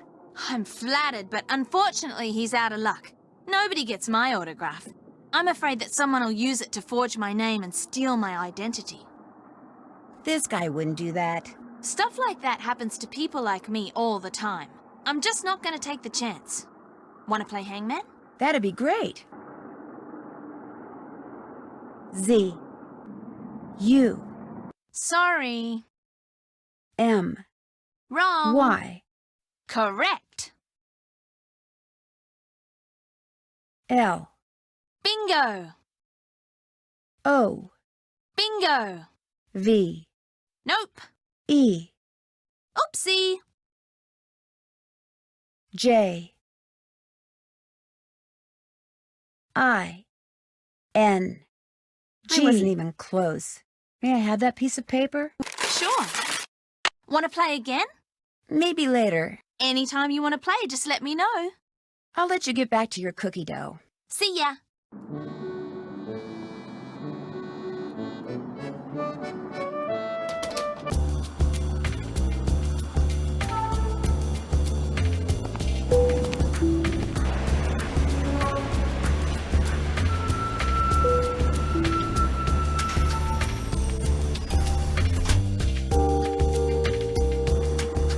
Mademoiselle Drew, what is it now?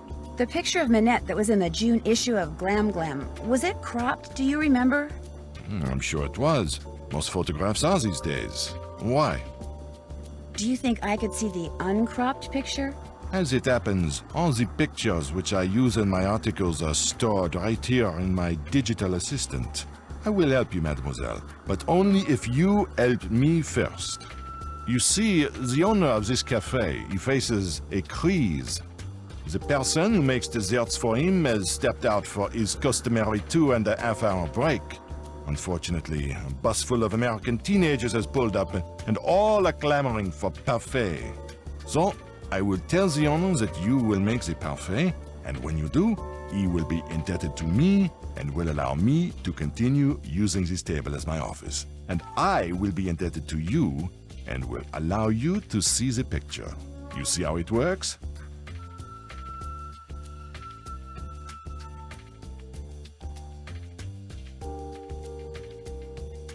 I get to make parfaits? All right. Okay, looks like I've got chocolate ice cream, vanilla ice cream, strawberry ice cream, caramel ice cream, bananas, tapioca balls, berries, and whipped cream. The first one I have to make is an X-Wa.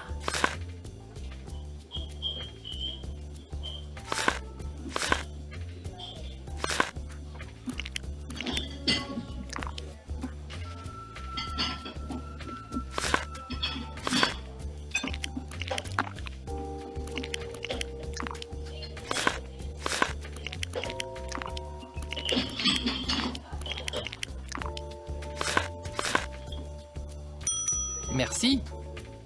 Now they want the l'enfer.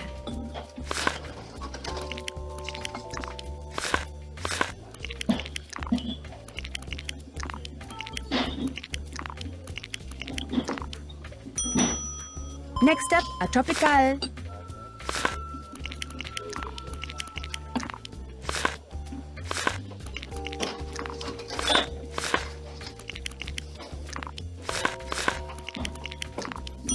C'est bien. I did it right. Now they want a l'enfer.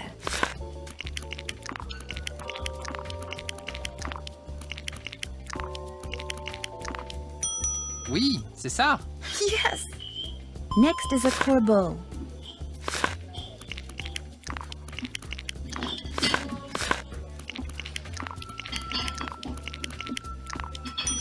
Merci. I did it right. One mystique coming up.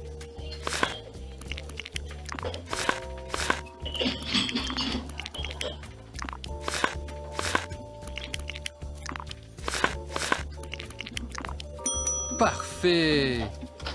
Here comes a fantasy.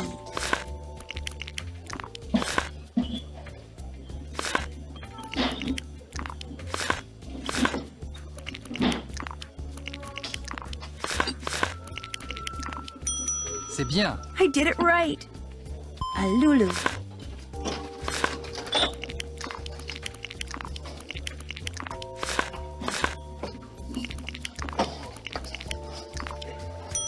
Merci.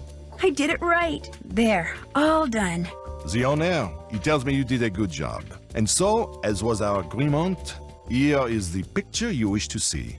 Great, thank you. So, what else do you wish from me? Do you think I could order something? Go right ahead. But it is no longer my treat. Okay by me. Le carte, s'il vous plaît.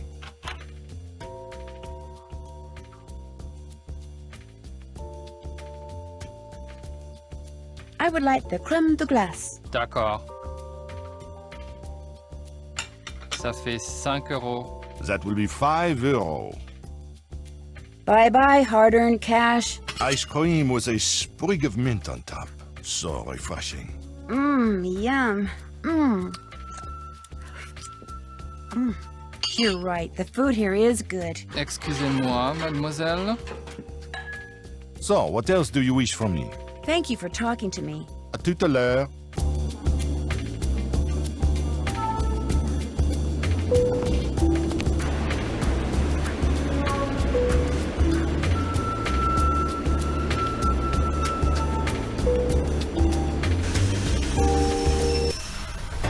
S'il vous plaît. That's one less coin in my purse. Magdalene. This must be the place Zoo was talking about. And there's a skull.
Hello? It's Nancy Drew. Did you get the autograph? It is magnifique! You were wise not to try to fool me, Nancy. I know Jing's handwriting better than I know my own. So, here is what I know about that symbol. I call it the hazelnut because to me that is what it looks like. A noisette. Wait a minute. A noisette? Yes, that is French for hazelnut. I have seen it in only one place in the catacombs. To reach this place, return to the catacombs and go to the skull where you left Jing's autograph. Lift the top part of the skull and push the red button. That will open a secret passage that will lead you to the noisette. Great, thank you. But If you go there, you must be careful. The tunnel police, they are one problem. The tunnels, they are another. What do you mean? Some of the tunnels, especially near the Mouton Beverage Company, they are water filled with trees. You mean waterlogged? Ah, yes, waterlogged. You must swim underwater to reach the place where I saw the Noisette. And the water is very cold. You will need a wetsuit. Good luck, Nancy Drew. You will need that too.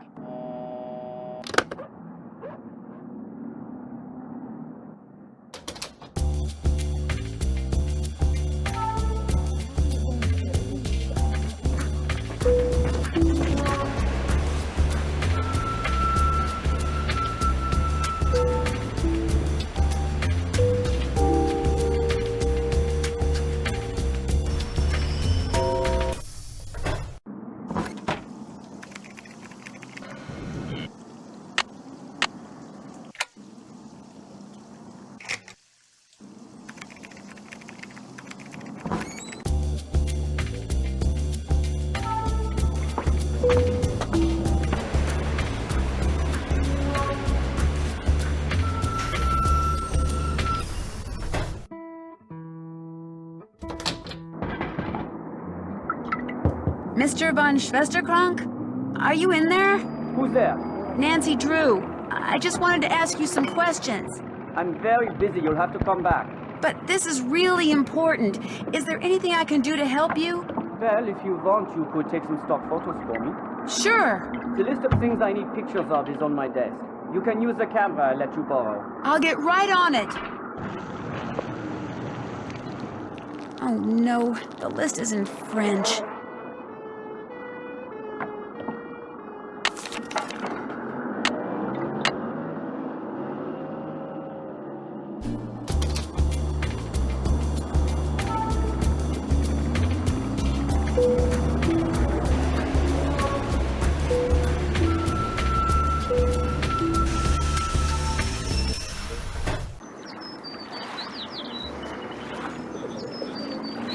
Bonjour. What intrigues Mademoiselle this time? Well, let's see. A wetsuit. Not just any wetsuit. It used to belong to a friend of the famous undersea explorer Jacques Cousteau. A friend who is said to have shared many adventures with him. For that reason, I sell it for 125 euros. Too rich for my blood. How about 94 euros instead? Vendu. What else tickles the fancy? Actually, I can't buy anything because I don't have enough money. Then you must paint pictures. That's a good idea. May I? Be my guest.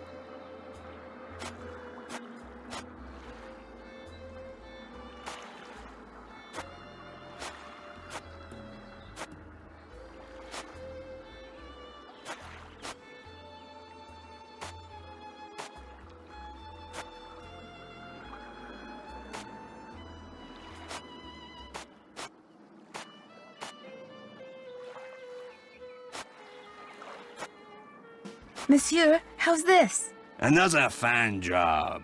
Here is your money. Do you wish to paint another? Not right now. Maybe later. Later, yes. Now you buy something. I really don't want to buy anything right now. Very well. Au revoir, mademoiselle. Au revoir.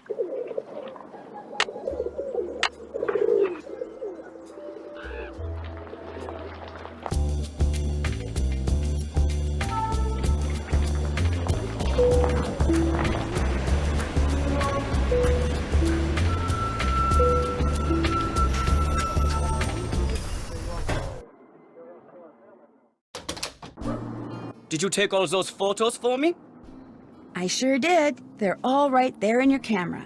So, you had some questions for me? What do you know about Noisette Tornade? The French resistance fighter? I seem to recall reading that she died recently, and that's about it. Why do you ask? I know 3 things, Mr. von Schwesterkrank. 1, Noisette Tornade, whose obituary you were carrying until it fell out of your pocket in the park. Noisette used to own the old windmill Minette now owns. 2, during World War II, she was rumored to have hidden several valuable works of art from the Germans somewhere in Paris. And 3, she was romantically involved with a German soldier named Hans von Schwesterkrank. Oh, yes. I know all those things too. Hans was my great-uncle. But there are 1 or 2 things you don't know, Fräulein. You could not have known that just before he passed away, my great-uncle gave me that. What is it? Something Noisette gave to him. Turn it over and look on the back. Unfortunately, my great-uncle couldn't remember what any of it meant. She used to be the director of public works, so I went to her favorite park to see if anything there might help me figure out what that card means. But I discovered nothing. You can keep that if you want. I can? Yes, I give up. I don't care anymore. Finding that lost artwork is why you started going out with Minette, isn't it? Since Minette owns the Moulin where Noisette spent most of her life, I thought dating her would help me figure out what that card meant. But then something totally unexpected and tragic happened. I fell in love with her. Minette is one of the cleverest, most infuriating yet fascinating women I have ever met. You still feel that way? Even after she broke up with you like that? I can't help myself. I thought that if I found that missing artwork, I would be a hero and Minette would change her mind about me. But I can barely keep my mind on my work these days, let alone on finding some mystical treasure. If you want to look for it, go right ahead. Right now, the only thing I'm interested in recovering is Minette.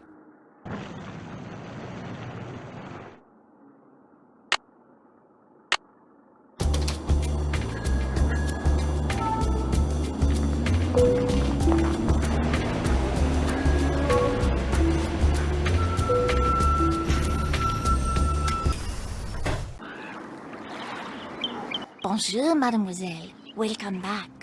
What do you like? How much are you asking for this steak? That is made of the finest wood, and it can be used for many, many things. It is one of my most popular items. For that reason, I sell for 13 euros. I'd rather pay you 7 euros. The price is 13 euros.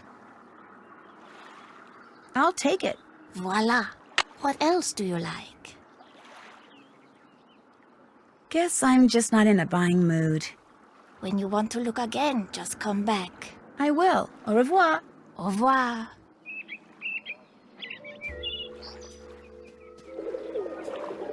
Bonjour. What intrigues mademoiselle this time? I'd like to paint some more, if that's okay. Be my guest.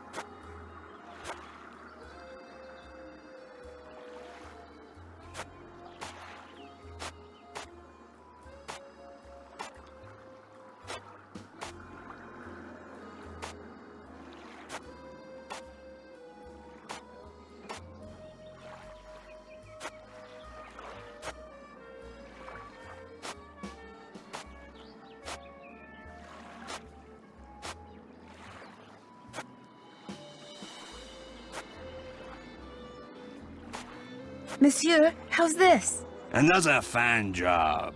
Here is your money. Do you wish to paint another? Not right now. Maybe later.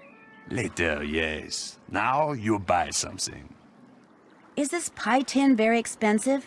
Very cheap. 15 euro. Would you take 4 euros instead? Vendu. What else tickles the fancy? I really don't want to buy anything right now. Very well.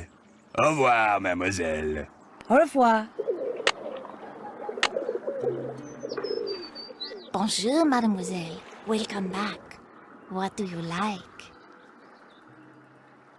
Where'd you get the cowboy hat? That is the hat of a real cowboy from Texas. It is authentic and very well made, so I sell for 60 euros. On second thought, I don't need a hat. What else do you like? Is this just regular string? That is very good string. Very strong. Very good to have around. You can buy for only 6 euros. Would you take 5 euros for it? Voila. What else do you like? Is this Ichido book any good? That book is very good. If you are around dangerous people, then you must get this book. You pay only 23 euros. I'm willing to pay 17 euros for it. Voila. What else do you like? Guess I'm just not in a buying mood. When you want to look again, just come back. I will. Au revoir. Au revoir. Bonjour, mademoiselle. What you need, I am sure to have. Well, I could use a flashlight. Mine was in my lost luggage. That is only 10 euro. Batteries included. Would you take 8 euros for it? It is yours. What else appeals to you? Actually, I'm not interested in buying anything right now. Then you will just have to come back. I might just do that. Bye. Au revoir.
Sue Loren 4154.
Hey, what's going on?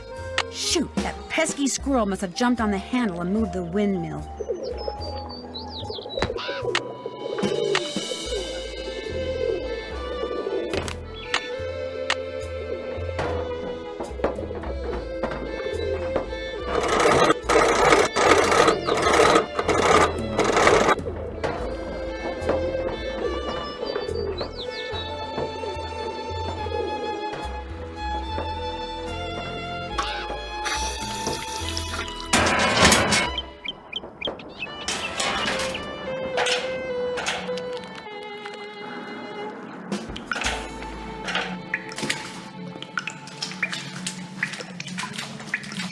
Time to get out my flashlight.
It'll be dark in a few minutes. I'm going to head back to Jingjing's.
Hello? It's me. How was your run? Jog. It was definitely a jog. And the best part is, it's over.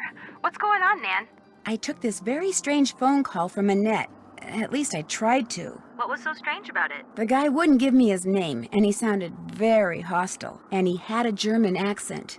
And, not long after that, some unknown person sent Minette a box of cockroaches. Ew, yuck. Tell me about it. They got loose all over her office, and she made me find them and put them back in the box. Double yuck. Did any kind of note come with them? Nope. Sending anonymous letters is one thing, but sending live vermin sounds to me like things are getting personal. Yeah, let's just hope they don't start to get deadly. It turns out that one of the threatening letters Minette got was sent by none other than her own assistant, Heather McKay. You're kidding. Why would she do that? According to Heather, it was a spur-of-the-moment thing. She said she got so fed up with Minette one day that she did it to get back at her. She said she never intended to hurt her, physically at least. Do you believe her?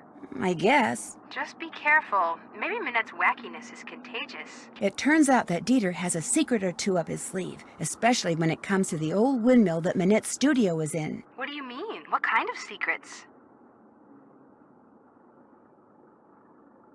He started dating Minette because he thought having access to the windmill would help him find a cache of valuable artwork that's been missing since World War II.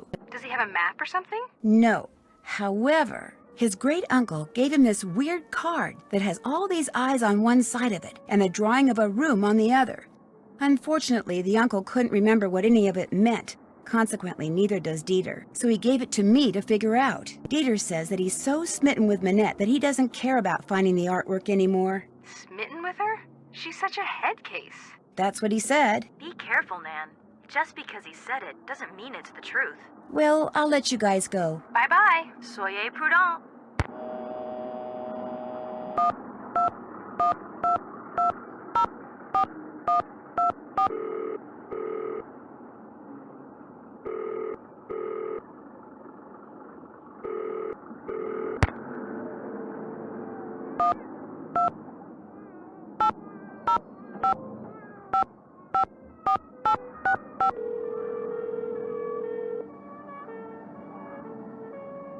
Hello? Hi, Frank. It's Nancy. Is Joe there, too? Joe, pick up. It's Nancy.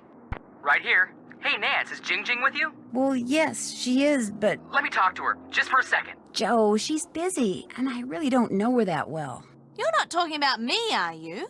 Oh my gosh, that was her? That was JJ Ling? Joe, you're hyperventilating. Of course I'm hyperventilating. That was JJ Ling. What else is going on, Nan? That's it for now. Keep in touch. Bye, Nancy.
Une entrée.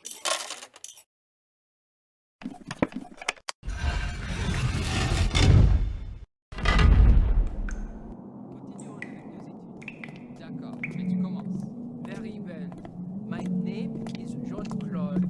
Do you like my new pantalon? Pas pantalon. Pense. Quoi? Pense. Pense. Pense. I am thinking. Insupportable. Attends. Mais qu'est-ce qu'il y a? Il y a quelqu'un là. Non, non. Je suis confus. Ouais, comme d'habitude. T'as jamais entendu l'histoire de la bête de Blackmoor? Ah oui, ça me fait très peur. Ne parle pas de ça. Qui est là? Well, it's time to put on the wetsuit. Hope it's more comfortable than it looks. Ooh, this place is crawling with four-legged vermin. Hope they leave my stuff alone.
Okay, a rough translation would be, in Europe, near the new bridge, Snow White lives in a red castle. Yeah, that makes a lot of sense.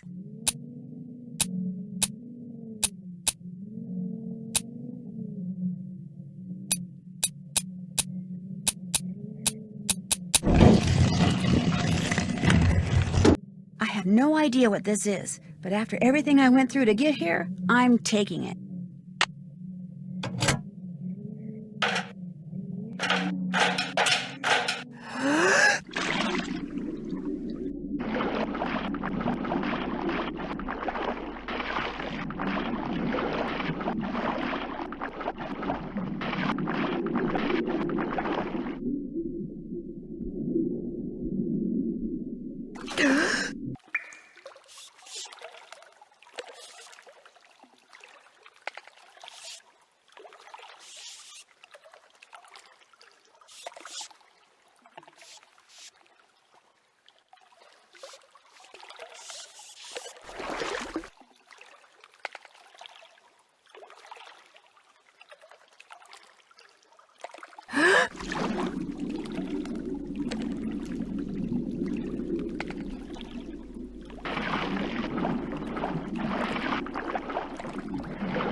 My book on Ichido is missing.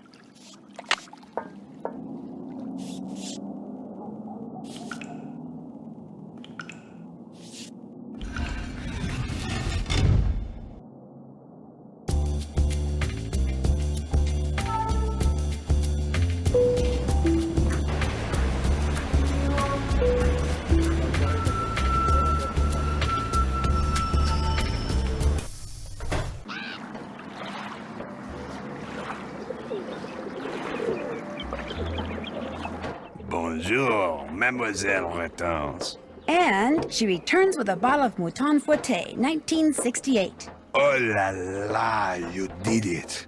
So, I take this and give you this.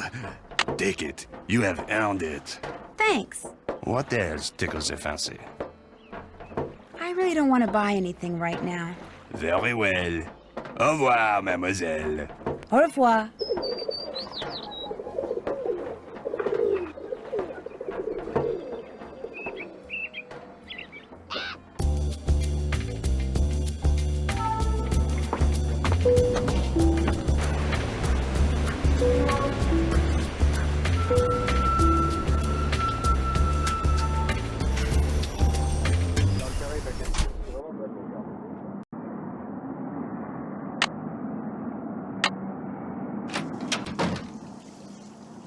What is that? Who's out there?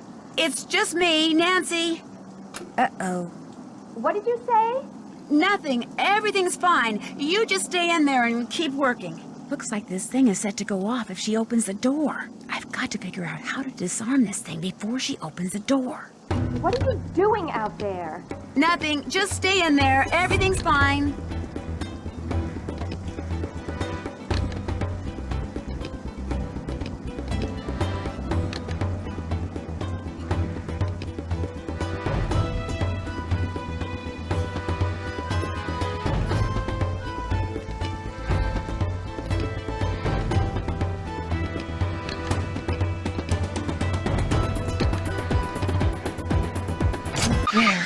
I'm done. I won't bother you anymore, I promise. I better get rid of this thing before she sees it and really freaks.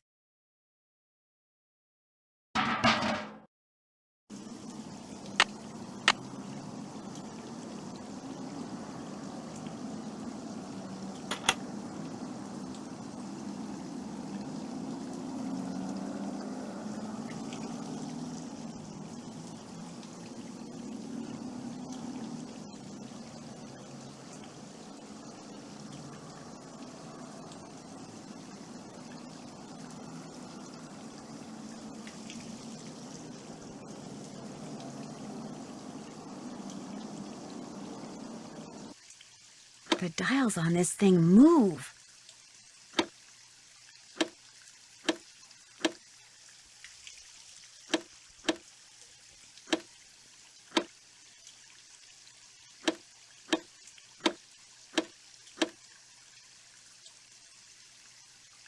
Looks like I should type a message using my own keyboard.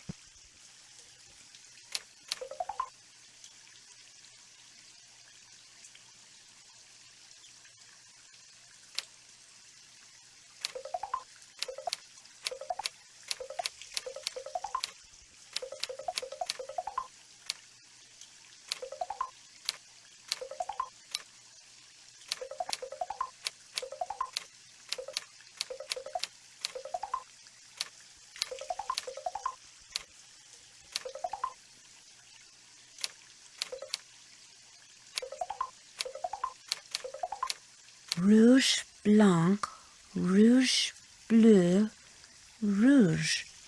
Looks like French to me.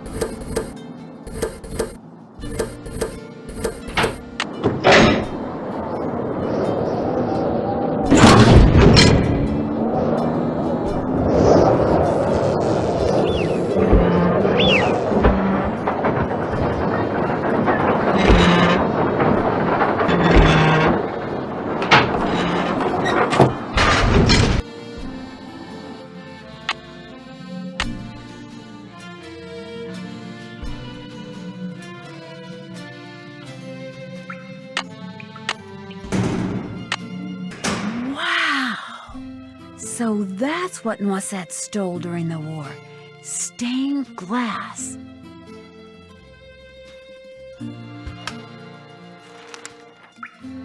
If you are reading this, it means that I am dead and that you have discovered my secret. Yes, the rumors were correct. With the help of Hans von Schwesterkrank, I took the stained glass you see in front of you and hid it. Not for personal gain, but so these exquisite pieces of art would not be lost to the dangers of war. I was not a traitor, nor was Hans. He helped me because he knew it was the right thing to do. But why, you are asking, why when the war ended did I not return them? Why did I not even admit taking them? At first it was because I was angry. After all that I had done for my country, when my friendship with Hans was discovered, people turned against me and accused me of terrible things. I wanted to hurt the people of Paris the way they were hurting me, so I said nothing about the stained glass. Then, when at long last I was deemed innocent, my anger subsided, but fear took its place. I was afraid that if I revealed what I had done, the accusations would start up again, and people would once again call me a criminal and question my motives and assail my character, and it would have been too much to bear. Hans had gone back to Germany, and despite his promises to the contrary, I knew I would never see him again. Like everyone else, I just wanted to get on with what was left of my life, so again I said nothing. And gradually time passed, and Paris healed, and I healed. Yet the right time for telling the world my secret never seemed to come. And now I am Director of Public Works, a job I hold not only because I love this city, but because I wanted to make sure that someone, you, would be able to eventually find what I hid.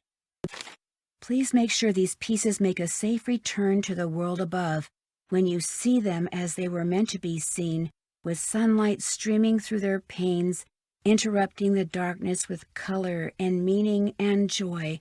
Only then will you truly understand why I did what I did a lifetime ago. N.T. Xivii.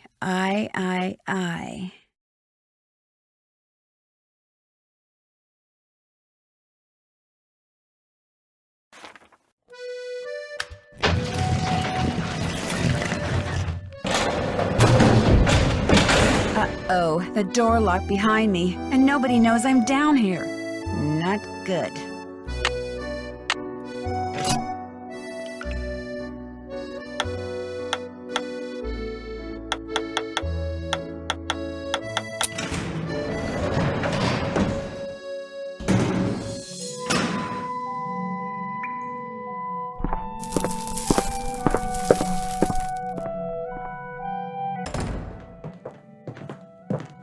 Well, does the dress work? It does indeed.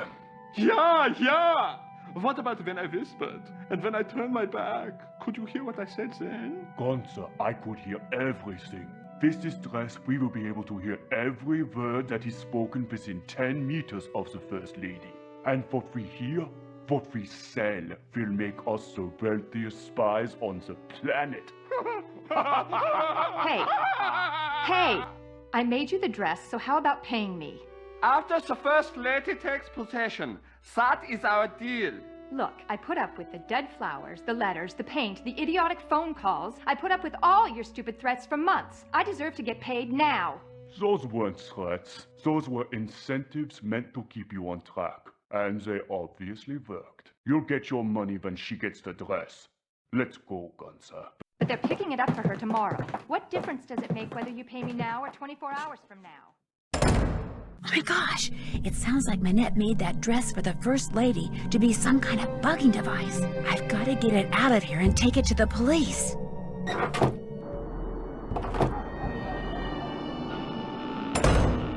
Where did you come from? You've been hiding in here, eavesdropping. You heard everything, didn't you? Not everything, but enough to know that thanks to you, those two guys intend to use this dress to bug the World Summit. I knew there was something sneaky about you the minute you walked into my office. I should have tossed you out on the spot and told Amy Grunhill to stuff it. Well, newsflash, sister.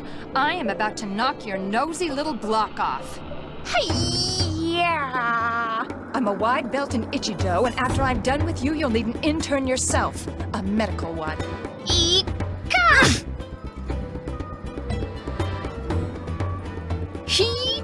Ha!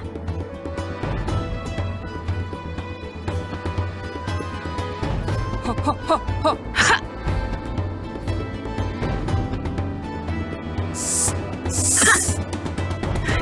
Hope you're a good loser, because you are going down.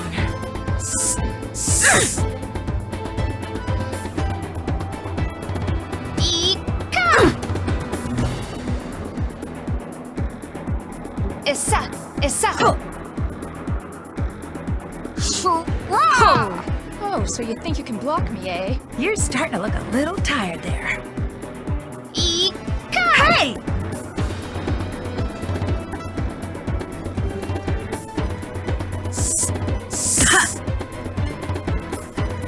Killa!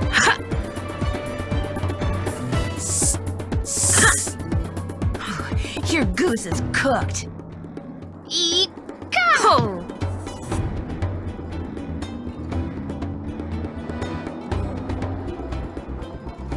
Killa! Ha!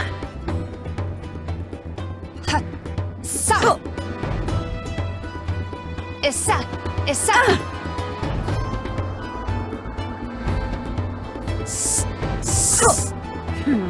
Arm's starting to feel a little weak.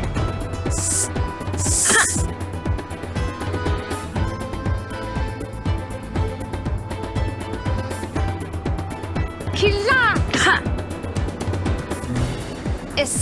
Issa!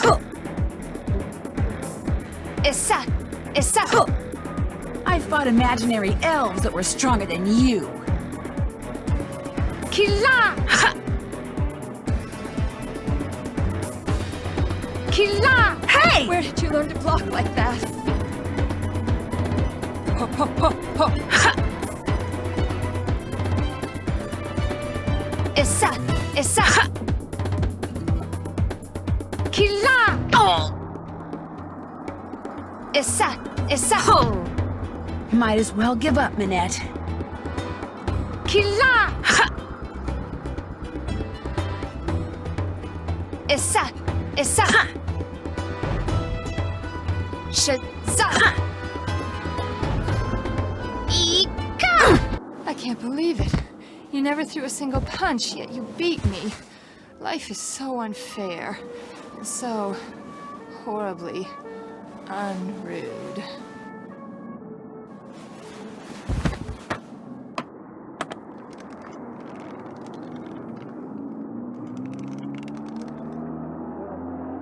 Where am I?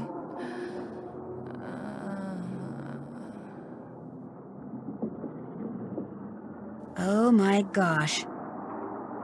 And there it was, the real reason why Minette wore that mask. A tattoo, which she later admitted she had gotten on the spur of the moment and which she instantly regretted, calling it the stupidest thing she'd ever done in her life. She also admitted that the reason she had fallen so far behind schedule was because Ernst and Gunther Schmeck, former members of the East German secret police, were paying her a small fortune to create a dress for the First Lady out of fabric they supplied. This fabric was infused with microscopic circuitry that would allow them to eavesdrop on the World Summit. All three have been arrested, which means Minette will probably be designing her next collection from a jail cell, and she doesn't care for stripes. As for the beautiful pieces of stained glass that Noisette Tornade hid away years ago, they have been returned to the churches they came from, and Noisette is finally getting the respect and gratitude she was denied after the war. Not that she was perfect, but it seems to me her biggest fault wasn't doing too little for her beloved city of Paris, but trying to do too much. And as if busting a pair of spies and recovering lost treasure weren't enough, Heather took over Minette's spring show and had me, be one of the models. Believe it or not, I managed to make it all the way down the runway and back without falling flat on my face. Of course, I still have no idea what I was wearing, but I can tell you one thing. It was rude. Very rude.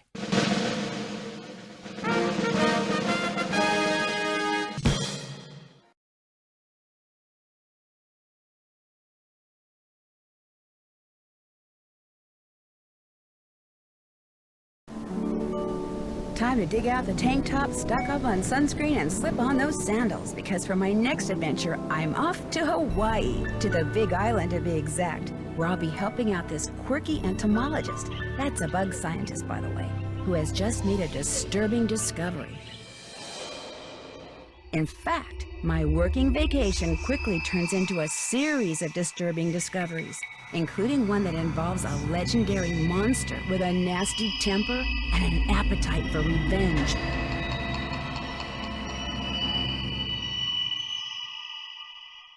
So come with me to this island paradise and help me solve the mystery surrounding the creature of Kapu Cave.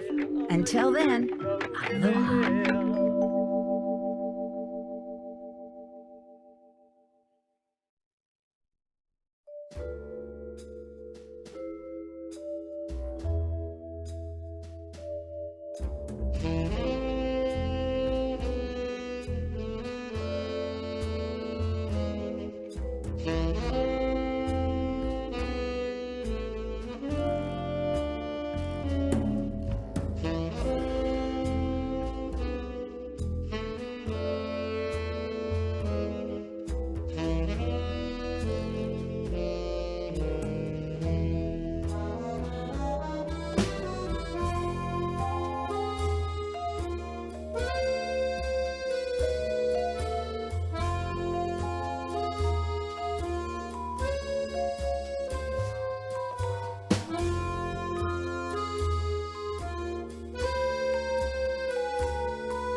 Hi, I'm Nancy Drew.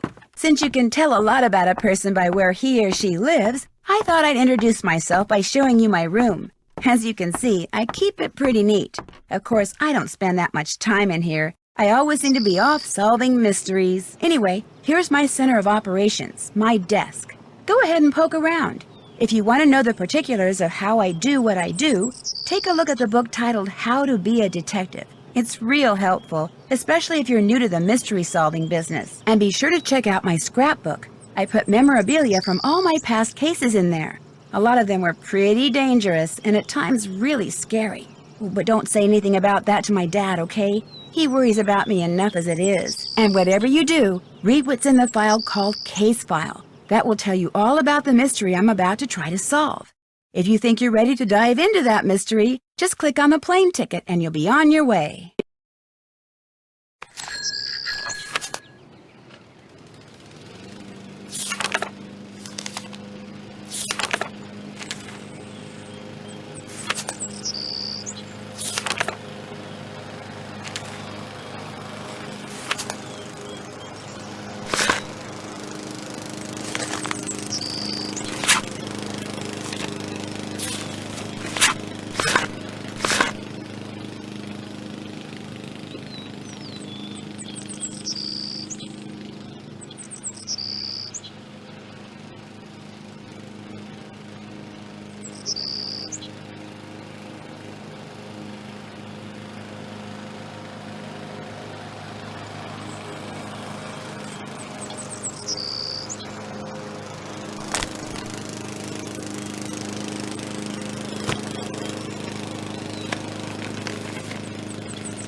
Just off the bus, huh? If you're looking for a real deal Hawaiian vacation, you got off at the right spot. Actually, I'm looking for somebody named Big Island Mike. That's me. You by yourself? Not really. My name's Nancy Drew. Well, just in case whoever told you about this place didn't give you the lowdown, here it is. You sign up with Big Island Mike, you'll live like a real Hawaiian. Work like they work, play like they play. No tourist stuff. From me, you get authentic. So you're kind of a travel agent? See, I'm like a tailor. Only I don't make clothes, I make vacations. Real, honest-to-goodness Hawaiian vacations. Custom-made to fit just you and you alone. You like the beach? I'll get you to the beach, but I'll also keep you busy. Busy doing things real Hawaiians have done for 1,000 years. And you'll have a good time doing it, I'll make sure. In fact, I've got a couple of guys staying here about your age. They're from the mainland too. I got those boys surfing, shelling, fishing, snorkeling, everything. You sign up, you'll do everything too. Maybe even at the same time as them, huh? Sounds interesting, but I'm just here to pick up some car keys. Oh, you're the Wahine who's going to be working up there in the rainforest with Dr. Kim studying bugs. You're going to have to pick them up and put them in jars and stuff. Well, I hope so. I think bugs are really interesting. Better to be working for Dr. Kim than up at the Healy Healy. That doctor there, he makes people mess with stuff way worse than bugs. What's the Healy Healy? The Healy Healy Research Center. Everything up there's a big mystery. People who work at Healy Healy, they never stay long. And when they leave, they don't talk. Be that as it may, I'm supposed to get a key from you? Dr. Kim arranged for you to use one of my rigs. Got the key right here, but you know what? I'm not gonna give it to you. You're not? A Big Island Mike immersion excursion beats chasing bugs around the jungle any day. And to prove it, I'm not gonna give you the key until you go to the beach, collect some shells, and make a necklace for me. You can put the shells you find in here. Make me an aloha necklace. There's a picture of it over at the necklace-making table. But I really think I should go meet Dr. Kim like I'm supposed to. You make the necklace, I give you the key. Only you know what? You're not gonna want it anymore. You're gonna walk on the beach, look for shells, sit and string them. You're gonna get so relaxed, you're gonna come back in here and say, "You were right, Big Island Mike. Forget the bug doctor. Sign me up." You'll see.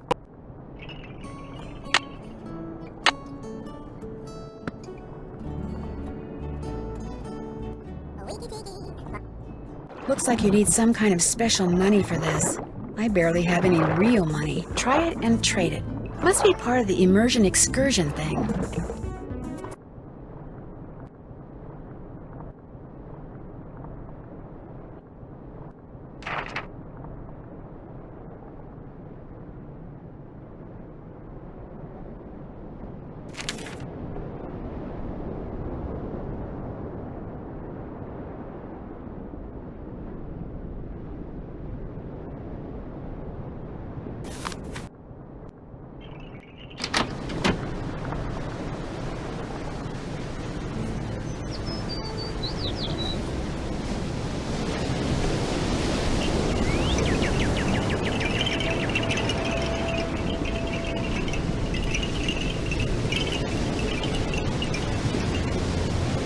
Big Island Mike told me to make an aloha necklace.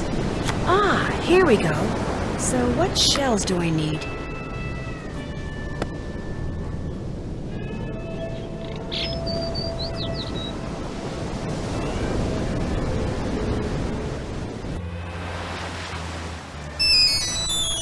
Hello? So, did you arrive okay? Ned, hi! Oh, perfect timing. I just got here. In fact, I'm on the beach. The bug doctor's on the beach?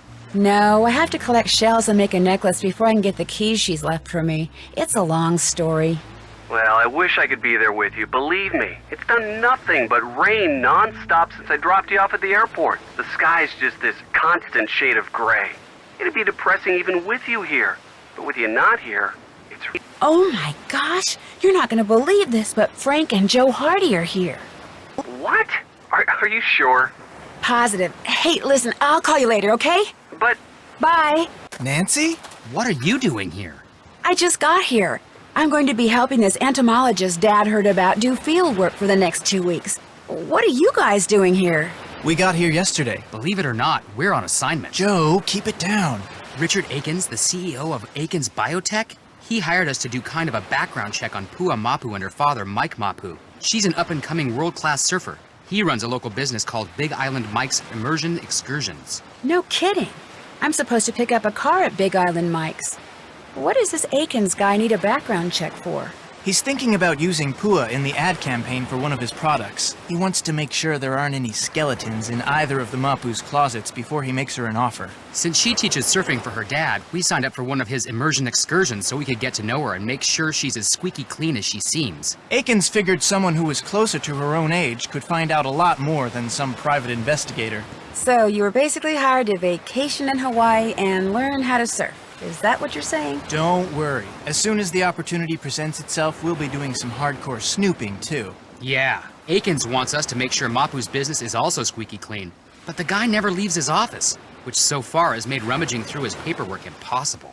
So you're doing fieldwork for an entomologist? Yep, just me and Dr. Kim and a couple thousand of her closest insect-type friends, out there in the jungle.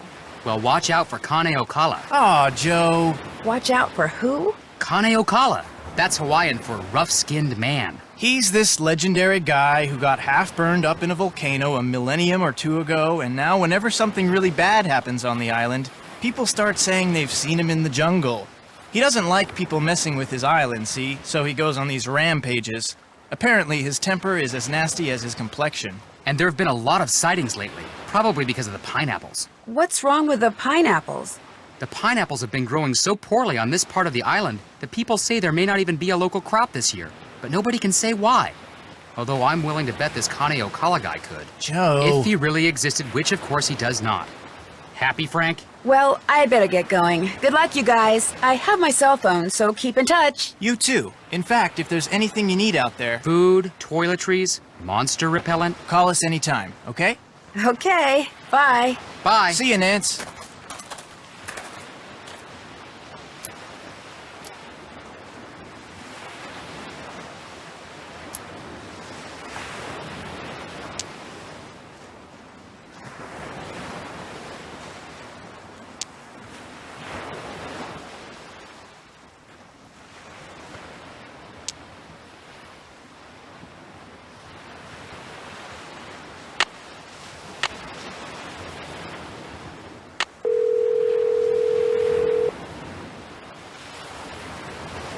Hello? Hi, Ned. Sorry I hung up on you like that before. Believe it or not, that was the Hardy Boys I saw. They're here too. No kidding. Doing what? They're on assignment. They're doing a background check on this local surfer girl. Somebody hired them to check out a surfer? And her father, yeah. They're getting paid to check out a Hawaiian surfer girl while you're camping in the jungle chasing insects for free. Hey, Dr. Kim paid my way over here, don't forget. Nancy, in case you're wondering what that thing you're holding is, it's the short end of the stick. Very funny. So what's going on? Dr. Kim arranged for me to get a car from this guy named Big Island Mike. Sounds like a colorful guy. He's that all right. He won't give me the car keys until I make him a necklace out of shells. That's not colorful. That's kind of whacked. He just wants to give me a taste of an immersion excursion. That's what he calls these extreme Hawaiian vacations he arranges for people. Okay. I should get going. Stay in touch. You got that? Yes, sir. Bye, Ned.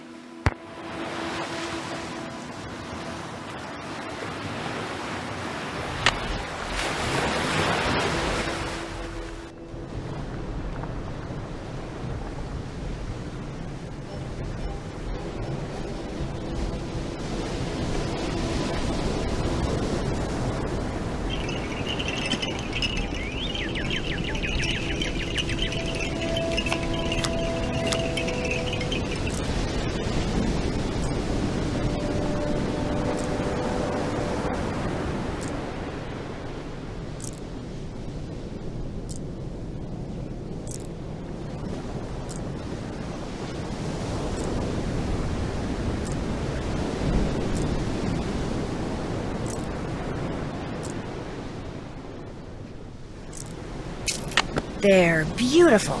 I'll just give this to Mr. Mapu and be on my way.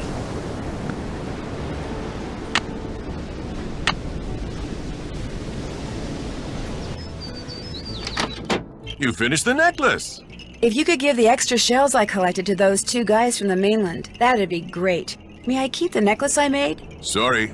My idea, my necklace. But the rig key is yours. Thank you. Hey! One more thing. Kane Okala.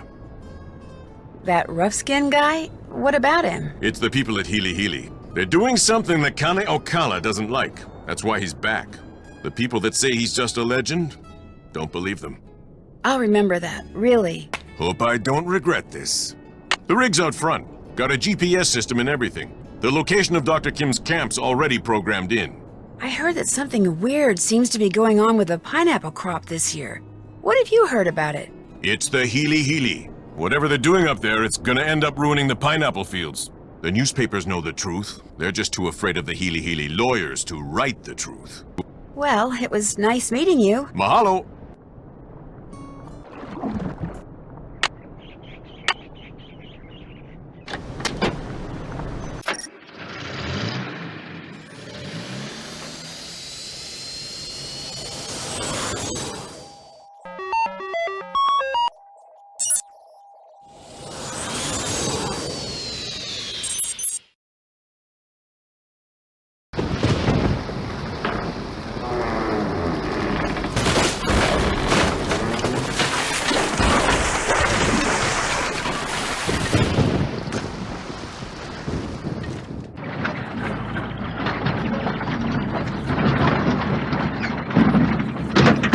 Stuck in a ditch. Great.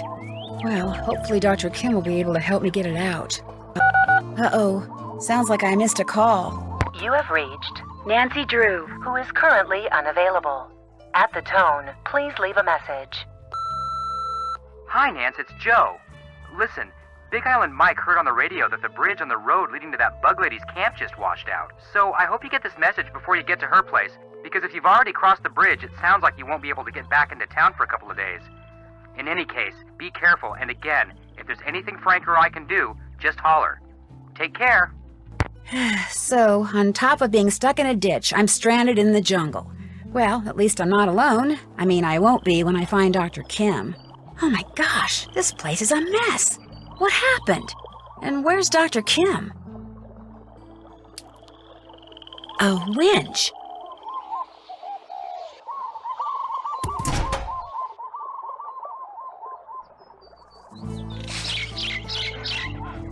Somehow I've got to get this thing out of that ditch.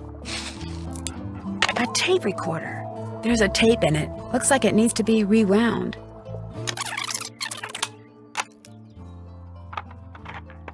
I'm Dr. Quigley Kim, and this is an oral record of my activities on the Big Island, beginning with today, March 11th. Hopefully, I'll remember to use this thing every day, but I much prefer writing things down. And frankly, I don't care much for hearing myself on tape. It makes me sound very nasal for some strange reason. Of course, this whole recording thing was my father's idea. I mean, just because he always kept an oral journal when he was in the field, he automatically assumed I'd want to too. So he practically forced me to... There I go again. Well, at least with this thing, when I start digressing, I can just push this button and... Already, I'm forgetting to use this thing. Okay, now it's March 15th. My camp's all set up and my equipment's all ready to go. So tomorrow, I'm gonna start rigging fast traps. I probably should have started doing that today, but I spent the whole morning observing a colony of feral bees. Man, I hope somebody answers the ad my mentor placed in that newsletter. If she could get me an assistant, I could spend the whole day observing whatever insect I want. Oh, would that be cool or what? March 19th. This has never happened to me before, ever. But when I was out checking traps in the jungle today, I got the weirdest feeling that I was being watched. I mean, it was broad daylight and I didn't see anybody or hear anything, but I just suddenly got this creepy feeling that I wasn't alone. Then, after about 3 minutes, it went away. It was just weird. It's March 24th. For the past 2 days now, I've heard this very odd humming sound coming from way deep in the jungle. Okay, to be honest, it sounds more like whispering. 1 minute it's there, next minute it's gone. And I have no idea what's causing it. I don't even have a theory as to what's causing it. I hate that. It's March 28th. Great news. Actually, lots of great news. I just got done with my initial FrastJar content analysis, and it looks like something really strange is going on with the Norsa beta odorata larvae around here. Once I run these numbers through my formula machine, which I'm retrieving from my trunk even as I speak, once I run these numbers, I'll know for sure. And I'm getting an assistant. Somebody named Nancy Drew has agreed to fly out here for a couple of weeks and work for me, which means I'm on the verge of fame, fortune, and free labor. Woohoo! Is life good or what?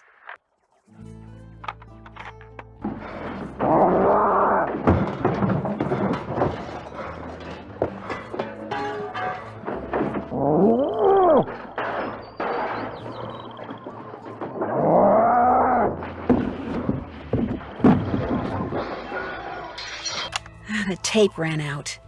What was that? I sure hope Dr. Kim is okay.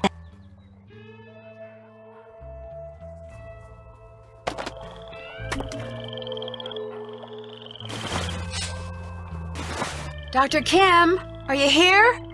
Hello? Anybody here? Dr. Kim? She's gone. Ugh, I've got a bad feeling about this.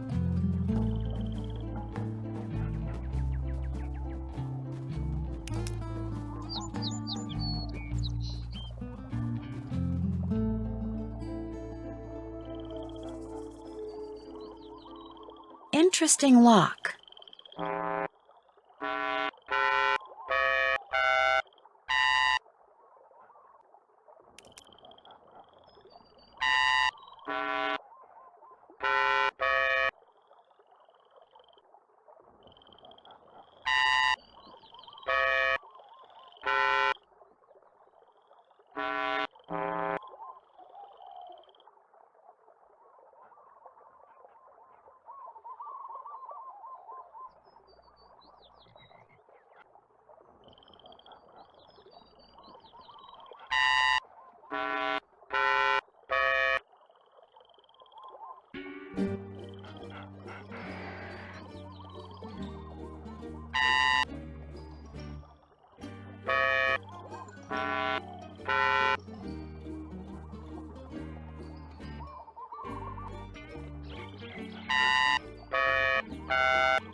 Malachi Herbert Craven,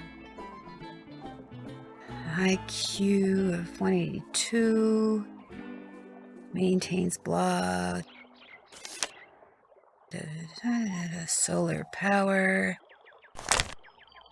area code 312, Chicago maybe?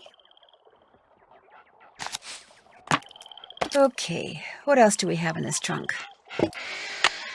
A security pass for the Healy Healy Research Center. Maybe someone there knows where Dr. Kim is.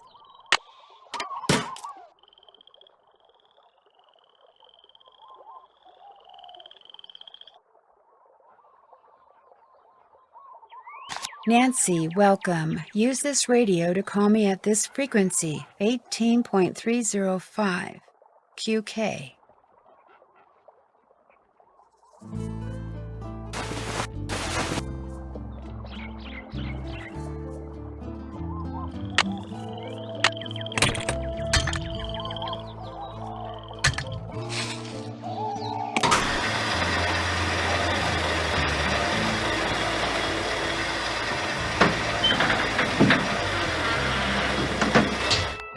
There, it's out of the ditch.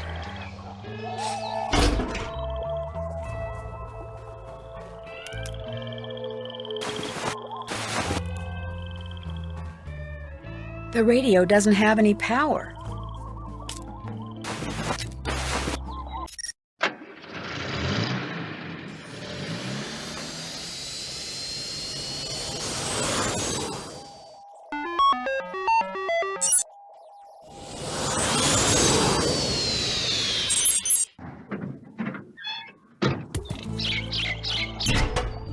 solar panel. Looks like this is what powers the radio. Some of the photovoltaic cells are missing.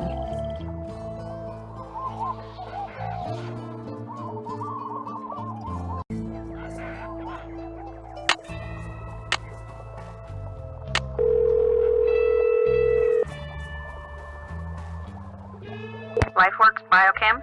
Dr. Kim, you're finally calling? No, my name is Nancy Drew. How did you get this number? Well, you see, Hello? Hello?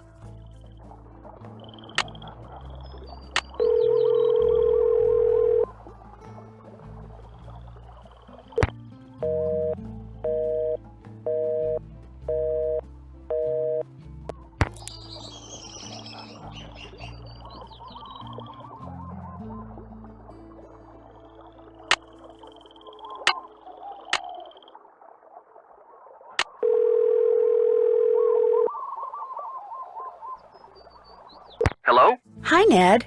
Hey, how's it going? Dr. Kim is missing. Missing? What do you mean? What happened? I got to her camp, and not only was she not there, but the place had been torn apart.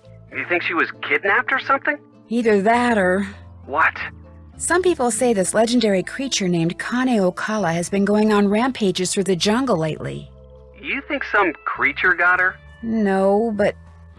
I just wish I knew where she was, that's all. You shouldn't be out there by yourself.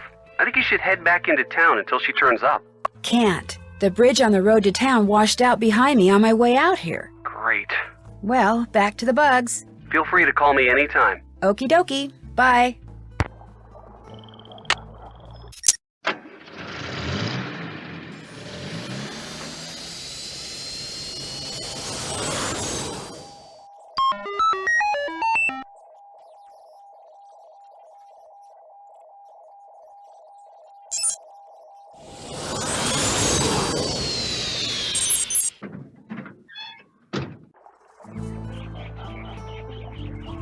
State your business, please. Hi, listen, I found this pass, and I wondered if...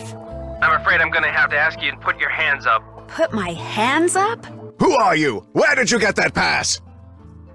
Which question would you like me to answer first? That pass was not issued to you. Now where did you get it? I found it. Where? At Dr. Kim's base camp. My name is Nancy Drew. I'm Dr. Kim's temporary research assistant. Today's my first day.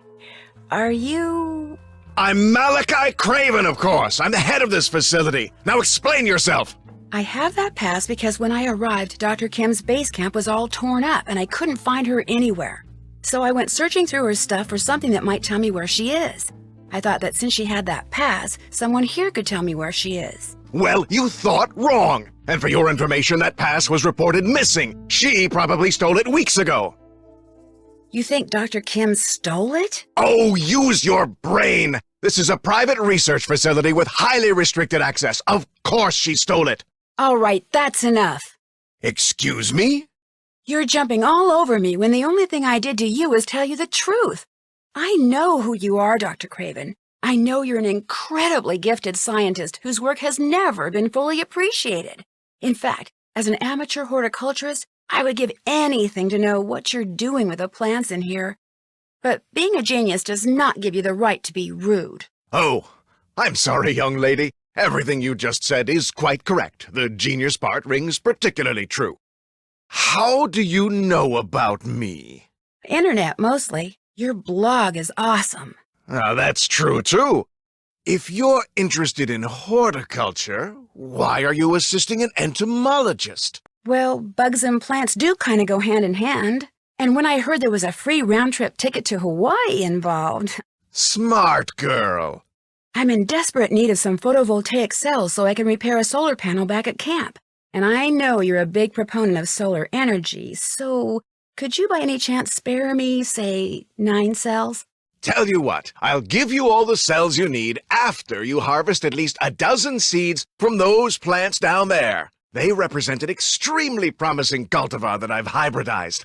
Unfortunately, I've developed some kind of allergy to them, so that just being in the same room with them has me scratching like a dog at a flea circus. My getting seeds from them is out of the question. But since you're here, you can do it. Just pick a few pods, pop them open, and put only viable seeds into the container. To know what I mean by viable, just read the notes that I left down there. No problem. Good. Bring me 12 viable seeds, and those cells are yours.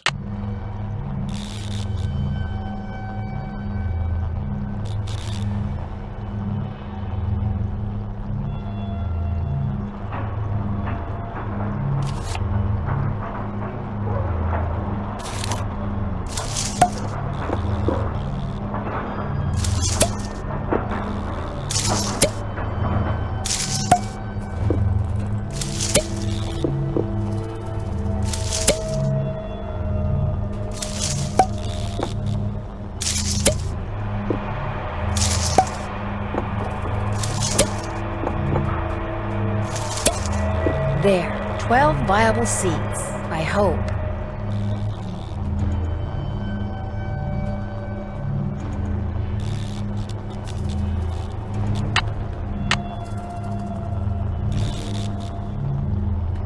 Finished? Like I said, no problem. Very good. These will do just fine. And so, as I promised, instruct Olson to put a box of A3 photovoltaic cells into Miss Drew's vehicle as soon as possible. Right away, Dr. Craven. Unfortunately, even after I've destroyed those little green devils, I'm told it'll be some time before this itching stops. Isn't there something you could take for it? I was prescribed an antihistamine, but I'm afraid taking it will make me too sleepy to get any work done. Have you ever met Dr. Kim? Possibly. I don't honestly remember. From what I've read about her research, I have no real desire to meet her, quite frankly. What makes you think Dr. Kim stole that security pass? That was just my temper talking. I obviously have no reason to suspect the good doctor of any criminal activity whatsoever. Any chance you could give me a tour of this place? None whatsoever. This is a private facility. I'm under no obligation to put my work on display or explain what I'm doing to anyone, except my employer, of course. Who's that? He'd rather I not say. Look here, Nancy. You're obviously familiar with me and my previous accomplishments, so I know how exciting all this must be for you, but I'm simply not at liberty to discuss my current project, though it is truly spectacular. Sorry. Guess I better go look for Dr. Kim. Marvelous idea.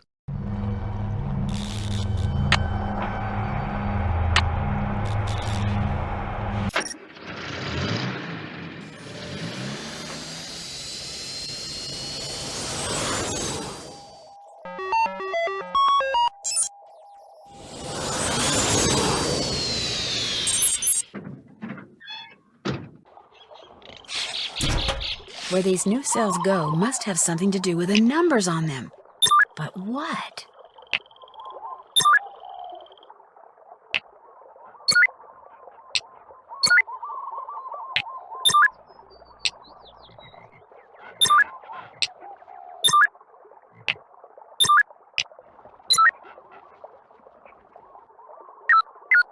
There, it's working.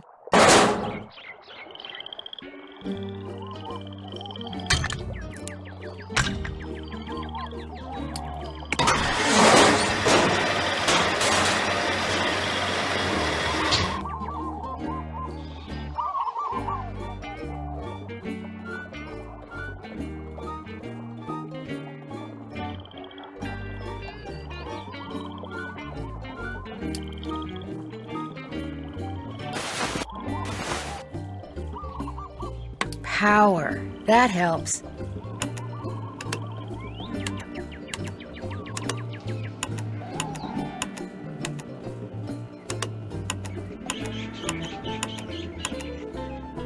This is Nancy Drew calling Dr. Quigley Kim. Dr. Kim, are you there? Quigley, Kim. Nancy, is that you? Yes, I've been worried about you. I'm in a hurry to meet you, too. I've been worried about you. Your camp is a mess. Someone ransacked it. Well, as you are a camp, get out here. Where exactly are you? You can find me at Big Beaver Rock. The exact location is northeast 4 hours, by west 5 degrees, 1 minute. Could you please repeat that? Oh, and be sure sure to bring my... Dr. Kim, I can barely hear you. Could you repeat those coordinates, please? I rarely get... You in... Over now. No, wait! I still don't know where you are! Dr. Kim! Nancy Drew, calling Dr. Quigley Kim. Come in, please.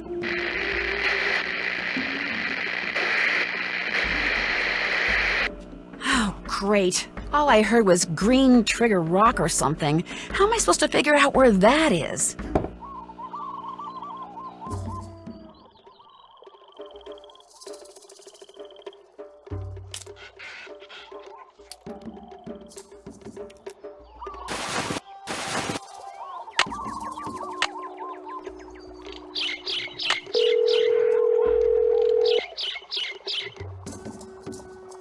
Hello? Hi, Joe. It's Nancy. Hey, Nancy, what's going on?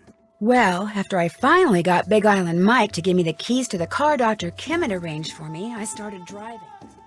Whoa. So what did Dr. Kim say when you told her somebody or something had torn up her camp? Frankly, I'm not sure she heard me. The radio connection we had was really bad. In fact, she rattled off the coordinates of where she is now so I could plug them into my GPS, but all I heard was north 19 degrees 20-something. I think she said she was at Green Trigger Rock, but I could be wrong about that, too. I don't suppose you'd happen to have a map of the island, would you? No, but I'll keep my eyes open. Maybe I'll even ask Big Island Mike. I'm still waiting for a chance to do some snooping around his desk. Well, if you find out anything, give me a call. Remember, what Dr. Kim said sounded like Green Trigger Rock. Green Trigger Rock. Will do. Are you going to be able to get back here with the bridge washed out like that? No, but I'll be okay. That bridge is the least of my worries. I'll talk to you later, okay? Bye.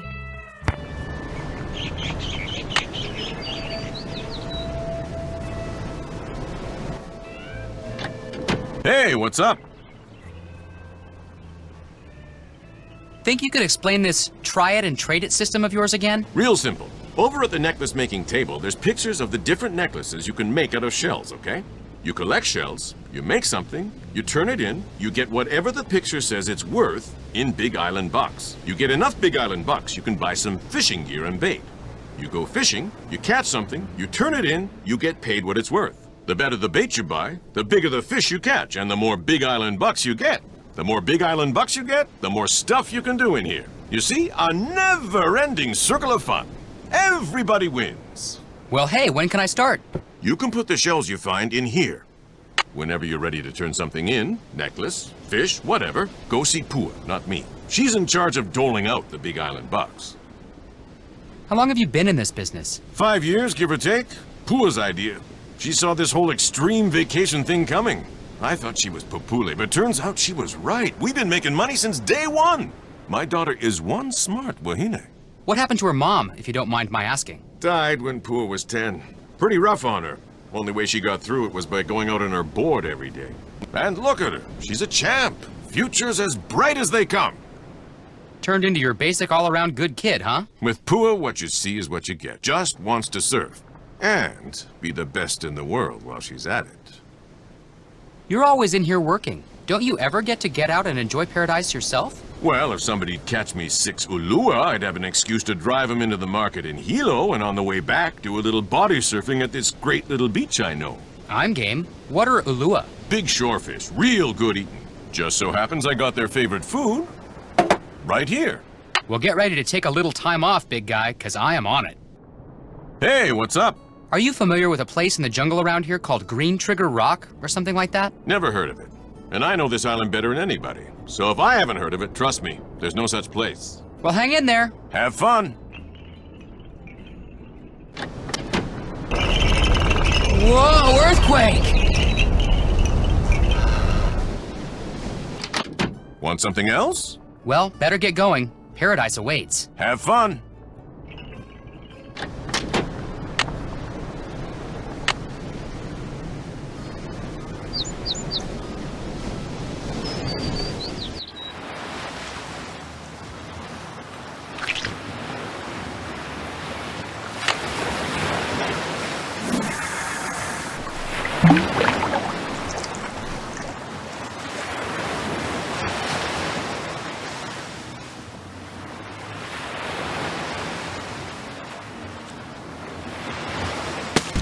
1 Ulua down, 5 to go.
Come to Papa.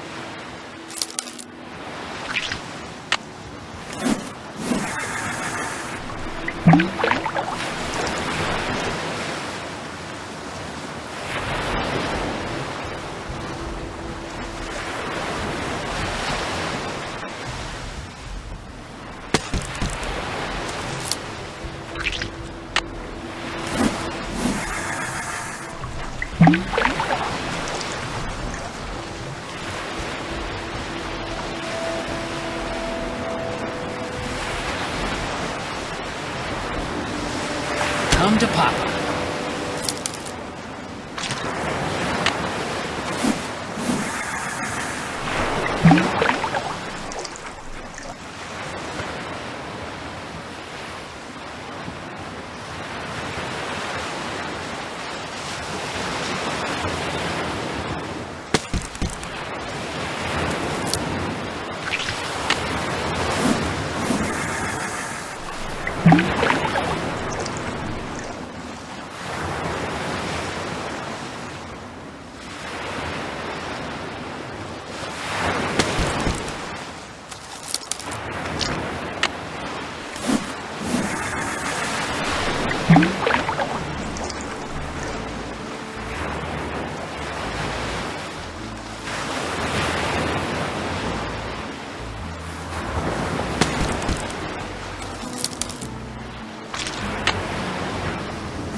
Shoot, I hate when that happens.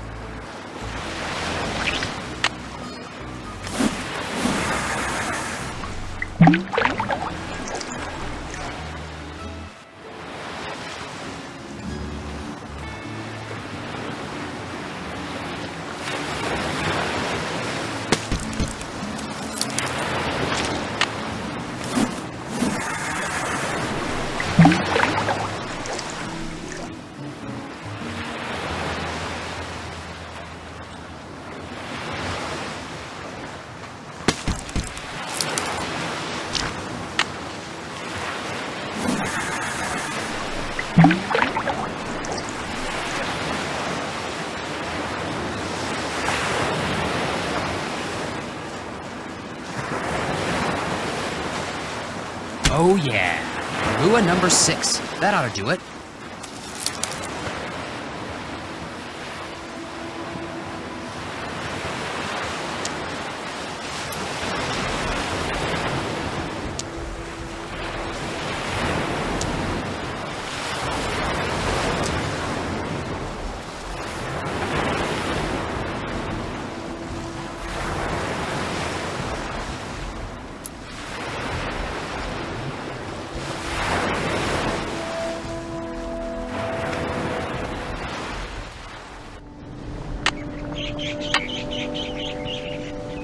Hey, Joe. Ready for another lesson?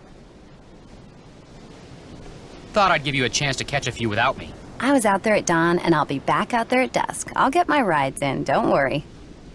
Listen, just between you and me, who do you think's doing better, me or Frank? Actually, Frank's doing okay. He hasn't come off his board once. Of course, that might change when he actually stands up on it. Frank hasn't stood up yet? Oops, I probably shouldn't have said that. Look, how about we change the subject? Are Frank and I your only pupils right now? Pretty much. You guys are the only excursions Dad's got going this week. I coach some local kids, but they've got finals. How's your dad doing? You know, business-wise. Okay, I guess. I mean, we don't live in a mansion or anything, but we got food, we got clothes. Dad gets to show off his island, and I get to surf.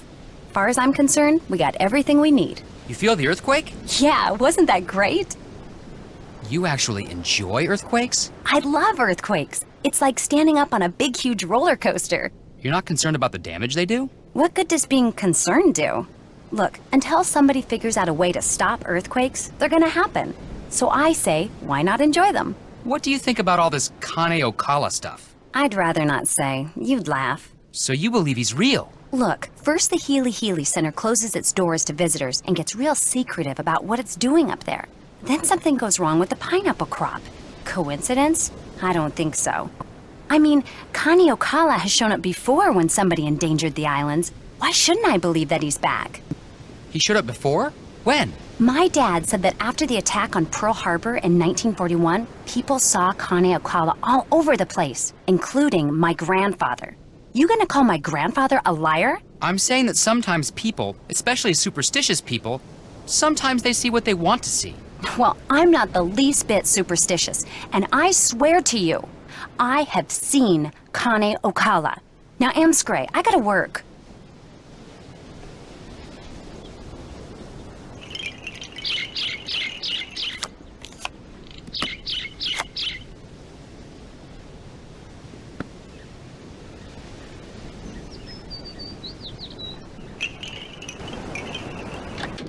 Joe, what are you doing here? You should be out there surfing. Pua says you're a natural. She does? Oh, come on. She probably says that about all her students. No, she doesn't. In fact, I can repeat what she says about some of them. So, how'd you like that earthquake? No big deal. Got my heart going, that's for sure.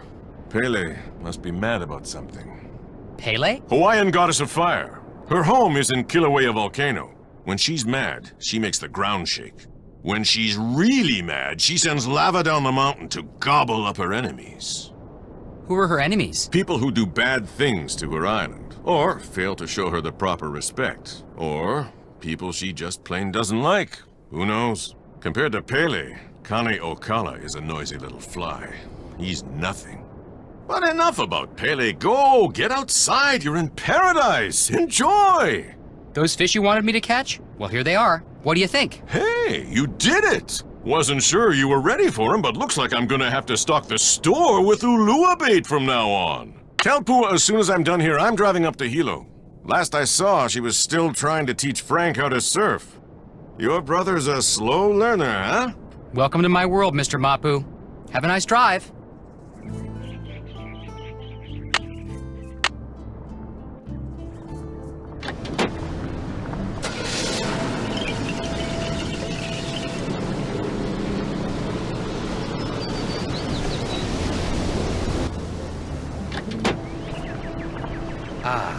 Alone at last. March 5th. Delivery from JK exclamation point exclamation point. Wonder who or what JK is.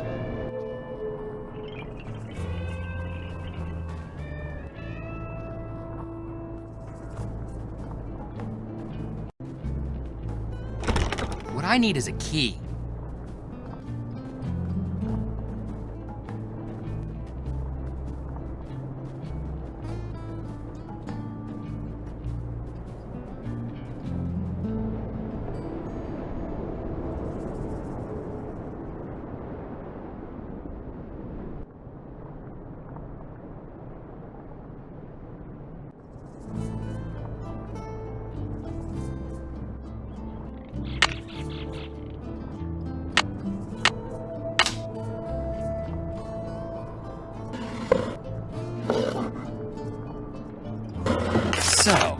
I were Green Trigger Rock, where would I be?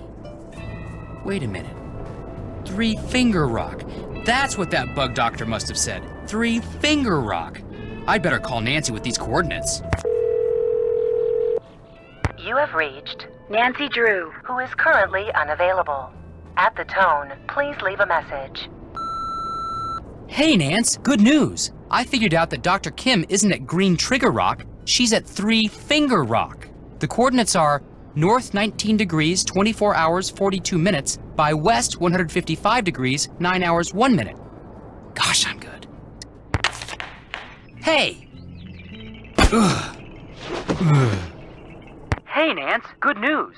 I figured out that Dr. Kim isn't at Green Trigger Rock. She's at Three Finger Rock.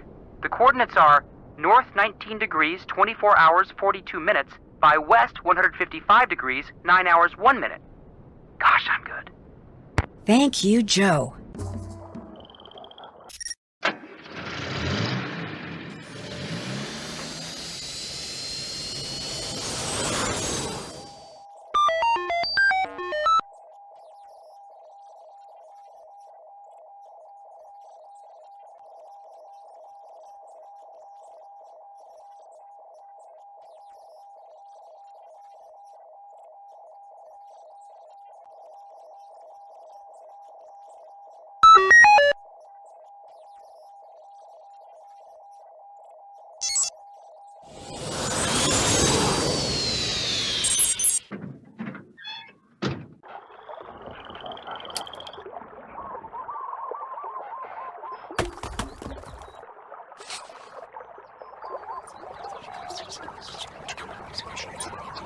What is that sound?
Hello?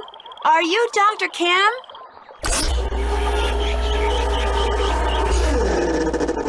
Yes, your timing couldn't be better. Nancy Drew, I presume? That's me. Terrific, because if you're Nancy, then you know who I am, and we can skip any further time-consuming introductory rigmarole and get right to work. Sound good?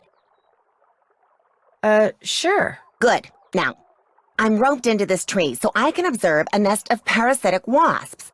I believe it's a nest of Pristomeris hawaiianus, but Hymenoptera aren't really my thing, so I could be wrong.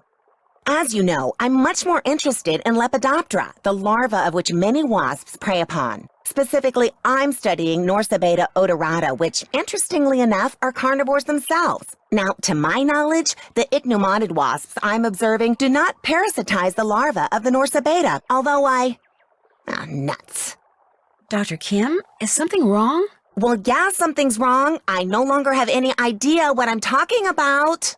And please, just call me Quigley. Hearing someone call me Dr. Kim makes me think of my father. He was a herpetologist. He collected snakes, whereas I, from a very young age, collected insects, a hobby which he wholeheartedly endorsed. Of course, this was because he was secretly feeding my insects to his snakes. And to this day, I hate snakes. There are no snakes in Hawaii, you know. No native species, at least. Nuts. If you're going to work for me, you cannot let this happen. What? What happened? In case you hadn't noticed, I'm totally off subject here. I have a very bad habit of digressing. So from here on out, it's your job to keep me on task and focused. Understood? Okay. Good. Now, let's get to work, shall we? Where's the clipboard? What clipboard? I told you to bring my clipboard when we talked on the radio. I couldn't hear you. You kept cutting in and out. I don't know, Nancy. You're getting off to a pretty shaky start here. The sooner you get my clipboard, the quicker we can get started. Oh, shoot. I forgot to tell her that somebody trashed her camp.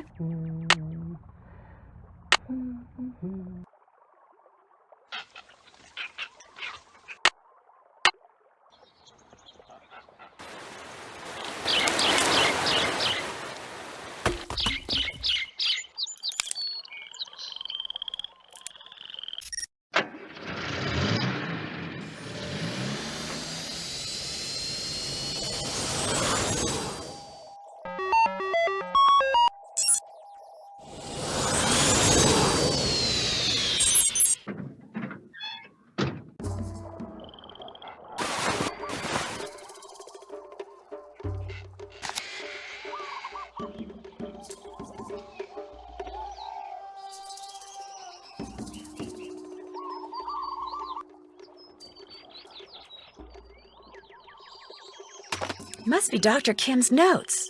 Phew, looks like Greek to me.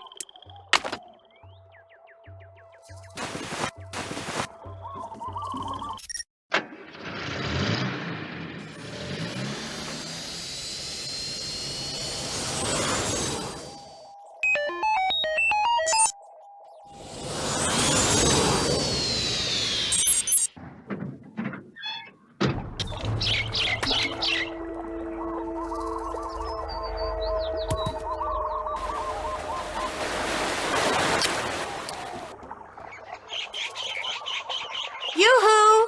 Quigley!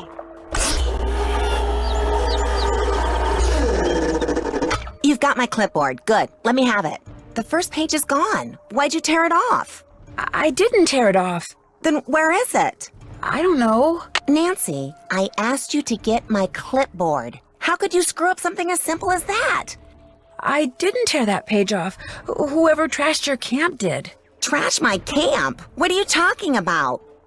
When I got there, your camp was a mess. It still is. It's like someone came in and just tore the place apart. Oh.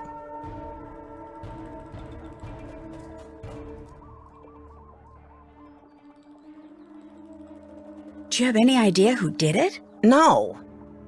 Well, life goes on. That missing page was critical, but fortunately, it was not irreplaceable. I'll just have to collect and analyze all the data again. Or should I say, you'll have to. No problem. You'll need to locate all my Frass jars and empty each one into a color-coded baggie. Each jar will have baggies hanging nearby. Then return to my base camp, sort the contents, record your counts, run them through my formula, and report back to me. Could you maybe repeat that? It's all on the clipboard. Just do exactly what my notes say and you'll be fine. Don't breathe a word of this to anyone, but I'm on the verge of making a huge discovery here, Nancy. Huge! If the figure you arrive at confirms the one I arrived at yesterday, we are talking major, big-time, worldwide fame. We'll be on Oprah, late-night talk shows. Somebody might even make a movie about this. In fact, I met this producer when I was in LA last year. Well, he hasn't produced anything yet, but he has this thing about butterflies, so as you can imagine, we hit it off. Quigley! What? You're digressing? Oh, right. Well, just get going. I'll give you the whole scoop after you do that analysis. Fame and fortune await! Woohoo!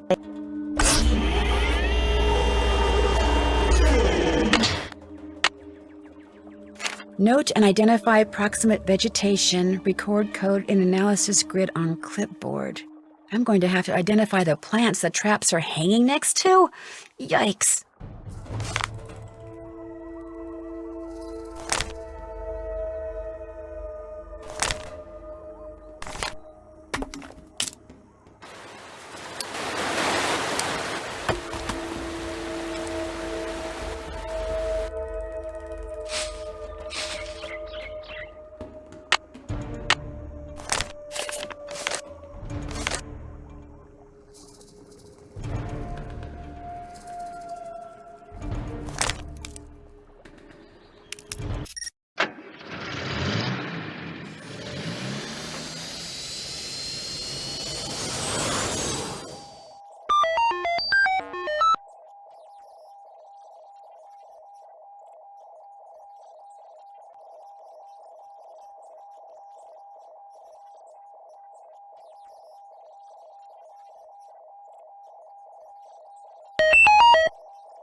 Look at all those webs. I wonder what made them, and why are there so many?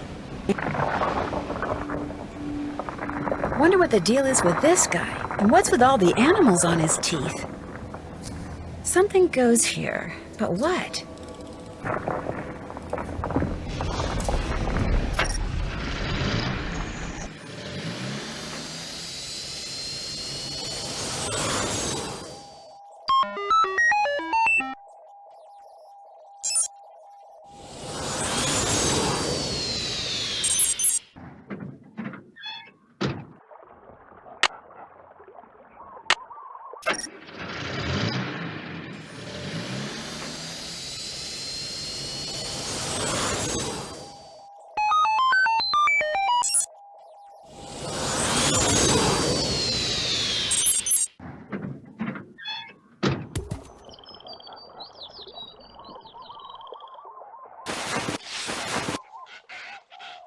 Oh no, the microscope lens is broken. How am I going to do all that frass sorting stuff without a microscope? Where could I find a spare lens around here?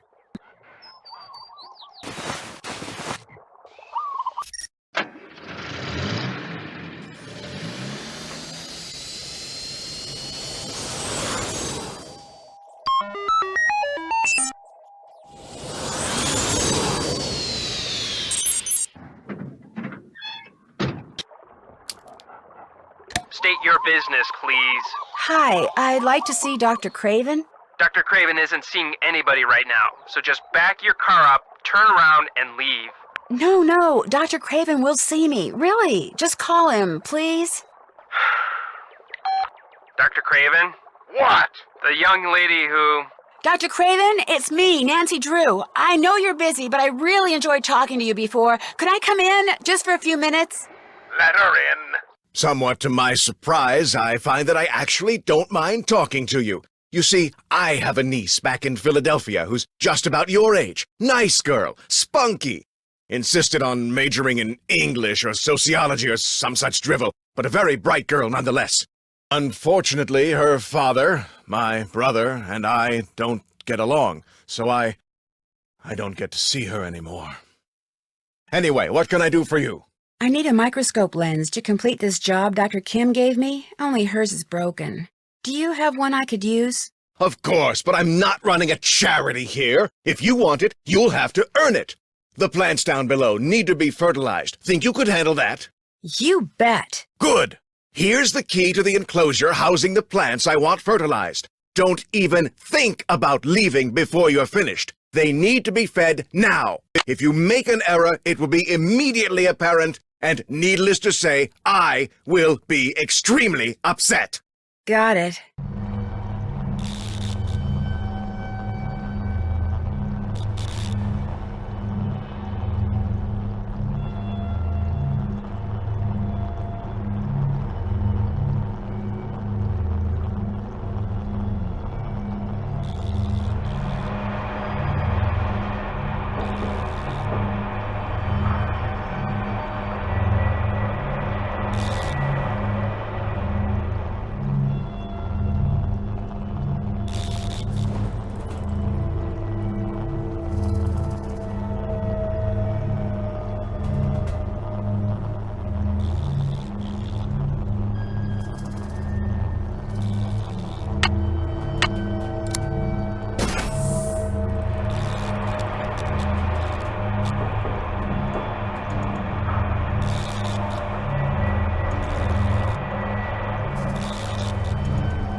That should do it.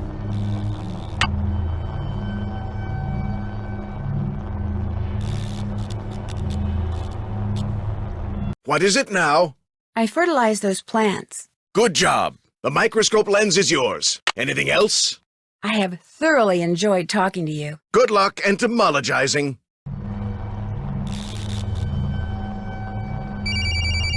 Yes? He did what? No, no, no, no! Those seedlings were irreplaceable! How could anyone be that stupid? Oh! Tell me his name. Well, you tell Mr. Fiderman that he is fired. If he isn't off the premises in 2 minutes, I will come out there and throw him over the fence myself. Yikes.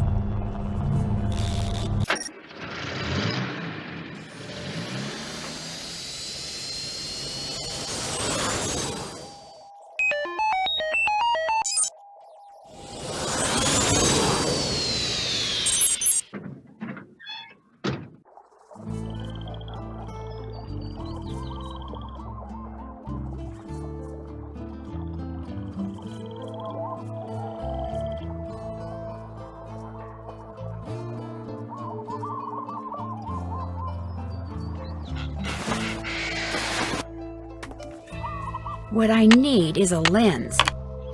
Looks like this has a built-in scale.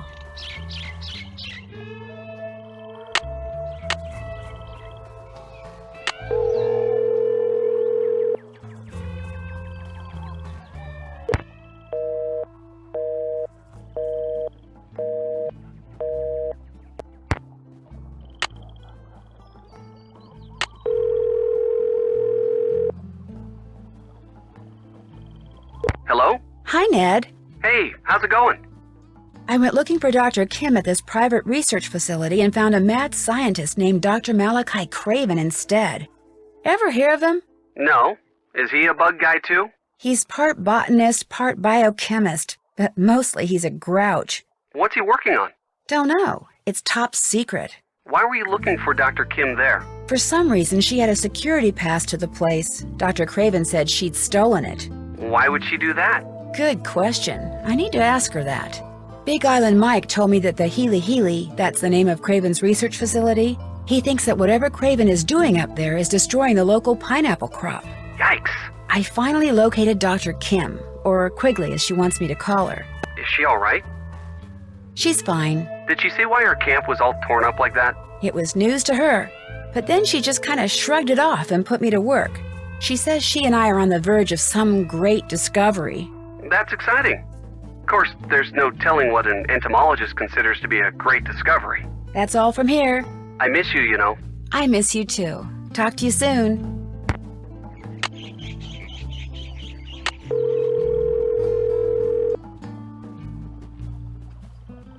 Hello? Frank?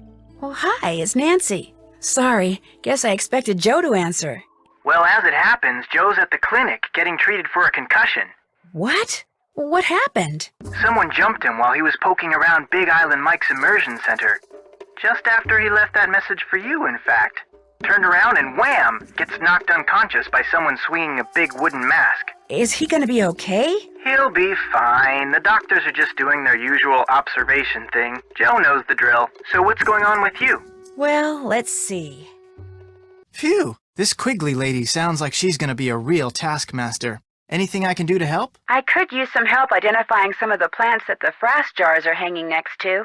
I'll take a look around here, see what kind of information I can dig up. I'll let you know what I find out. Great. That's it for now. Talk to you later.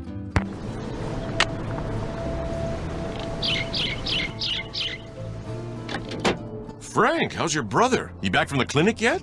No, they wanted to keep him under observation for a while. But he'll be fine. Joe's nothing if not hard-headed.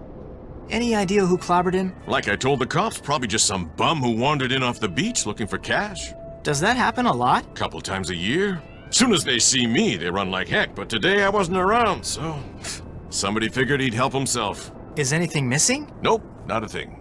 Look, whoever the guy was, he's no richer, I'm no poorer. He's gone, I'm here, no big deal. Well, except for your brother getting walloped like that. Do the police have any leads? Nah, real low priority case for them. The one guy I talked to barely looked around.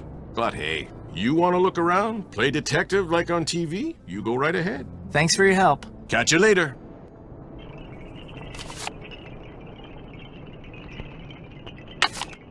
Want something else? Is this your pawn ticket? I found it over there. Never seen it before. Then maybe it belonged to the guy who clobbered Joe. Or maybe it's been lying there for weeks. The guy who cleans this place doesn't exactly keep it spotless. Namely, me.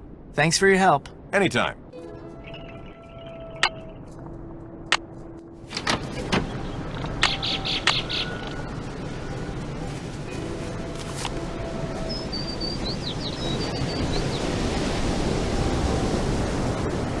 Hey, Frank, how's Joe doing? He's still at the clinic, but he'll be fine. Nothing like that's ever happened to a guest before, ever. You're not gonna, sue us or anything, are you? Nah. That's a relief. The guy who clobbered Joe, what do you think he was doing in your father's office? You know, you sound just like the police. They asked me the same thing. That's because my brother and I are actually undercover detectives. Yeah, right.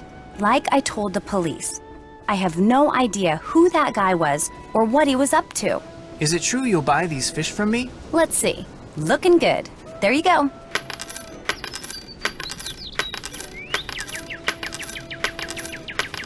Okay, what else?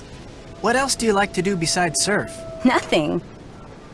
Oh, come on. You like to ride motorcycles? Go to wild parties? Pig out on shave ice? What? Tell me. I surf till it gets too dark, I come home, I eat, I go to bed, I get up, I surf till I gotta start teaching, I help my dad, that's it. That's my life. An adrenaline freak like you never does anything wild and crazy? I get all the kicks I'll ever need out there on my board. Think I could rent some snorkeling equipment? Long as you've got 30 Big Island bucks, you can. Oops. Guess I'm gonna have to wait. Need anything else? Guess I'll get out of your hair. Let me know when you want to try surfing again.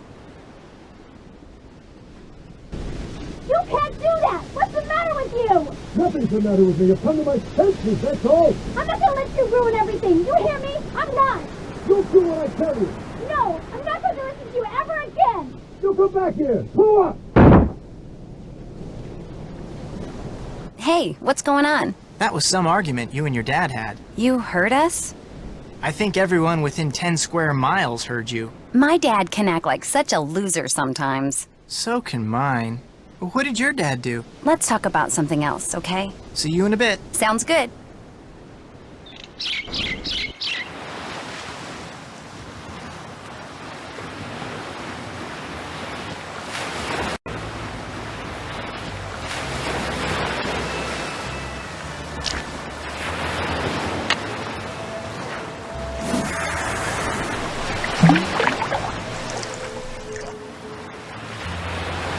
Yes!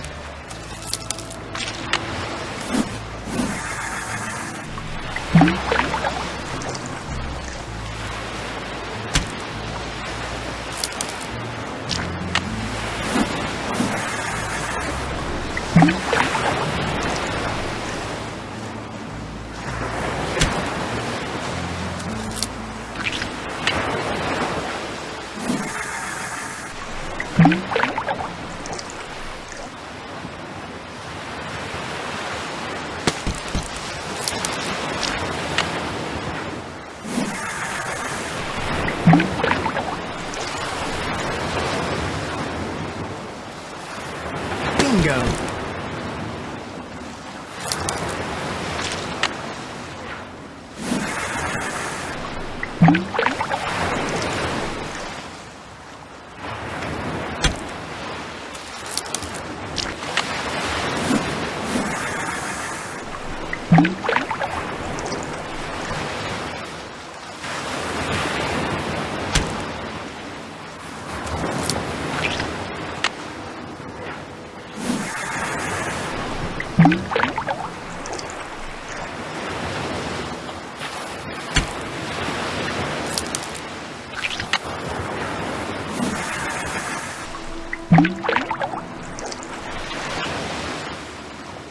Didn't get anything that time.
Hey, what's going on? Got you some more fish. Let's see. Looking good. There you go.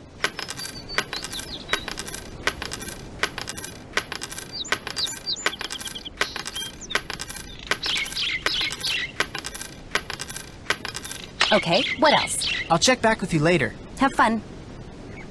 Hey, what's going on? Think I could rent some snorkeling equipment? Long as you've got 30 Big Island bucks, you can. There you go. And there you go. This dry bag is great. I can keep my clothes with me while I'm snorkeling. Need anything else? Guess I'll get out of your hair. Sounds good.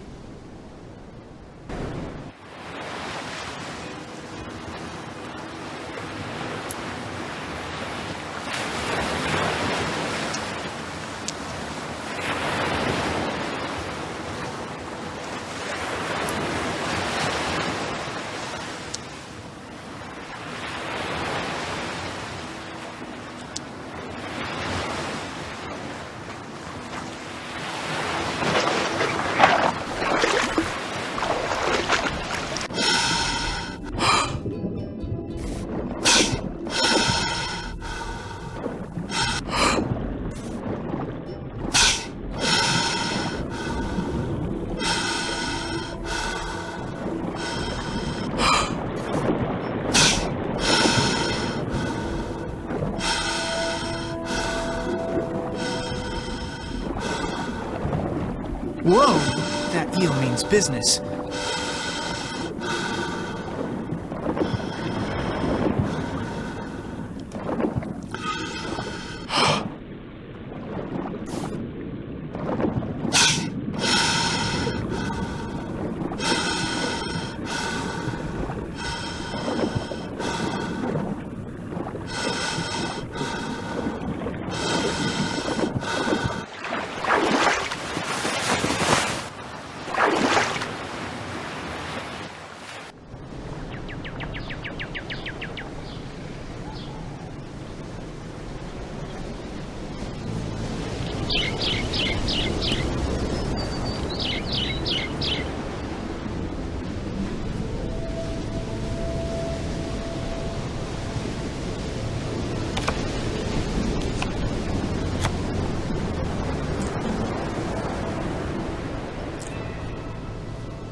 That looks right.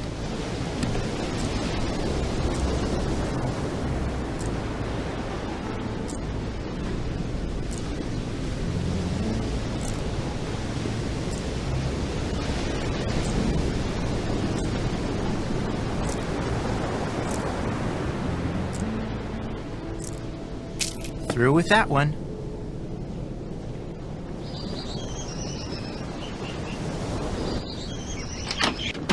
Hey, what's going on? I couldn't help but overhear you and Pua arguing earlier. Anything serious? Father-daughter stuff. No big thing. Forget about it. Kinda reminded me of some of the fights Joe and I've had. I said forget about it! Sorry, can't talk. Too busy.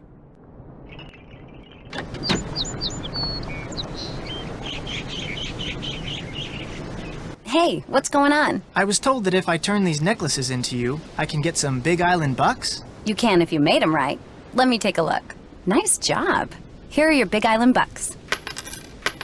Pleasure doing business with you. See you in a bit. Sounds good.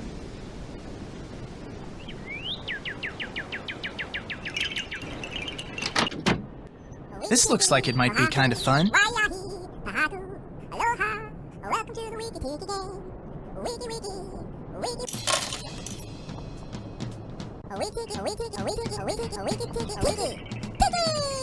Player. Computer.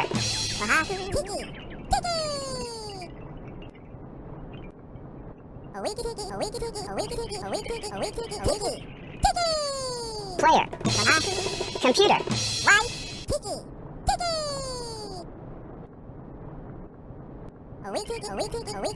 Computer.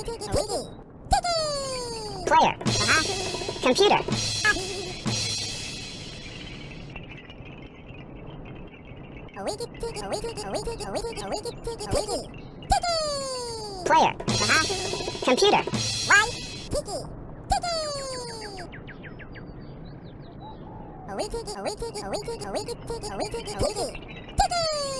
Player. Computer.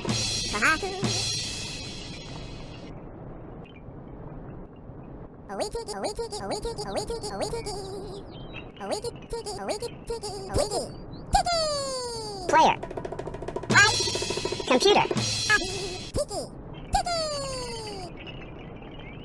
Hey, how about that? I won something.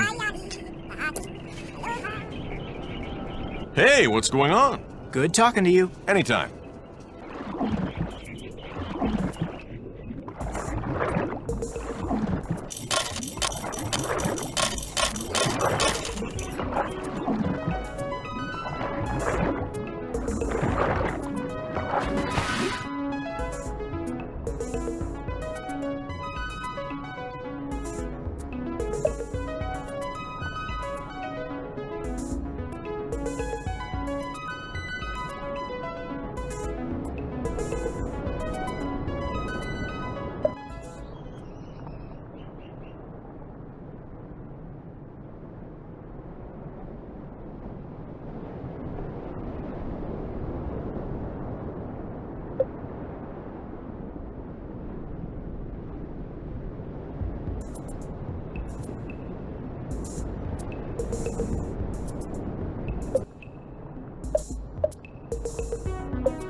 Pawn shop, this is Davy.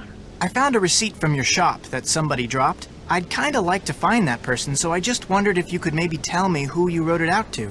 Sure, what's the number? It's receipt number 57441. Hang on.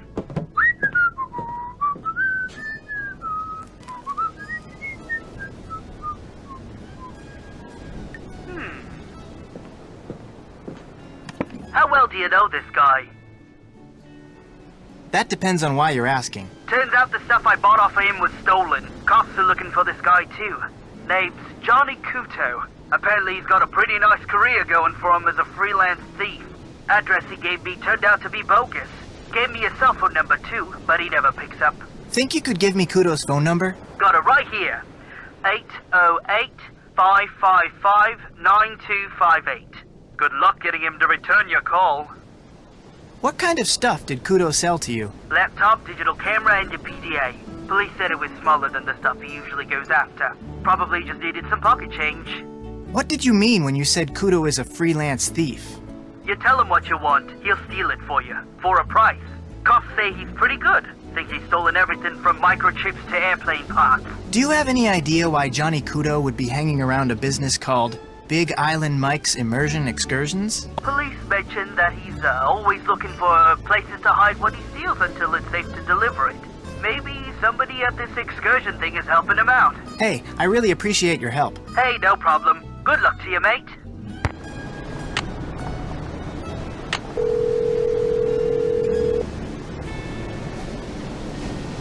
The person you have called is not available. At the tone, please leave a message. Hey, Johnny. You don't know me, but you know my brother. He's the one you slugged when you were at Big Island Mike's. I know what you two have been up to. So if you're smart, you'll give me a call. 280-555-7263.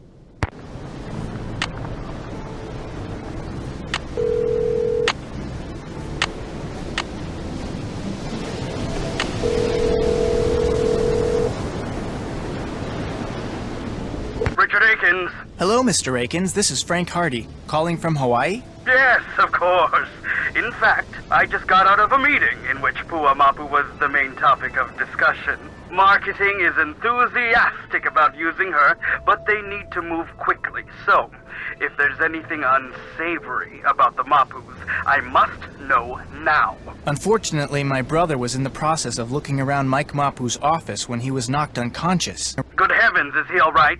The clinic wants to keep him under observation for a while, that's all. The bad part is, he didn't see who did it. Do you think the Mapus had something to do with it? I guess it's possible. Mike Mapu said it was probably just somebody who wandered in off the beach looking for cash. And Pua Mapu's just afraid we'll sue them or something. But I won't know anything for sure until I do a lot more checking. Please, do it quickly. Time is of the essence. Nothing else to report. Keep me posted.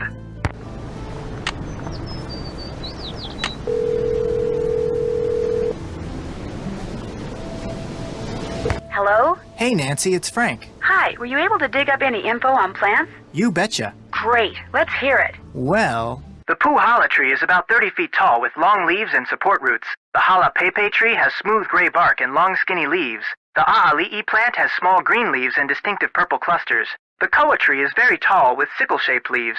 The Wheelie Wheelie tree drops its leaves, then blooms in the summer.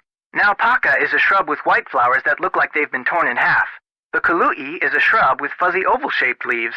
The banana plant has huge leaves and bears, ta-da, bananas. The candlenut tree is bushy with clusters of tiny white flowers that develop into green nut-like jobs. And Myconia, boo, is an extremely invasive tree with big leaves that are green on top and purple on the bottom and have 3 veins. Okay, anything else you want to know? No, not right now. Good. How about I talk to you later? Deal.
I can't go anywhere. I haven't inserted the clipboard into that form.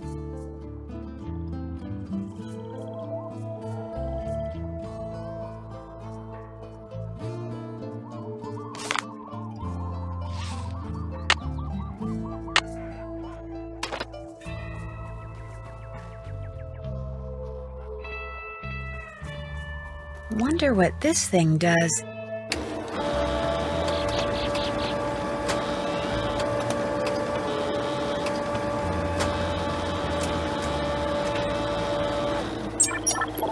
$18. That's nice.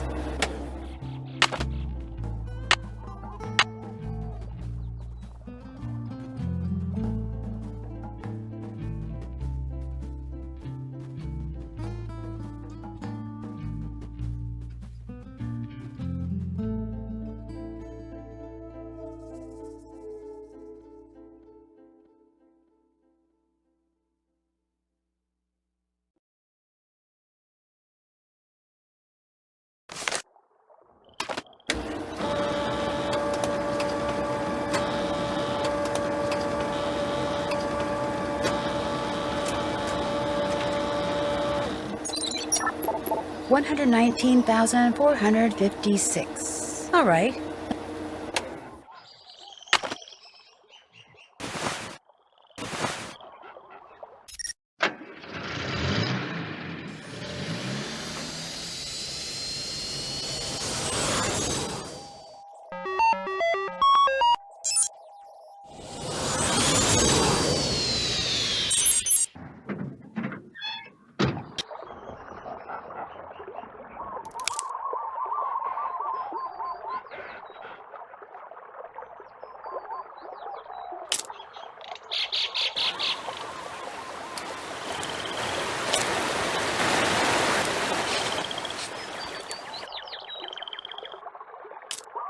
Quigley?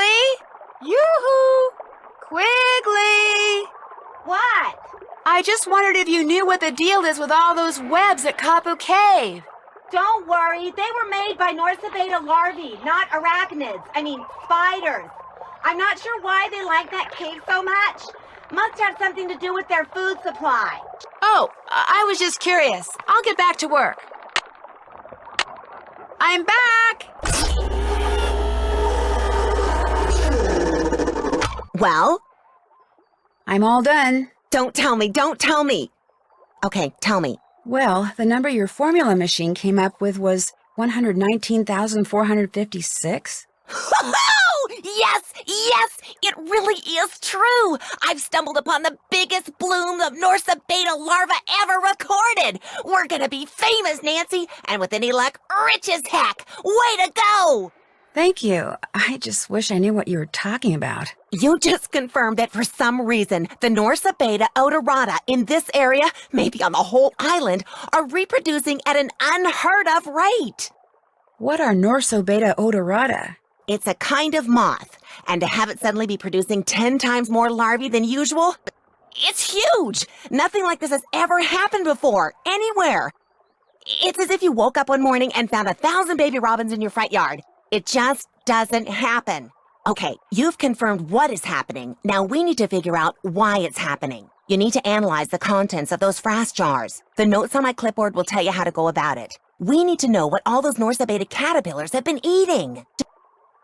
You mean the stuff in those jars came from caterpillars? Of course, they're frass jars. But before you start your analysis, you need to get a sample of whatever it is that Malachi Craven is secretly growing up there at the Healy Healy, even if it means sneaking in. See if that's what those caterpillars have been eating. Something big's going on here, Nancy. Let's make history and find out what.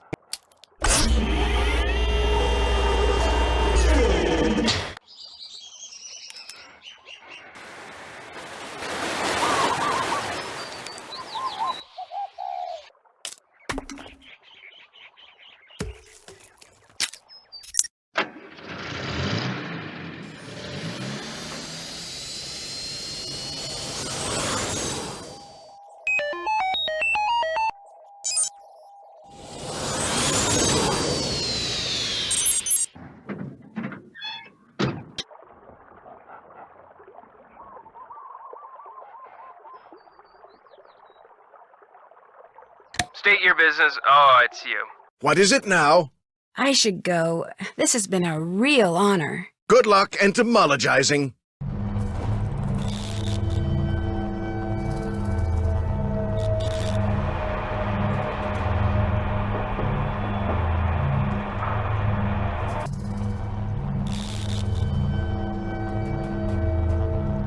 Dr. Craven?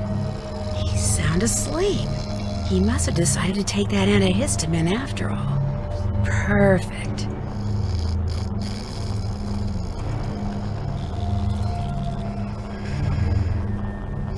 Oh my gosh! This is a page that was torn off Quigley's clipboard, which means the person who trashed your camp must have been Dr. Craven?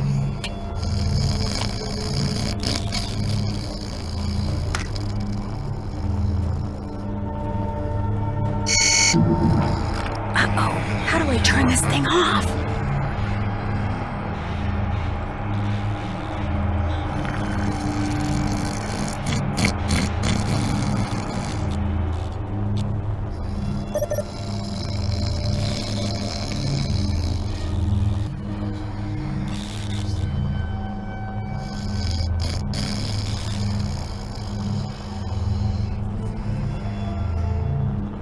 All right. Looks like employee number 14-667-93, otherwise known as Fighterman, was assigned to locker 13. The combination is R4L2L7R9.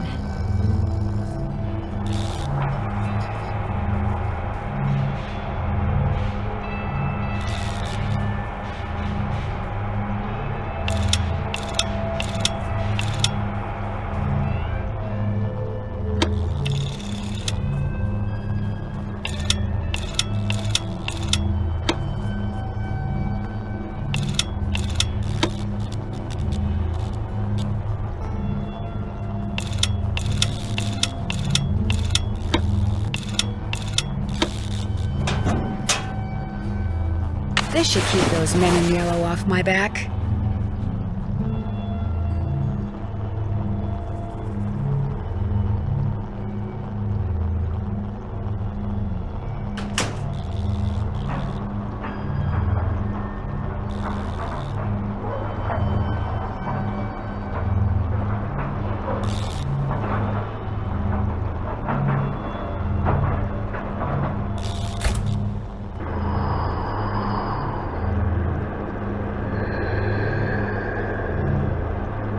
There's about a jillion plants in here. How am I supposed to know which one to take a sample from?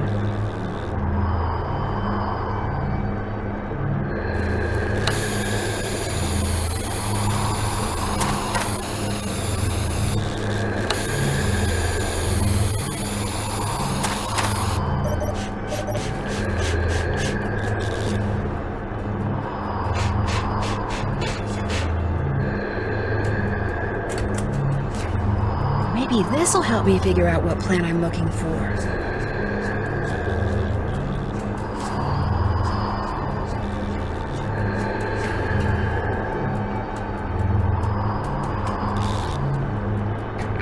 Suppliers. That doesn't sound very helpful. Accounts. That doesn't sound very helpful either. Shipping. Now that's more like it. Let's see what this place has been sending to whom lately. Extract codes. This sounds promising. Richard Akins at Akins Biotech? That's who hired Frank and Joe Hardy to check out the Mapus. FERC21 was extracted from an unexpected fortuitous mutation, which I've managed to successfully propagate. Have it tested immediately because I do believe this is the one. Mutation, huh? Something tells me that's the plant I need to get a sample from. Looks like a list of substances and the names of the beds containing the plants they came from. Yes, it says here that FERC21 was extracted from the plants in bed HH3333. And according to that note from Dr. Craven, those plants are apparently mutants. Uh-oh. Looks like I'm going to have to stay out of sight from here on out.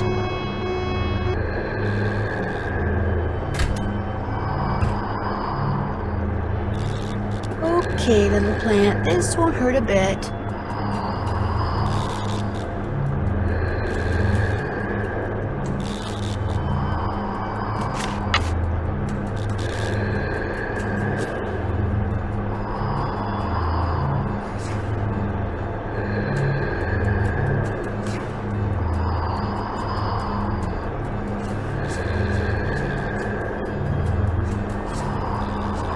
Still no sign of the intruder. Over.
Hello? Hi, Ned.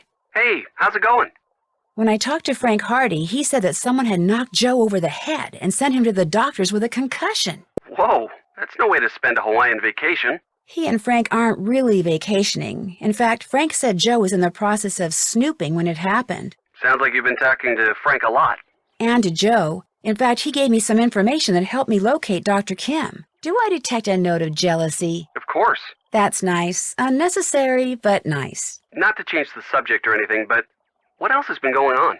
I discovered something kind of weird. The guy for whom the Hardy Boys are working is the same guy for whom Dr. Malachi Craven is working. You don't think that this little entomological mystery you're working on is somehow related to whatever mystery they're working on, do you? Nah. I mean, how could it be? Be kind of cool if it was, though, don't you think? Yeah, you bet. Very cool. Music to my ears. Remember that great discovery Quigley said she and I were on the verge of making? Is this gonna gross me out? Apparently, these moths, called Norsobeta odorata, have been producing larvae at an unheard of rate. Larvae? As in slimy little worms that crawl around and attach themselves to things? I'm not sure about the slimy part, but basically, yeah. Quigley wants me to figure out why their population is suddenly exploding. She thinks it has something to do with what the moths have been eating. In fact, she had me sneak into the top secret research center that mad scientist I told you about runs and see if the moths have been eating whatever it is he's growing. Sounds dangerous. Oh, it was. But don't worry, I was careful. Right. That's all from here. I miss you, you know. I miss you too. Talk to you soon. There's that weird whispering again.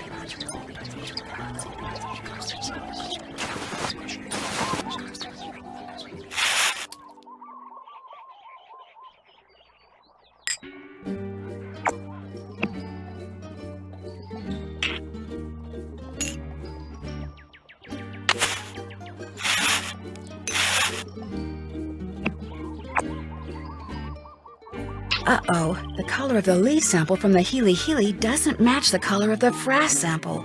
I guess I better go tell Quigley.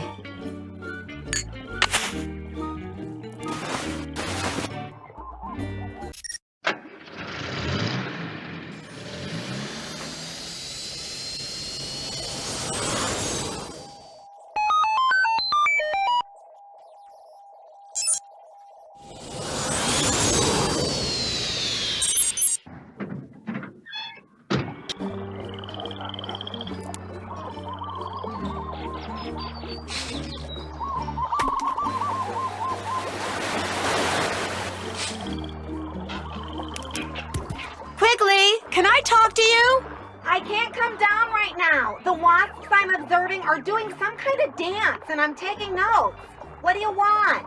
Whatever those caterpillars have been eating is not what Dr. Craven's been growing at the Healy Healy. The samples didn't match? No. What should I do now? Okay, listen up. Open my pack down there, take out the container of canopy samples I've collected, and see if one of them matches the frass sample. Got that? Got it.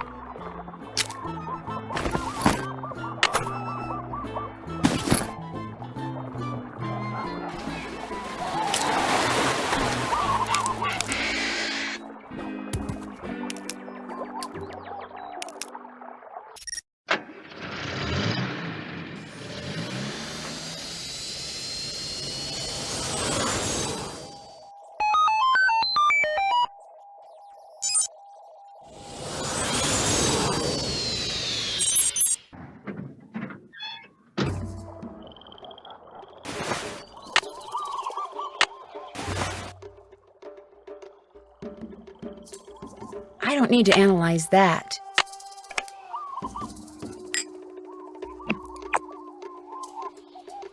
Definitely not blue.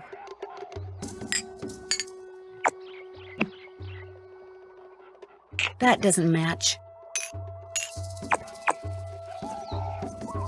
Not a match. Not a match. That doesn't match. A match. So, looks like those caterpillars have been eating fritillated flag beetles, whatever they are.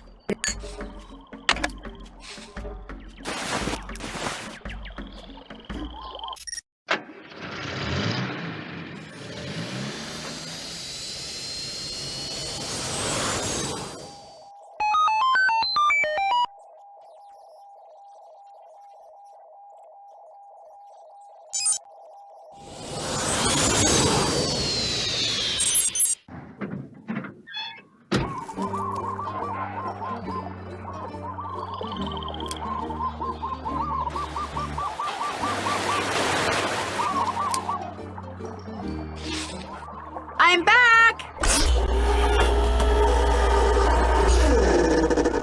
Have you got something? Well, it looks to me like those caterpillars have been eating nothing but fritillated flag beetles? Fritillated flag beetles? No, that's not possible. I've never even heard of a fritillated flag beetle. The fritillated flag beetle is a relatively minor species in this area. But if your analysis is correct, that means they're multiplying at an even greater rate than the Norsabena are. The question is, why? Fame and fortune just got put on hold, Nancy. We can't go public with this until I figure out what the heck is going on. Where are you going? Up! I do my best thinking when my feet aren't touching the ground. Don't ask me why. I've carried you long enough, Nancy. You're on your own. Oh, wait a sec. I know what you can do. There's a metal ring inside my pack. I found it at Kapu Cave when I was setting out frass traps. Maybe you can figure out what it's for. Darn thing's got me stumped. Okay, I'll check it out.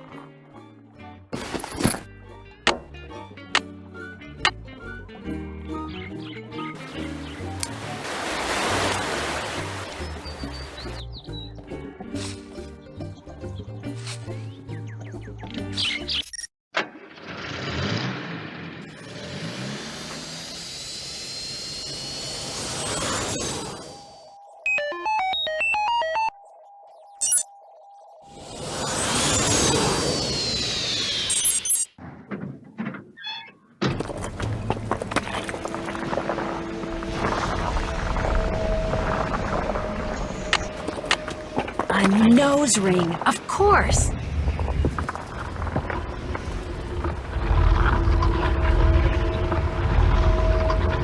I can move his teeth now.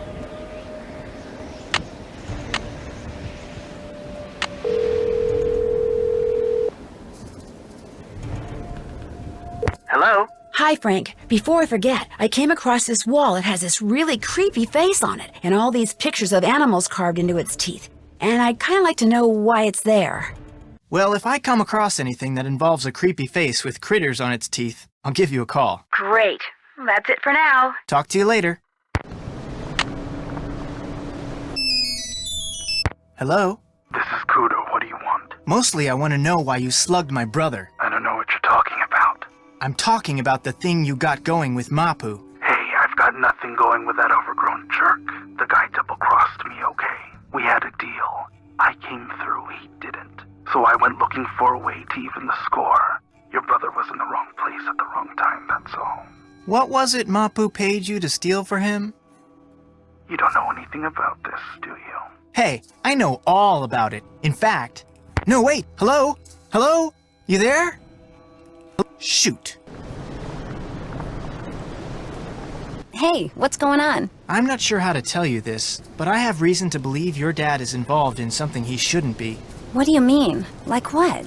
Like hiding or maybe even fencing stolen property for someone.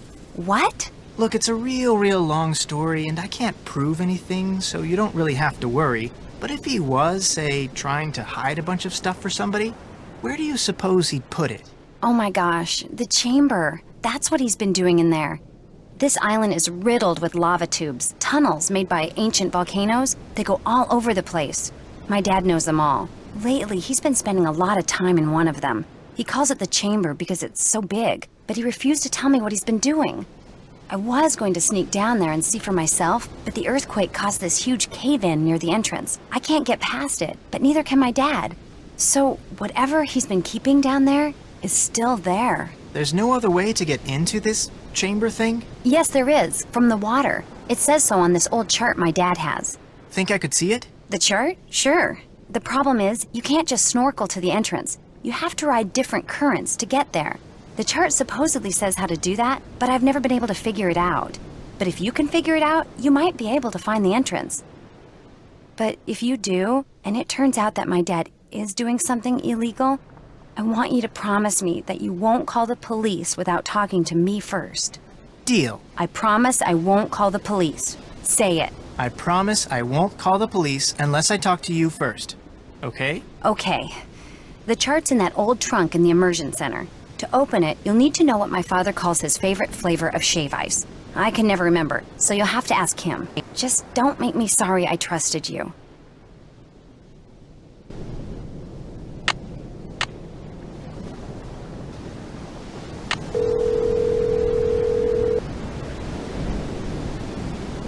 Richard Akins. Hello, Mr. Akins. This is Frank Hardy again. What have you found out? Pua says her father has been acting very secretive lately. Says he may be hiding something in an underground chamber. Hiding something? Hiding what? I knew you were gonna ask me that. For crying out loud, Frank, find out! The press is actually starting to listen to that blowhard. As soon as I find the chamber, I'll let you know. I'll thank you not to call me again unless and until you have found out what Mapu is up to.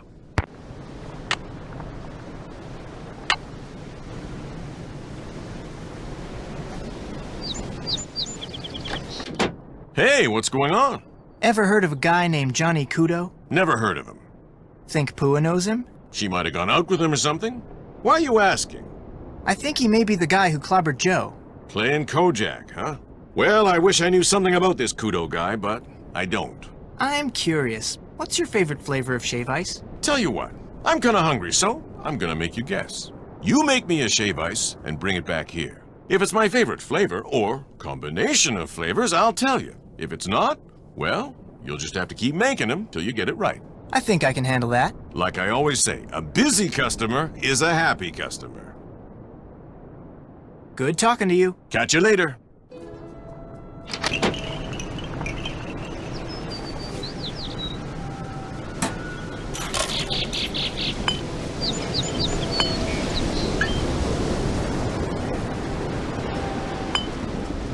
There. Now I'll just take this to Big Island Mike and hope that it's his favorite flavor.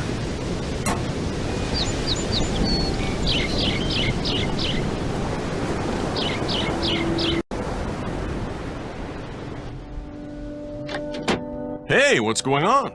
Got a shave ice for you to try. Let's have it.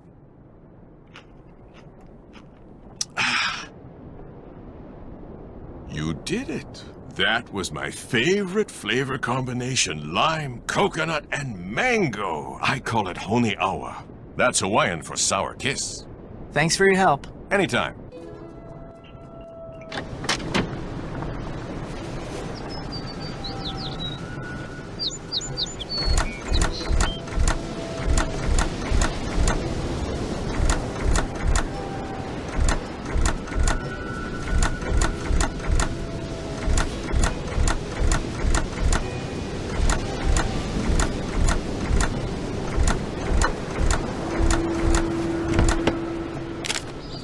Whoa, weird-looking dude.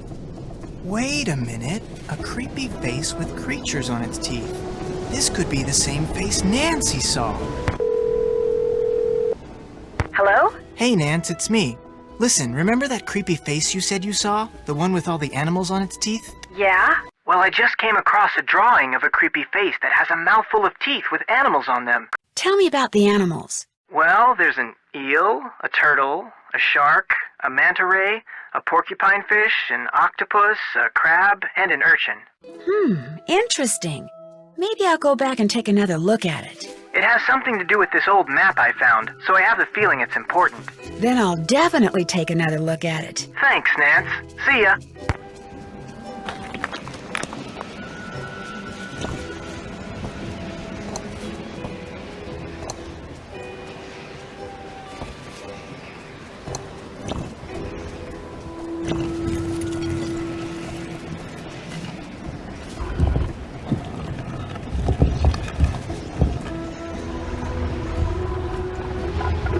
It opened! I'd better call and tell Frank. You have reached Joe Hardy and/or Frank Hardy. Only we're not available. at the tone. Please leave a message. Frank, it's Nancy. Hey, remember that creepy face that had been carved into a wall? The one with all the pictures on its teeth? Well, thanks to that list of animals you gave me, the face opened up. And I'm about to explore whatever's behind it. I don't know if or how this helps you, but I just thought I'd let you know. Anyway, I'm going in, so wish me luck.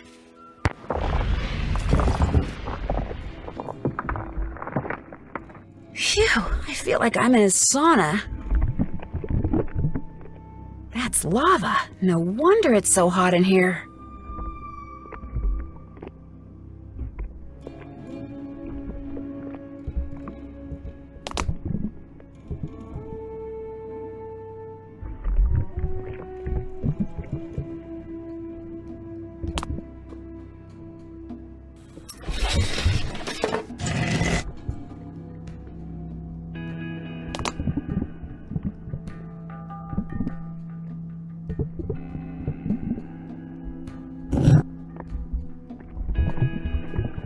The ledge isn't there anymore. Well, there's no turning back now.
Well, I can't get out that way, that's for sure. Looks like I'll just have to keep walking. I wonder if these pictures tell some kind of story.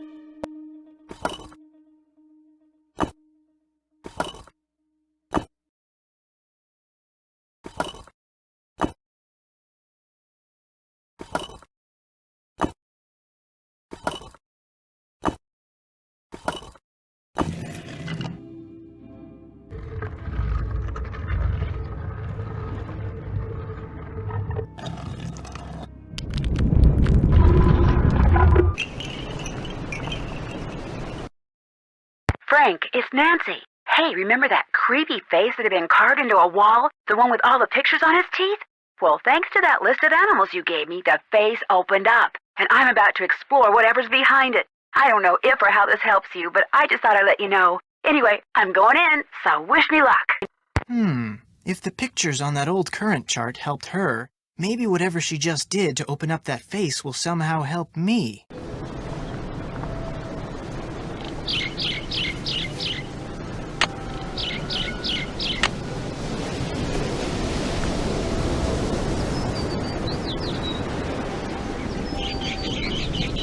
Maybe I'll give this to Joe as a get-well present.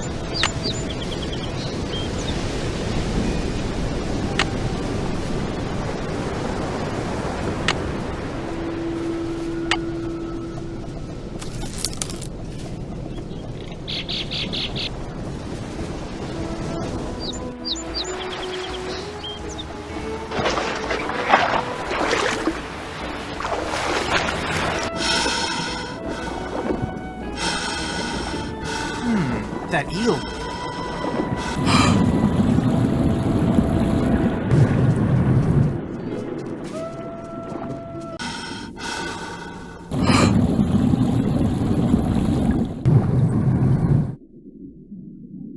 Whoa!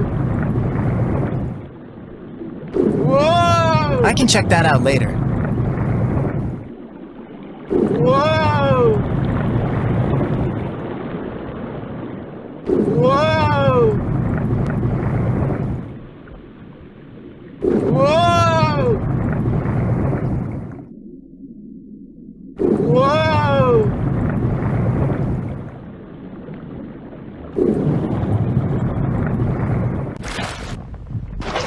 The chamber Pua told me about must be in there.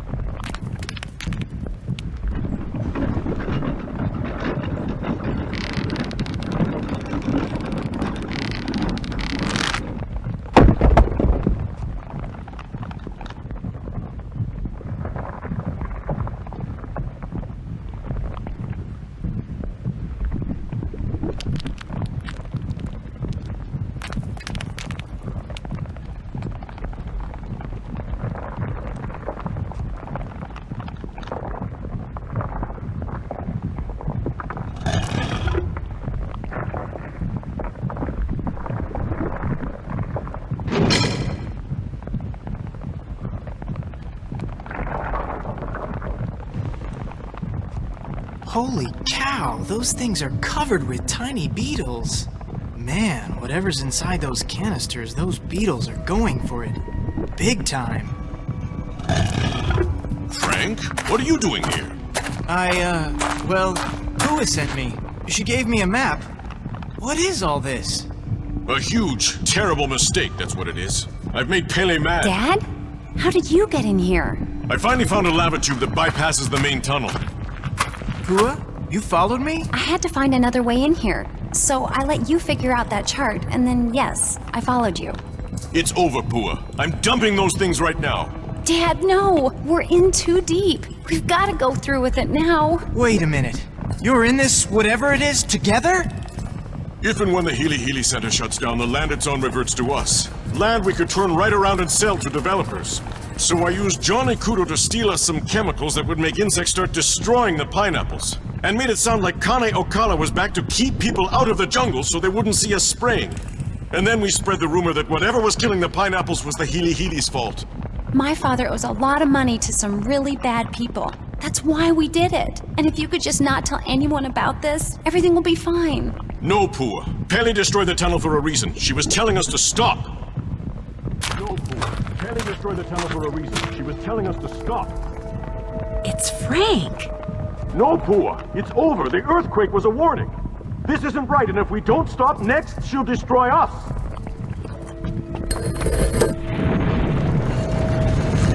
You see? You see?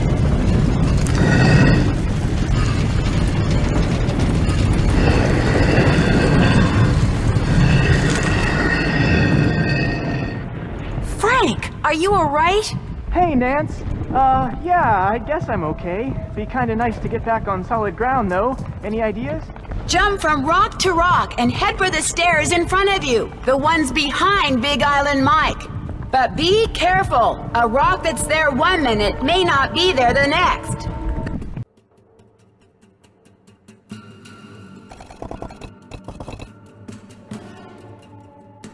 Hurry Hurry, Frank! Big Island Mike is heading for the other set of stairs. If he gets out before you do, he'll get away.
Oh man, I've never been so glad to see solid ground in my life. Nice work, Nancy. Tell that to them. All the time we spent on this thing wasted. I should have just gone surfing. And I should have just gone with you.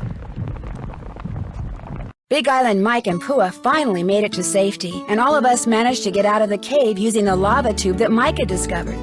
Much to their credit, he and Pua turned themselves in immediately, although it took a while for the authorities to figure out exactly what to charge them with.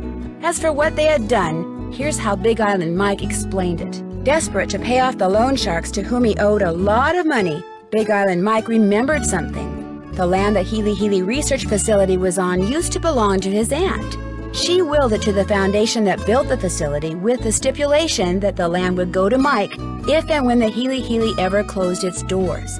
And so he set out to force the Healy Healy out of business, knowing that once the land was his, he could sell it and pay off all his debts. First, capitalizing on what he knew about pineapples, he used to work for a pineapple grower. Big Island Mike hired Johnny Kudo to steal canisters of pheromones for him. He knew that when sprayed in the jungle, these pheromones would cause an explosion in the population of the tiny and normally benign fritillated flag beetle. To lower their risk of being seen, the Mapu spread the rumor that Connie Ocala was once again prowling the island. Then they sprayed the chemicals, and soon fritillated flag beetles were everywhere. Dr. Kim finally figured out that the weird whispering noise I had heard was the beetles rubbing their little legs together in some kind of greeting ritual. Soon, the beetle larvae, which are practically microscopic, started feeding on the local pineapples. And when it became apparent that something strange was going on with the pineapple crop, the Mapus began circulating the rumor that the Healy Healy was to blame. And their plan almost worked. The rumor made one of the Healy Healy's current owners, Richard Akins, so nervous that he hired the Hardy Boys to dig up something, anything that he could use to discredit the Mapus and shut them up. And if word had gotten out that Malachi Craven, who it turns out is the one who tore Dr. Kim's camp up in a fit of anger mismanagement, was working with plant mutations, public pressure may have indeed caused the Healy Healy to close its doors. But thanks to Frank and Joe and Dr. Kim and yours truly, the Mapu's plot was exposed, and the fritillated flag beetle population quickly fell to its normal size, as did that of the Norsobeta odorata moth. So, how did I spend the rest of my time on the Big Island? Well, let's just say when it comes to cleaning frass jars, I am an expert.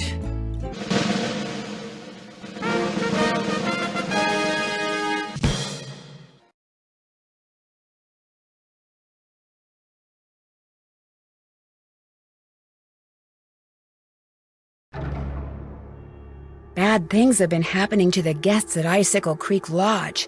They come for winter fun like ice skating, cross-country skiing, and snowshoeing. But some leave, fearing for their lives. Of course, the lodge is located deep in the wilds of the Canadian Rockies, and it is the dead of an unusually cold, snowy winter. But is the lodge simply unlucky? Is it the target of some mysterious curse? Or is someone behind these strange events? Or does it have something to do with the elusive wolf that haunts the surrounding hills, howling before each new disaster? Help me find out in my next adventure, The White Wolf of Icicle Creek.